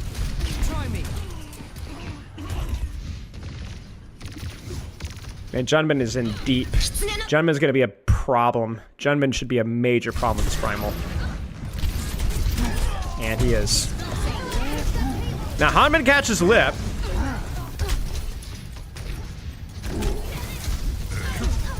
Wow, that felt unearned. That felt unearned. I don't know how Chorong died there, but that felt like that should have gotten a lot more than that. To be fair, it was an active Kitsune, and the Primal kind of expired, but hey, Stefano. Hanbin? What can Hanbin do for me? Juno ult, beat, grab, barrage. Hanbin is really good at this character. Or was. Bubbles there. Beat, engage. Hanbin grabs. Stalker diffs him. He's saying Stalker dies, but he does enough. This is insane. Bubble lock onto Juno because the healing per second is lower from Brig onto Juno than Juno onto Brigitte. And you're happy with your position right now as long as Showrong doesn't touch. There's a chance though. I don't know if I love that bubble. You need your own bubble there. You need your own bubble there. That bubble was way too reactive. They have to worry about point. I don't love that bubble from Hanbin. Probably a lost fight either way. No way proper. Oh no! Disaster.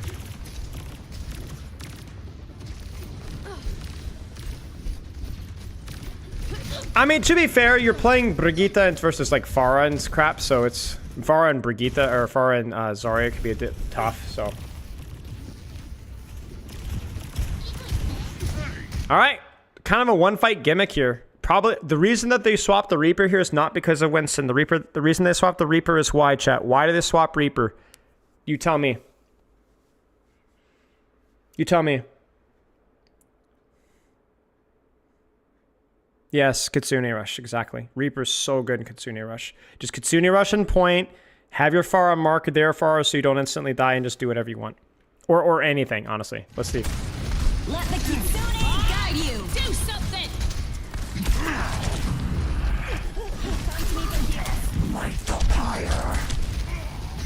It's not enough. Bob too good. Lip too good.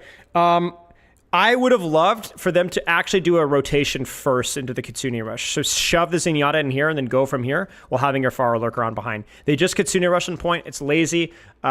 Raccoon setup for it was much better. They had multiple angles. Lip on the back, Juno in the back, Pharah on the side, and they just stomped them. Bad setup. Bad setup. Bad setup. Fine swap, but bad setup. And I wouldn't be surprised if proper swaps off. And there it is. Junman perks? Yeah, we could take a quick look at perks. So, no surprises there if you've been watching the stream. No surprises there if you've been watching the stream. No surprises there. That's like the primary fire one, I believe, the reload. And then I'm not sure as familiar with the Ash ones, but I don't think they're quite as important. No surprises there. He's going to chain lightning here. Okay. There's the burst heal pack one on Showrong. Coach got an extra boop. Good to know. Thank you. And no surprises there.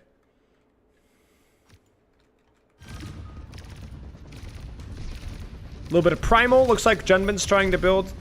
Don't know why I am talking like Yoda. But we are here.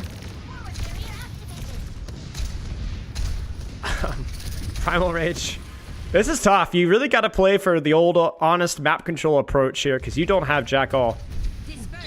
Primal should be pretty lethal here as this fight evolves. Junman can be really patient.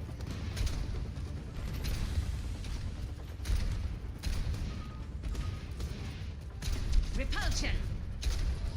I think Proper's just, yeah, they're playing for just kind of a neutral setup here, you know? Like, you look at this and, yeah, they don't have any ults, which is why they're setting this up, but Kiri Sojourn here, Pharah pocket here, Diva with the angle on Lucio kind of shoving the backline to the corner here, and then now you can turn your attention to force the Primal Rage. Like, this is the kind of setup that it feels like Falcons only consistently do when they don't have ults. Like, this reminds me a lot of Suravasa, you know?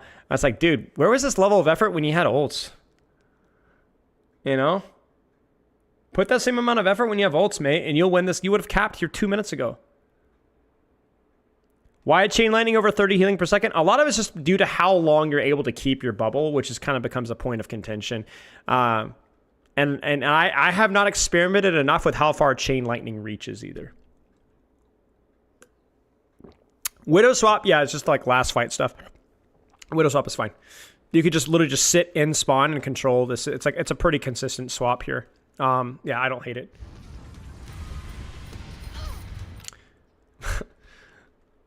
Yeah, but you can't freaking die, you know. That's the one thing. So good setup though. I mean, this was not just proper shot. This is also a far rocket from the angle, and Lip doesn't get support because his supports are shoved into the back line by the D.Va Lucio rotating, and they also force Winston Bubble at the same time. So yeah, the Widow dies, but also good setup, man. Good freaking setup. Falcons earned this for once, and now Heesing's gonna die, and now the Primal's gonna be too late.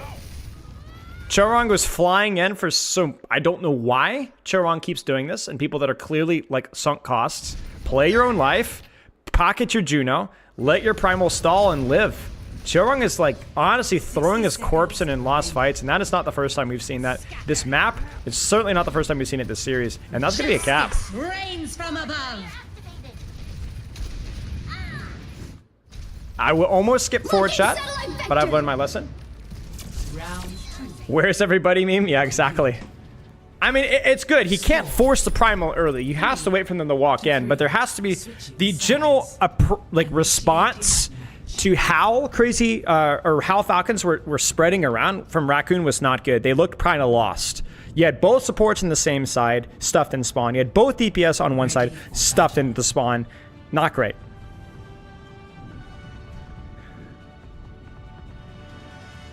Yeah, true, Niels. How does Raccoon win that setup? The best thing you can do is you have to be a lot more proactive about guarding the space here. Like, I would have been comfortable if as soon as you see D.Va Lucio here, committing a lot more pressure to punish this from D.Va Lucio, because she's split. They're split from their main support. So bleed that guy, get that D.Va HP down. Get that Lucio to burn amp, you know?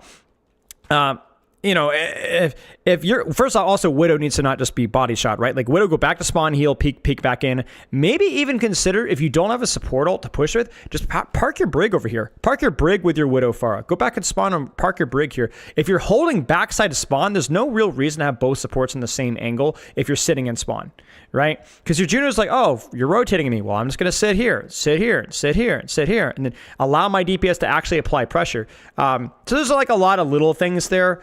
You know, and then it kind of comes down to execution of which team could do it better.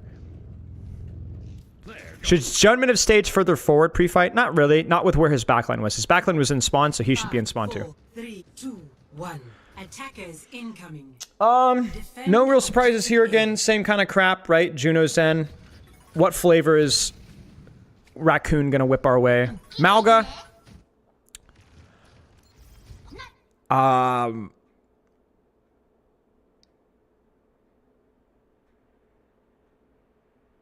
I mean, Malga just provides that big burst potential, but surely they're just going to rotate top again, right?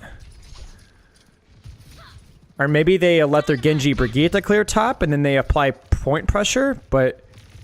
Yeah, again, I like the setup here. This is alright. And then you get your Sojourn carefully touching point, and then your off-angle from your Malga shooting tank, and then you get your Genji pocketed up top. Heesang gets the pressure, Heesang gets the pocket, Heesang gets the speed ring, and that allows Junman to apply pressure on point, because Heesang kind of tanked for him. Brigitte lives, Brigitte gets smoked, and then Proper hits a shot on Lip from here. And so they get the trade. Honestly, well played by both teams.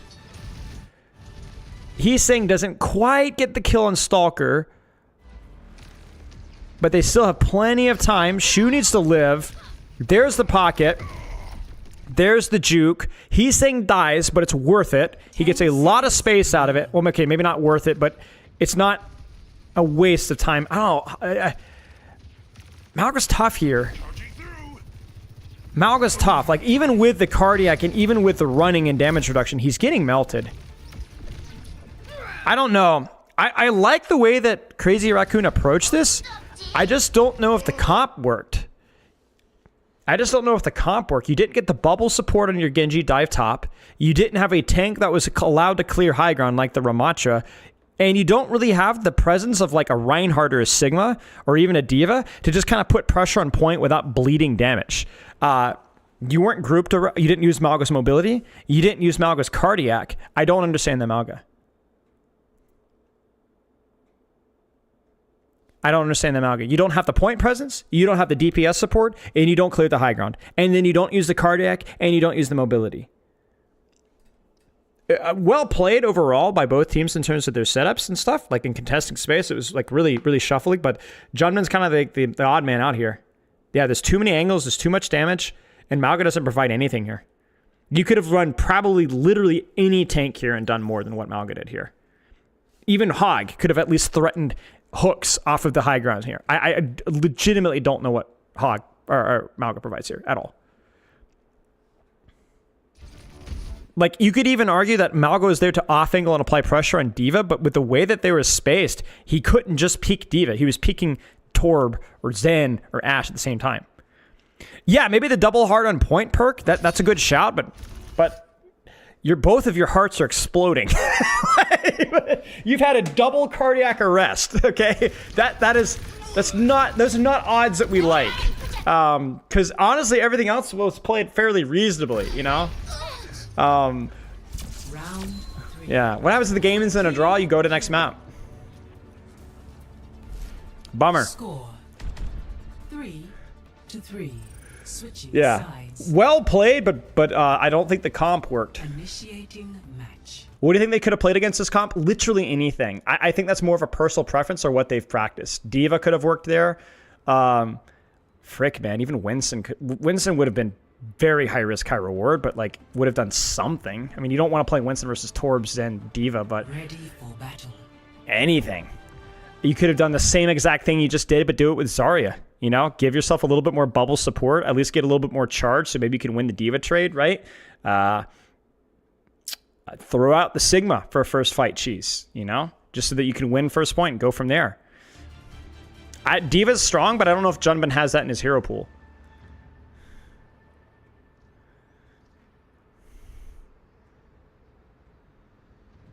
Proper's Torb dropped from high ground, I think, because he saw an opportunity to push a kill. Saw somebody low. Would Mei have worked? If Mei played in the same way that Genji did, where she goes up top here and pushes and controls here, yes. Sitting on point, no. There's just too much pressure from too many different angles. Doomfist? I mean, probably better than Malga. High risk, high reward. Probably would have fed, but yeah. But yeah, Mei would not have been able to turtle on point, even with Mei Wall and Ice Block. I think the D.Va can contest too easily. But Mei for pushing up top, yeah, sure, could have worked. Zarya is not great for forcing point, but at least Zarya could have helped the Genji take top without actually being there. I mean, we saw it on first point, right? I would say optimally, in hindsight, probably Sigma. Because there's not a flyer on defense. You're not getting run over by a brawl tank. It's Zen, Sojourn, Torb, probably Sigma. Probably Sigma. Now, you might get counter-swapped if you cap, but honestly, OT just capping is big stuff. I don't know what Junman Sigma's like, but Sigma's probably the best perk that you can play there. And you even have the Levitate perk. You have the Accretion perk, which is huge in this situation because any Kinetic Grasp is going to get you an Accretion reset, essentially. I think Sigma would have been optimal there. Sigma would have not only been good at forcing point, but would have been so resource light that you can literally put both of your supports doing whatever they want. Yeah.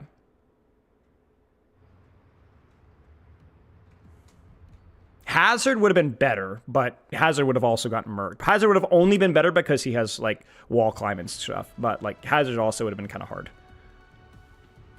5, 4, 3, 2. 2-2. This is it, boys. Attackers incoming. Kind of all leaning on the close range stuff with Venture. I mean, it makes sense. I think you're pretty vulnerable to Pharah with this, a pocketed Pharah with this, but you know, in theory, you still have Juno, you still have Sojourn. You're not completely helpless versus Pharah. D.Va take. Let's grade the setups here. Kiriko goes to the D.Va on the angle. Juno plays back with the Pharah Genji here. This setup makes it feel like they were expecting Pharah defense. But honestly, it could still function here. I like this setup a lot. And as long as Fielder has a get out of jail free card, and Fielder should have full perks too, so he has double TP in and out as well. So Fielder could be super egotistical with this here. Junman again losing so much HP. I think here you kind of have to have like a speed ring rotate this way. Like, you got to go now. Like, that's where Malca could be useful. You get the speed ring rotate, you pop cardiac, and you just take the trade. But you have to do something now. You have to do something. He's doing his best, but you can't sit back here. You can't. This is just not it. Like, you've pushed forward, but you haven't really cleared any space. Stalker still has the angle he wants. Chio still has the angle he wants. And Haman's just going to rotate right back again.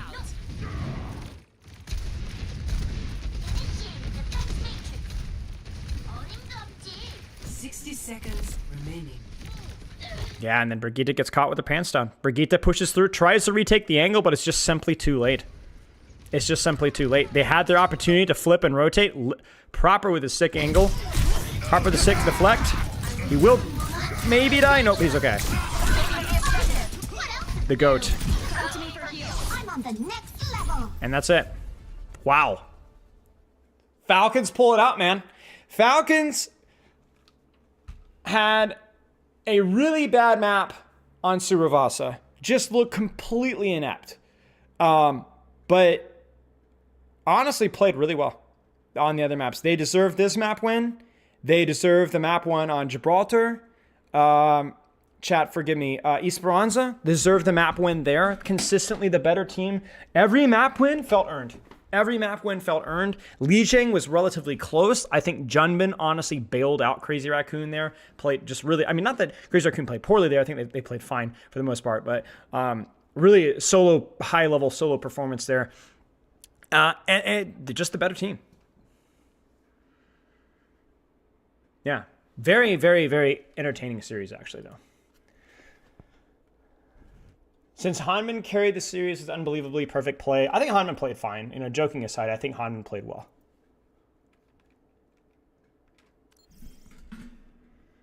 Hair maxing today. You know, your concern with Hanman is just going to be like how useful is the Diva pick moving forward? Is Diva, as perks get better and solve, is she still going to be a high-level performing hero? And I don't really know. I don't know. For me, Chorong didn't have a great game. A lot of mistakes from Chorong. In general, the team play from, honestly, both teams, but especially Crazy Raccoon at times was just really messy. At least in comparison with what we're expecting. And honestly, there are just a couple of moments where just some individual performances, like we praised Junbin on the first map, but my goodness, Stalkers, Hanzo, and Gibraltar, right? Like the amount of fights that they win and just being able to pull that out. And despite, you know, the lack of Sombra, let's say, masterclass there was a lot of really good moments from the series overall. I think Stalker can deserve MVP for me, sure. I think he played well in Suravasa overall. I think he played really well in Gibraltar. I think he did fine on King's Row for the most part as well. And no MVP is going to play well on every map, at least to the level you'd expect. But yeah. Can you give an in-depth coaching analysis on Hanman's monitor position? No, that will forever remain secret. You guys will never know. But yeah, I think Stalker played well this match. I also think Chio and Fielder played pretty well too. Not perfect, of course, but right. What is the +2 and -2? Is that my social credit?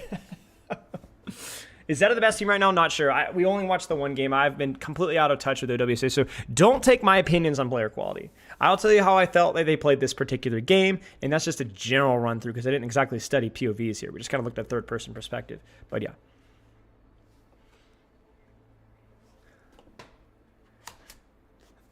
Yeah. Okay, any last questions here? I'm going to close the window. Give me a second.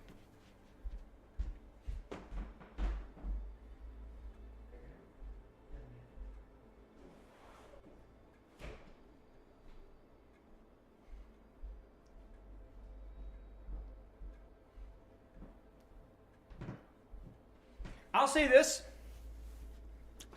This is not a hot take, but bans are good, man. Bans are good. Tell you what, the last time I reviewed an OWCS match that I can remember was Amalgamir. It was Stockholm a little while ago, right? And, you know, we found there's lots of nuance and interesting things to go in there, and it was a more interesting Amalgamata than we've had in the past.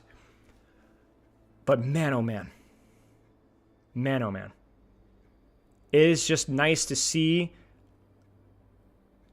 mistakes, creativity, questions about whether they're playing the best comp, thoughts and theory crafting about how they're using bans here and why they ban this character. It's just nice to see, man. It's just nice to see. And this is also with us analyzing things. Like, we're stealing the fun out of it, you know? We're like being nerds about it. And boy, is it just so much more fun.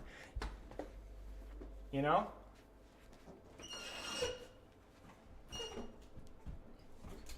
So, bans are great, man. Bans are fun. Perks too. Perks too. It's definitely changed. Didn't change as much as bans, I don't think necessarily. Well, maybe. It's kind of hard to say because you're only banning one hero, but that too. Do you think that the game as a evolved makes macro even more focused on mechanical plays? No, I think it's both. I think it's both. I don't think perks necessarily change it, make it more MOBA-esque necessarily, because a lot of the perks are like enhance the importance of mechanics even more so. Do you shred? What do you mean, do I shred? I think I know the spirit of the question you're asking, but I don't fully understand the question itself. Oh, the guitar. Oh, not really. I play a little bit of guitar, but yeah. Is the perks are banned the reason for the diversity in comps now? Mostly bans, partly perks. Perks are introducing a lot of instability into people's understanding of the meta, but yeah. The game developing. Oh, I don't know. I want to know your pre-stream hair routine. I don't have a pre-stream hair routine. I just have really thick hair. And so it just stands up on its own. I don't use any hair product. It just stands up on its own. That's it. Anybody who's met me in person knows this. It's just very thick. What Koreans do you think makes Hwangzhou? I don't know. I'm sorry, guys. I'm boring. I don't have opinions about these things because I haven't watched enough matches to know. Why didn't you want to watch an EMEA? I'm not against it. It's just from a content side of things, I'm kind of indifferent with what matches we watch. We'll have variety. We'll have variety. But from a content side of things, I'm indifferent from who we watch and from a personal enjoyment. So if content-wise people enjoy Korean more, then I'm always going to prefer Korean. But I do want to mix things up. Mind the stadium playtest for tonight? No. They offered the content creators early access, but you're not allowed to do content with it or stream with it, and I just wasn't interested. I'm too busy. And I still want, if anything, I'm going to be playing more of perks. I think they're going to be a little bit of both.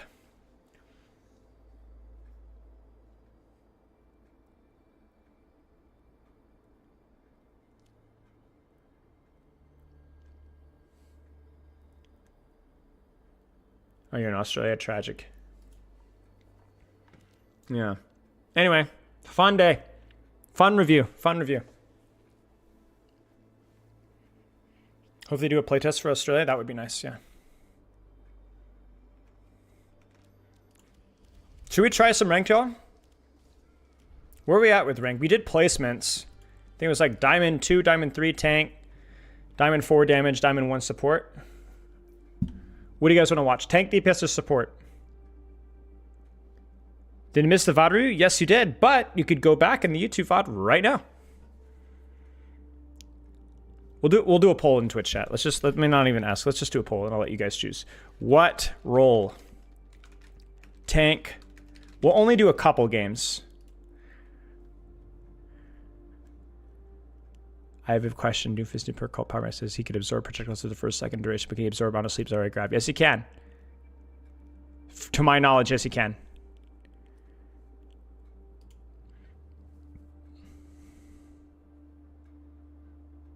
YouTube is great, yeah. And no, how's stream quality been, guys? No lagging or crashing? I didn't even think about it, which is such a nice breath of fresh air. Yeah, you could post links. Should be able to. A must-change perk list? Yes, that's the plan for Thursday. So if you guys are around on Thursday, the plan for Thursday, let me double-check my list here. Yeah, I think on Thursday, our plan is to do a full perk list stream, a perk fix stream. I don't know how many perks we'll be able to get done because it might be a little bit take too long, but we'll at least start. So if you've got perks that you don't like, tank, DPS, or support, Be here on Thursday. We're going to probably dedicate basically the entire stream to that. Tank? All right. Because I already have a lot of ideas written down from my play test in LA. All the normal people were testing, and I was writing down ideas. And so I presented a lot of them already. And I would like to... What we'll do is we'll go really methodically through the perks that we don't like. And we'll... You know, I guess we'll talk more about it when it happens. But my focus will be more on...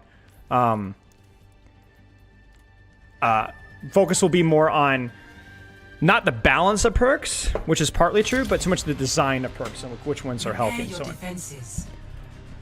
You guys want to do some predictions? Twitch chat predictions?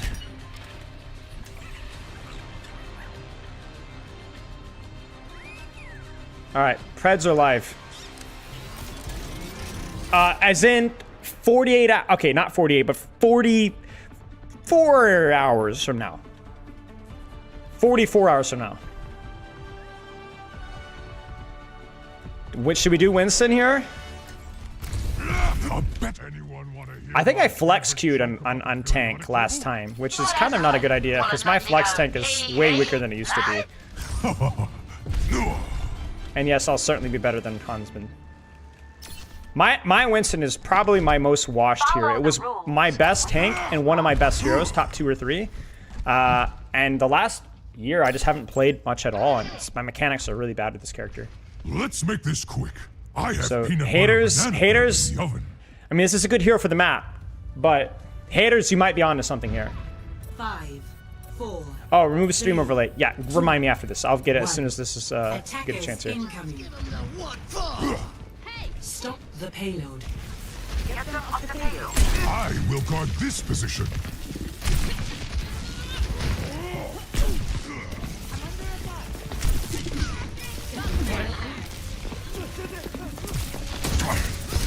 Barrier activated. Here. That was a mistake. Yeah, case in point here. Yeah. No wonder I got desire. Protecting. Thanks. Enemy contact. Touching down. They're pushing the payload. Cut them off.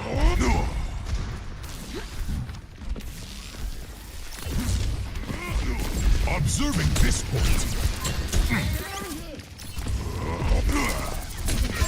Put it out.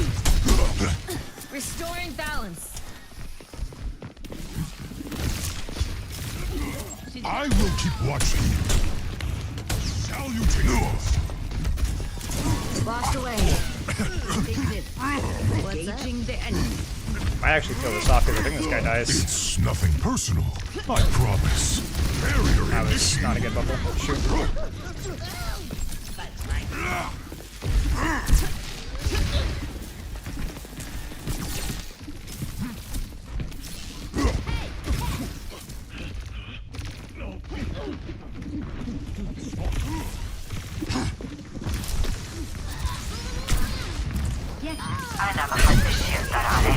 defense is a good barrier. Let the Kitsune guide you.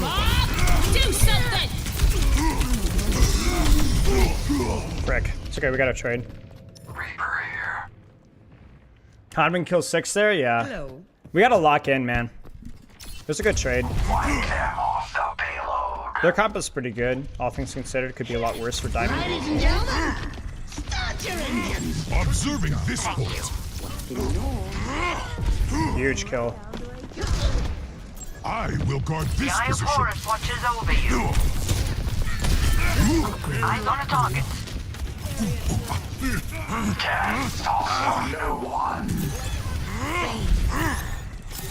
I'm just feeding a little less. Daddy out of here. My ultimate is charging. Okay. There's an enemy here.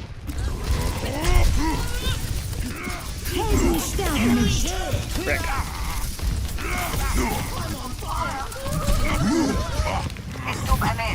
Fucking satellite vector. Back. 60 seconds remaining. I see. Nano boost administered. I feel a warm side. Oh, I'm tracking that EXE, man. Holy crap.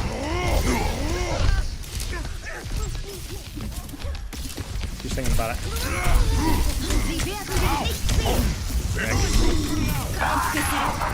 Good trap. Good trap. Should be okay. Take this. Let's kick this off. 30 seconds.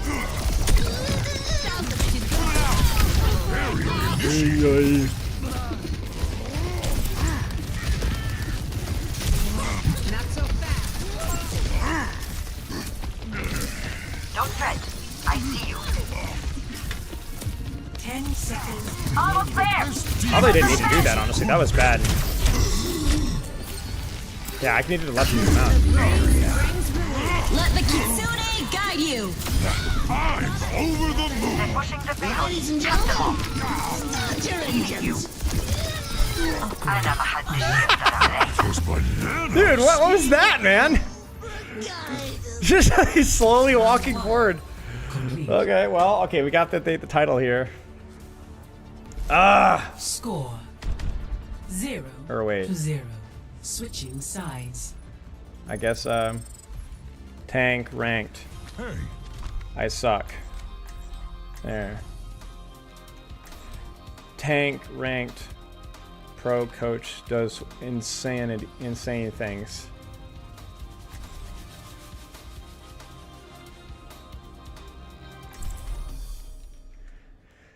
When is Spilo ball montage?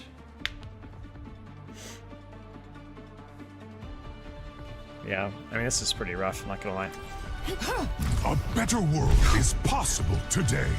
Hey, Kiriko, do you do a lot of office work? No, why? Because you always leave a paper trail. Okay, here we go. What experience do you possibly bring to A little this scouting mission? here. Last week, my friends and I The saved ball a and house throw on the here. party boat. Yeah, that's definitely the play. Nothing. Bastion. Ash, we make this work. I don't give a frick. You can't counter swap my Winston. Sorry. 5, 4, 3, 2. Yes, we're hair maxing. Attack commencing. Dudes, let's keep it moving. Escort the payload. Ouch! Frick. Come on, hit me again.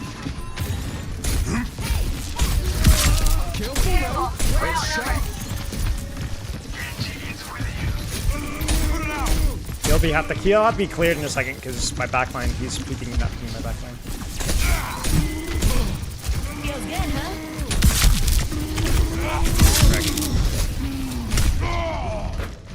Like, hello? Oh, my Ana was rotating. That's fine. Further experiments. It's good that my Ana was rotating, just awkwardly timed. Payload is moving right along. There they are. Get ready. Ouch!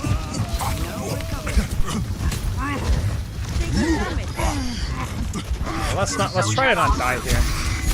You're safe. Wake up! Okay, we're good. We're good. Team is just staggering like crazy. Not quite, but I am closer than I was before. Like, I can't just dive in, right?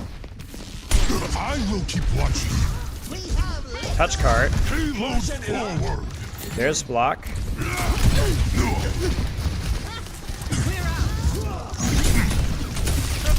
Oh my gosh. That was embarrassing. Shut up, Sojourn, I know.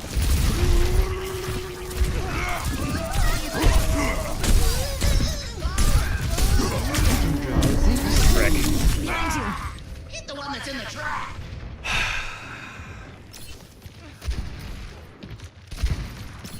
Okay, wow.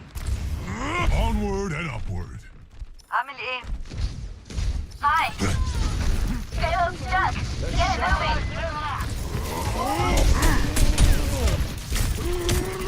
You're powered up. Get in there. I feel invincible. Alright, buddy. Ladies and gentlemen, start your engines. Do something!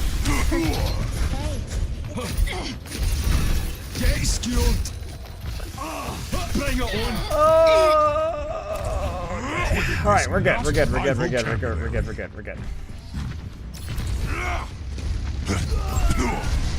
We need to get the payload moving again. All right, let's just let our Sojourn die. We'd get one fight here and we're fine.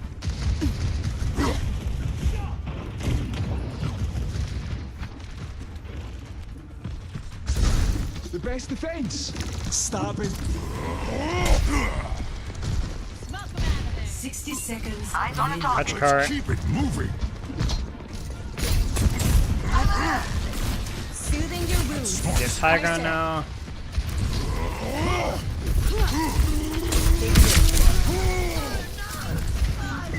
Bit of a blind jump here, but I'm okay, I think.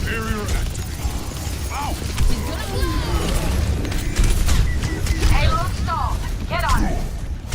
Upgrade unlocked. 30 seconds remaining. I gotta protect you. Just wrecked. Let the kitsune guide you.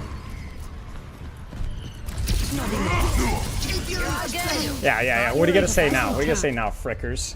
Victory. And one good fight. That's all he needed. One good fight. Han would have lost that game. That's right.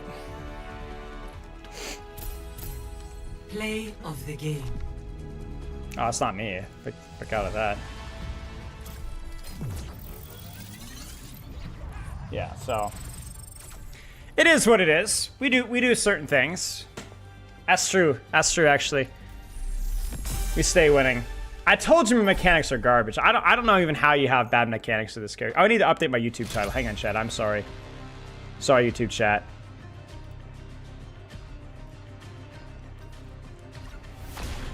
Pro Coach Ints on tank. Self-deprecatory titles never get old. Right, guys? Right. Comedy gold. Comedy gold. Why is this not going back? There. GG. Yes, I changed it. Don't worry. What should we play here? The Paul Village.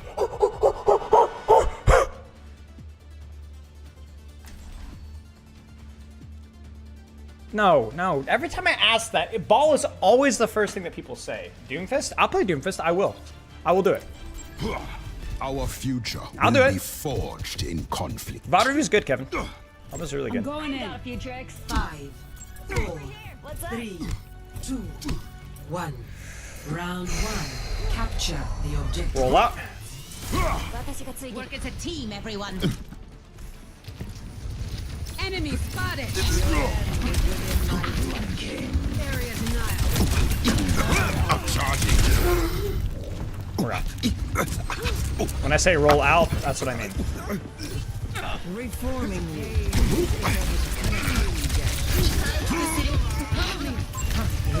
Rocket button. Oh no, no way she outbrains me like that.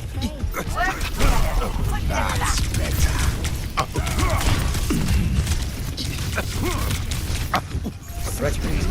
Prepare yourself.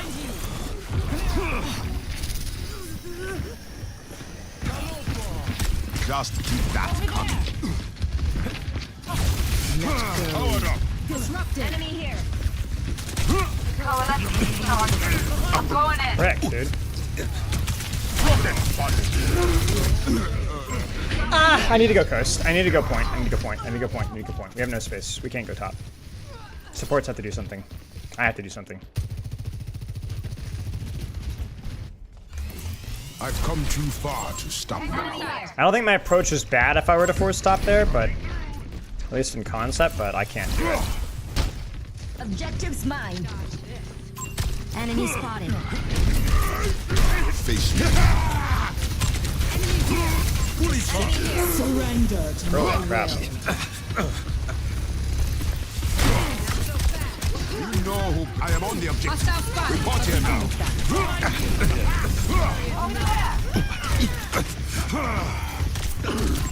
And go inside. Frick me. No way we're losing this.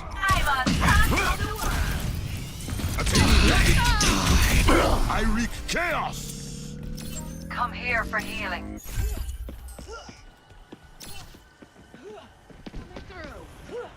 a cure for all the Enemy spotted.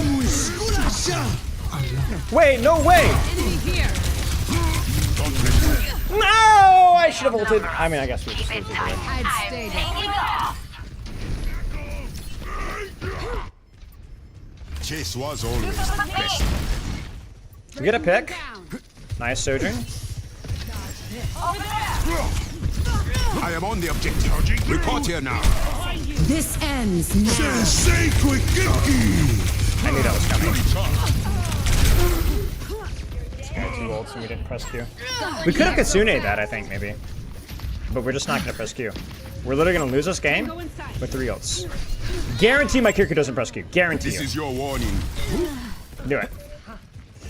Ah!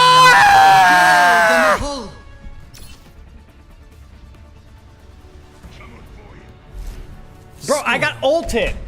I got ulted. I can't physically press Q.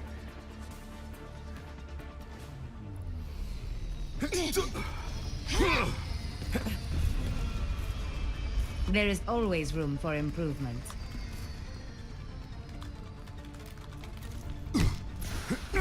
Yeah, I honestly should have dodged Cage. That was my bad. Like, I'm not even being sarcastic. I should have dodged. Or I could have tap punched it.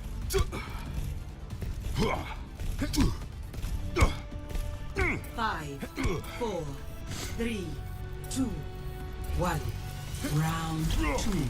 Capture the objective. Or we might get out alive. Over here! Target's locked. Open fire.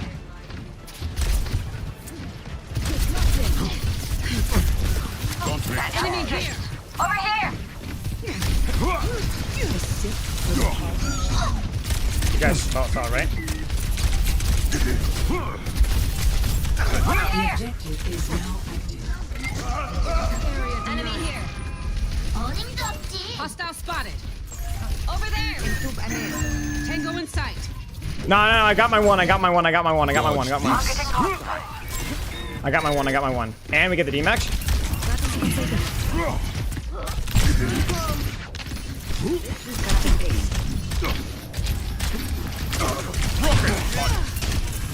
The breeze brings the I can heal you. Go in here. Look at that. Look at that. Look at that. Look at that. Look at that. Look at that.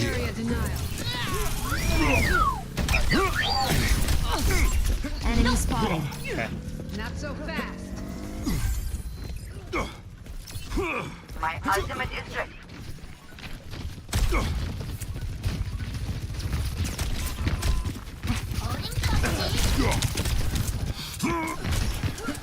Come over here. This ends. No. Let the Kitsune guide you. Not Just your living here. finest hour. Go in here. All according to plan.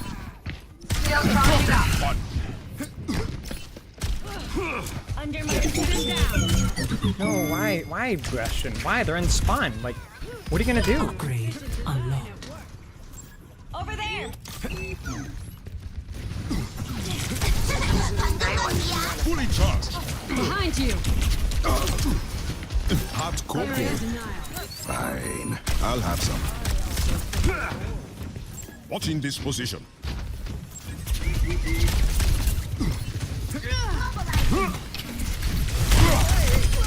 Meteor strike.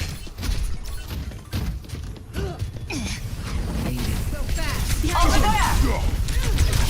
Powered up. No. Cancel. Prepare yourself.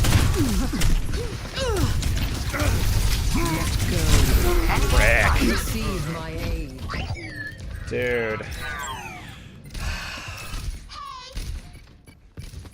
Hi, sunshine. Okay. We have Sojournals. This is your warning. It's go time. Over there. No points, dude. Fully charged. My ultimate is I thank you. You're powered up. Get in there. Who dares confront me?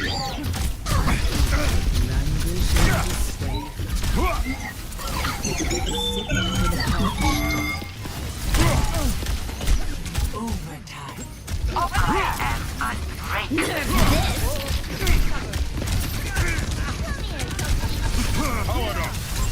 No.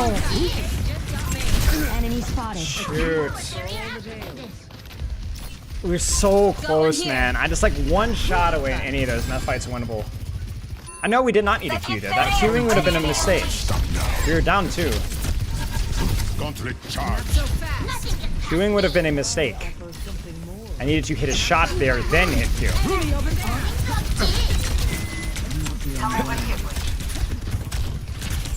This ends now.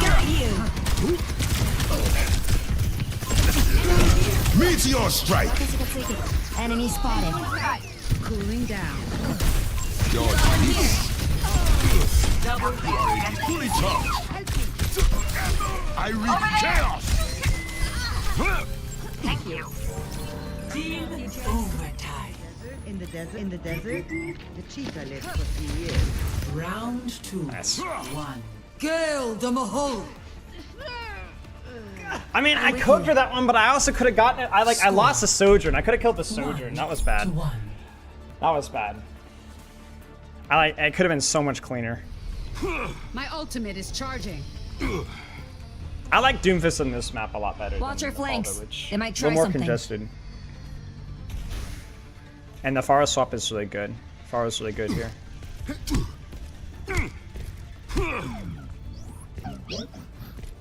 I'm not. Okay, here we go. Let's see if we get the rollout here. I think there's a pretty good rollout here if you're good enough to do it. We'll find out. 4, 3, 2, 1. Round 3. Capture. Okay, that's not exactly what it's intending, but we'll take it, I guess. Ready for a knockout? I'll watch here. Disrupting. Behind you. Oh, frick, this is bad. Hostile spot. Where's my backline, bro? My backline's controlling negative space. We gotta take some space, boys. Prepare yourself. Over there. Come here. I can heal you. Go in here.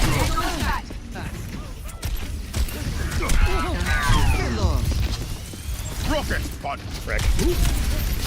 Frick. Enemy here. We have to take some space, guys. Enemy here.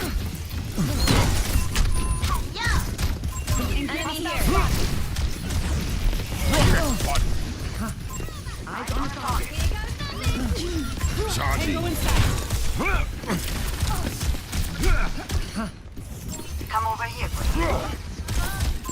Hostile spotted. My ultimate is Seizing the objective. Get in there. Rally here. Nano wood is ready. You're powered up. Get in there. Tremble before me. Rocket bud. No, chat. Come over here. Come to me for heals. Enemy turret ahead.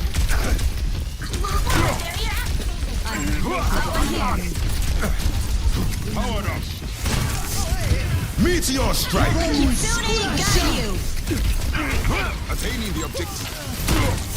Over there. Feel my might. Targeting hostile. Enemy turret eliminated.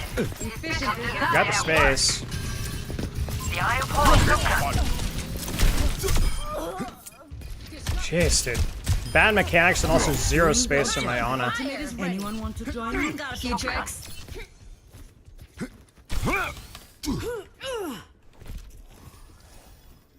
I'm ready to overclock. Ready for a knockout? Shoot, I should have charged that. Enemy here.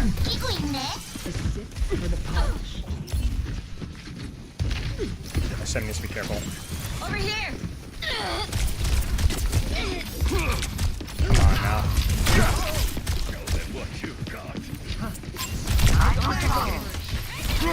No!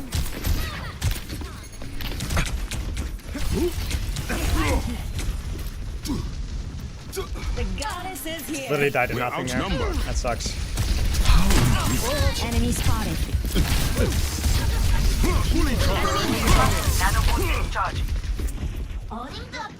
Go in here. Meteor strike charging.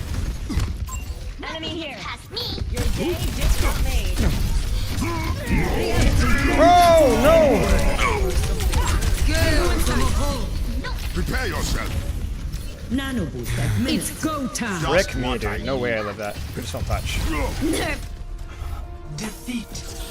Oh, that sucks. That was close. Could have been worse. That was a good. It was a good game. Play of the. It was still a fun game. Consolation. There you go, guys. There you go. Best doofus in an A. Yeah. Did we get anything? What are the challenges? What are the loot box challenges? Complete 5 games. Don't wins grant double progress. Yeah. It's a fun game. I think first fight was ready for battle. Something I needed to do a lot better. First fight we needed to be a lot cleaner. All right, what do you guys want to see in Shambali?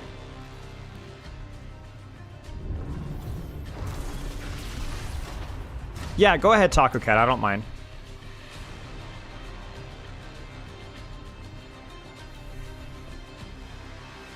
Ryan? Okay. Let's try some Ryan. You know I want ball. No! I didn't go Ryan. I got Mercy Brigitte. No! And then we leave. Lightning shall strike them down. Dodged. Dodged. Dodged a disaster. Time to size up your armor. It's been ages. And the coaching schedule. I'm not getting any. Someone ask if there's coaching opportunities. You have it more. That's not rude at all. I think I have a recommendation in my Discord. I would say Cage or Christopher, Commander X. If you know or know of those people, are my recommendations to probably have shorter wait times. I've been watching a lot of OWCS. I think this news, and I've been trying to pay much in the macro on what space each team taking kills, but it's hard to. How do you do it? A lot of practice, Taco Cat. A lot of practice. It sounds like you're thinking about it the right way, though.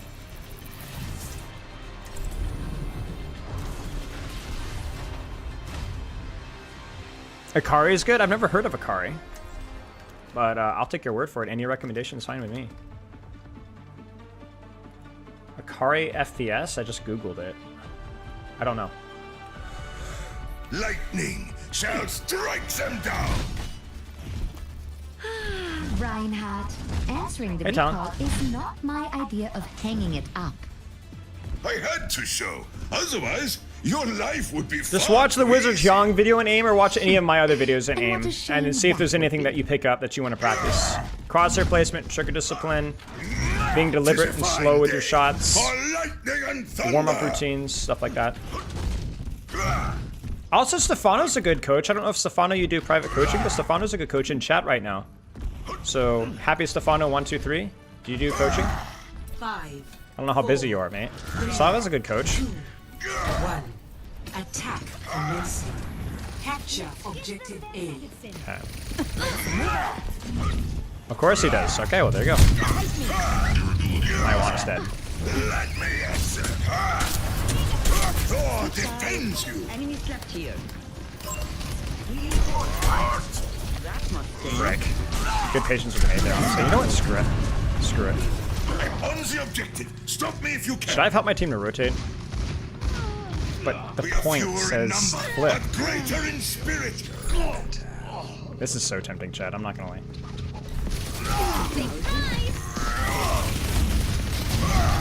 I don't know, Chad. That was a play. We kind of lost the fight as a result.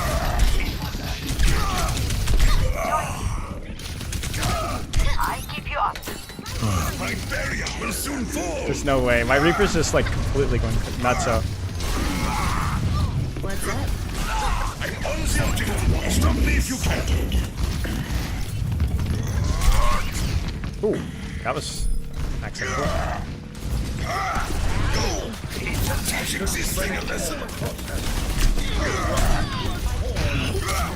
Double kill.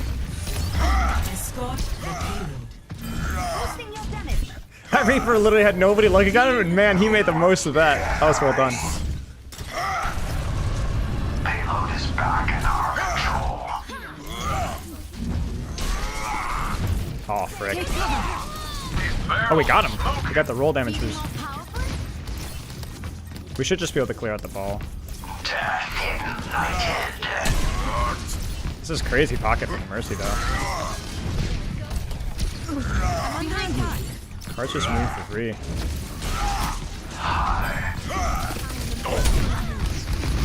Nano boost administered. I'll watch this position. My barrier won't hold much longer.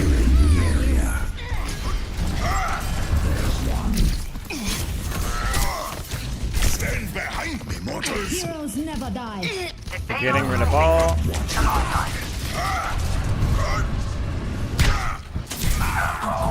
Unlocked. Get them Enemy C. It's just not, she's not really building ult charge. I mean, she's not really doing real pressure either.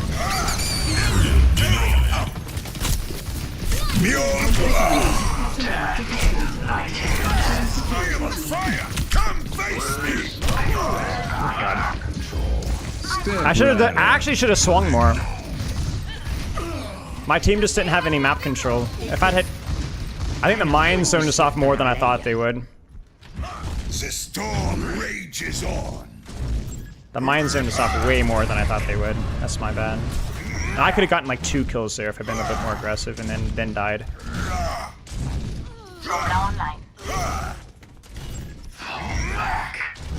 Shadow is fat, yeah. You guys want to see something funny?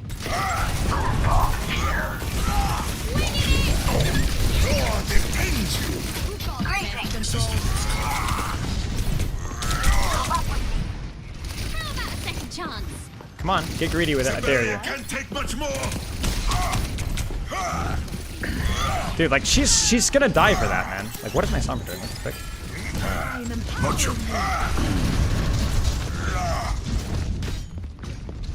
I kind of want to touch card here. I think somebody just dropped. You're obsessed. Just touch card here and then back off. Just so it stops rolling back, you know what I'm saying? Bro, what is she doing? I might need to back off here.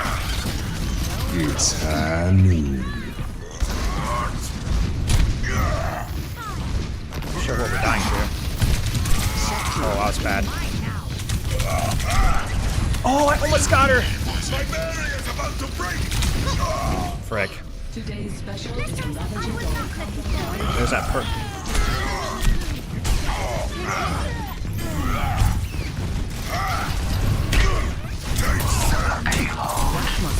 Oh, it's good shield share. Shoot, please.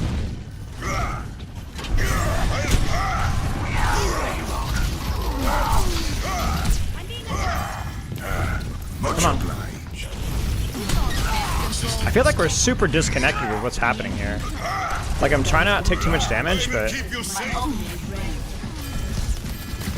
No, Mercy, you can't follow this. Like, I can't, I'm gonna die for this. Oh my goodness gracious, I really don't like that we swapped Sombra. Catch you later. Taking damage. Maybe I just can't force point. Maybe I should go top. It is not my So I try to force point because Ryan, you know, but like, dude, my Reaper, nobody's on the same page with what we're doing at all. It's not 60 seconds. Thor defends you.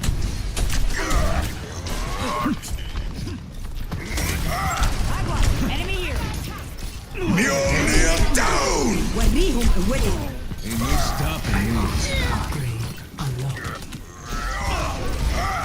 Why not? Fear not, mortals. I shall defend you. Bro, she is fangirling so hard. Holy crap. 30 seconds remaining. Just shoot her, please. Somebody shoot her. Somebody. Like, it's unreal. So, like, she's right there. Like, there's 2 of us alive. Like, anybody. I needed to get to the corner faster. Heroes never die. Payload is progressing. 10 seconds remaining. Time goes short, but we will not falter. Probably not best perk of this comp. That's true, actually. I didn't think about that. I was kind of in a rush. I will keep you safe. This is freaking over. That's alright. Ryan OTP, Mercy OTP, Brig OTP. I mean, a Brig OTP would have been better than nothing. Round 1 complete. We can still win. Score 1-0. Switching sides. Ryan always has low stats, bro. Almost always. It's just a low stat character. The strat is this, is you force point with holding shield. Don't take too much damage and just kind of force them into your effective range.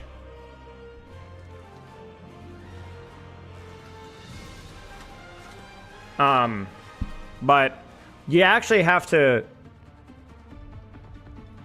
I don't know, man. I need to go back and look at this one. Lightning shall strike them down. 'Tis a fine day for lightning and thunder.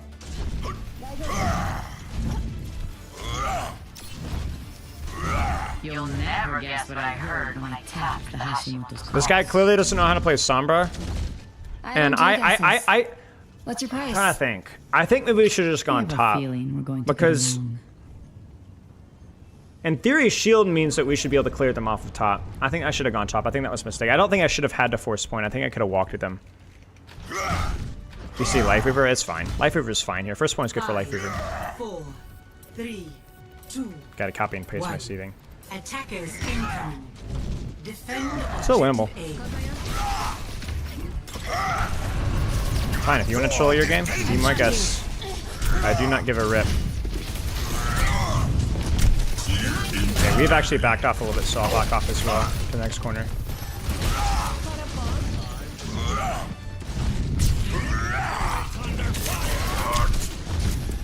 Nice. See, Tracer's like holding a short angle, but it's not really a short angle. You get what I'm saying? A big hug for life. Okay, keep wasting our life grip. Oh, that was sloppy.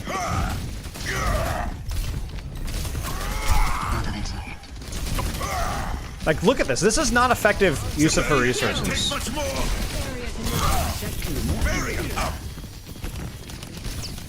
Like, they're kind of at a stalemate here. Tracer doesn't do... Like, look at my HP.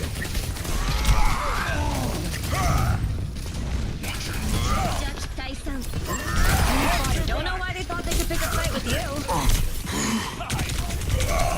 I need to hold shield now for a second. Thank you. Let the Kitsune guide you. I was asleep there, but it didn't make noise. That's crazy. Mjolnir down. Barriers down. You're funny.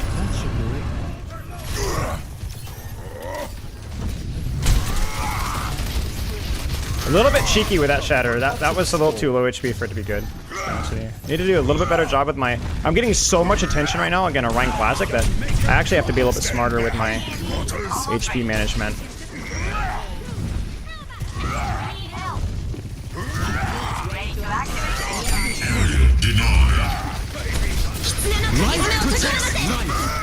Nice tree.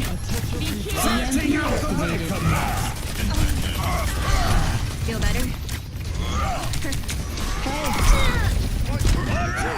Holy crap, I'm getting goofed all over the place.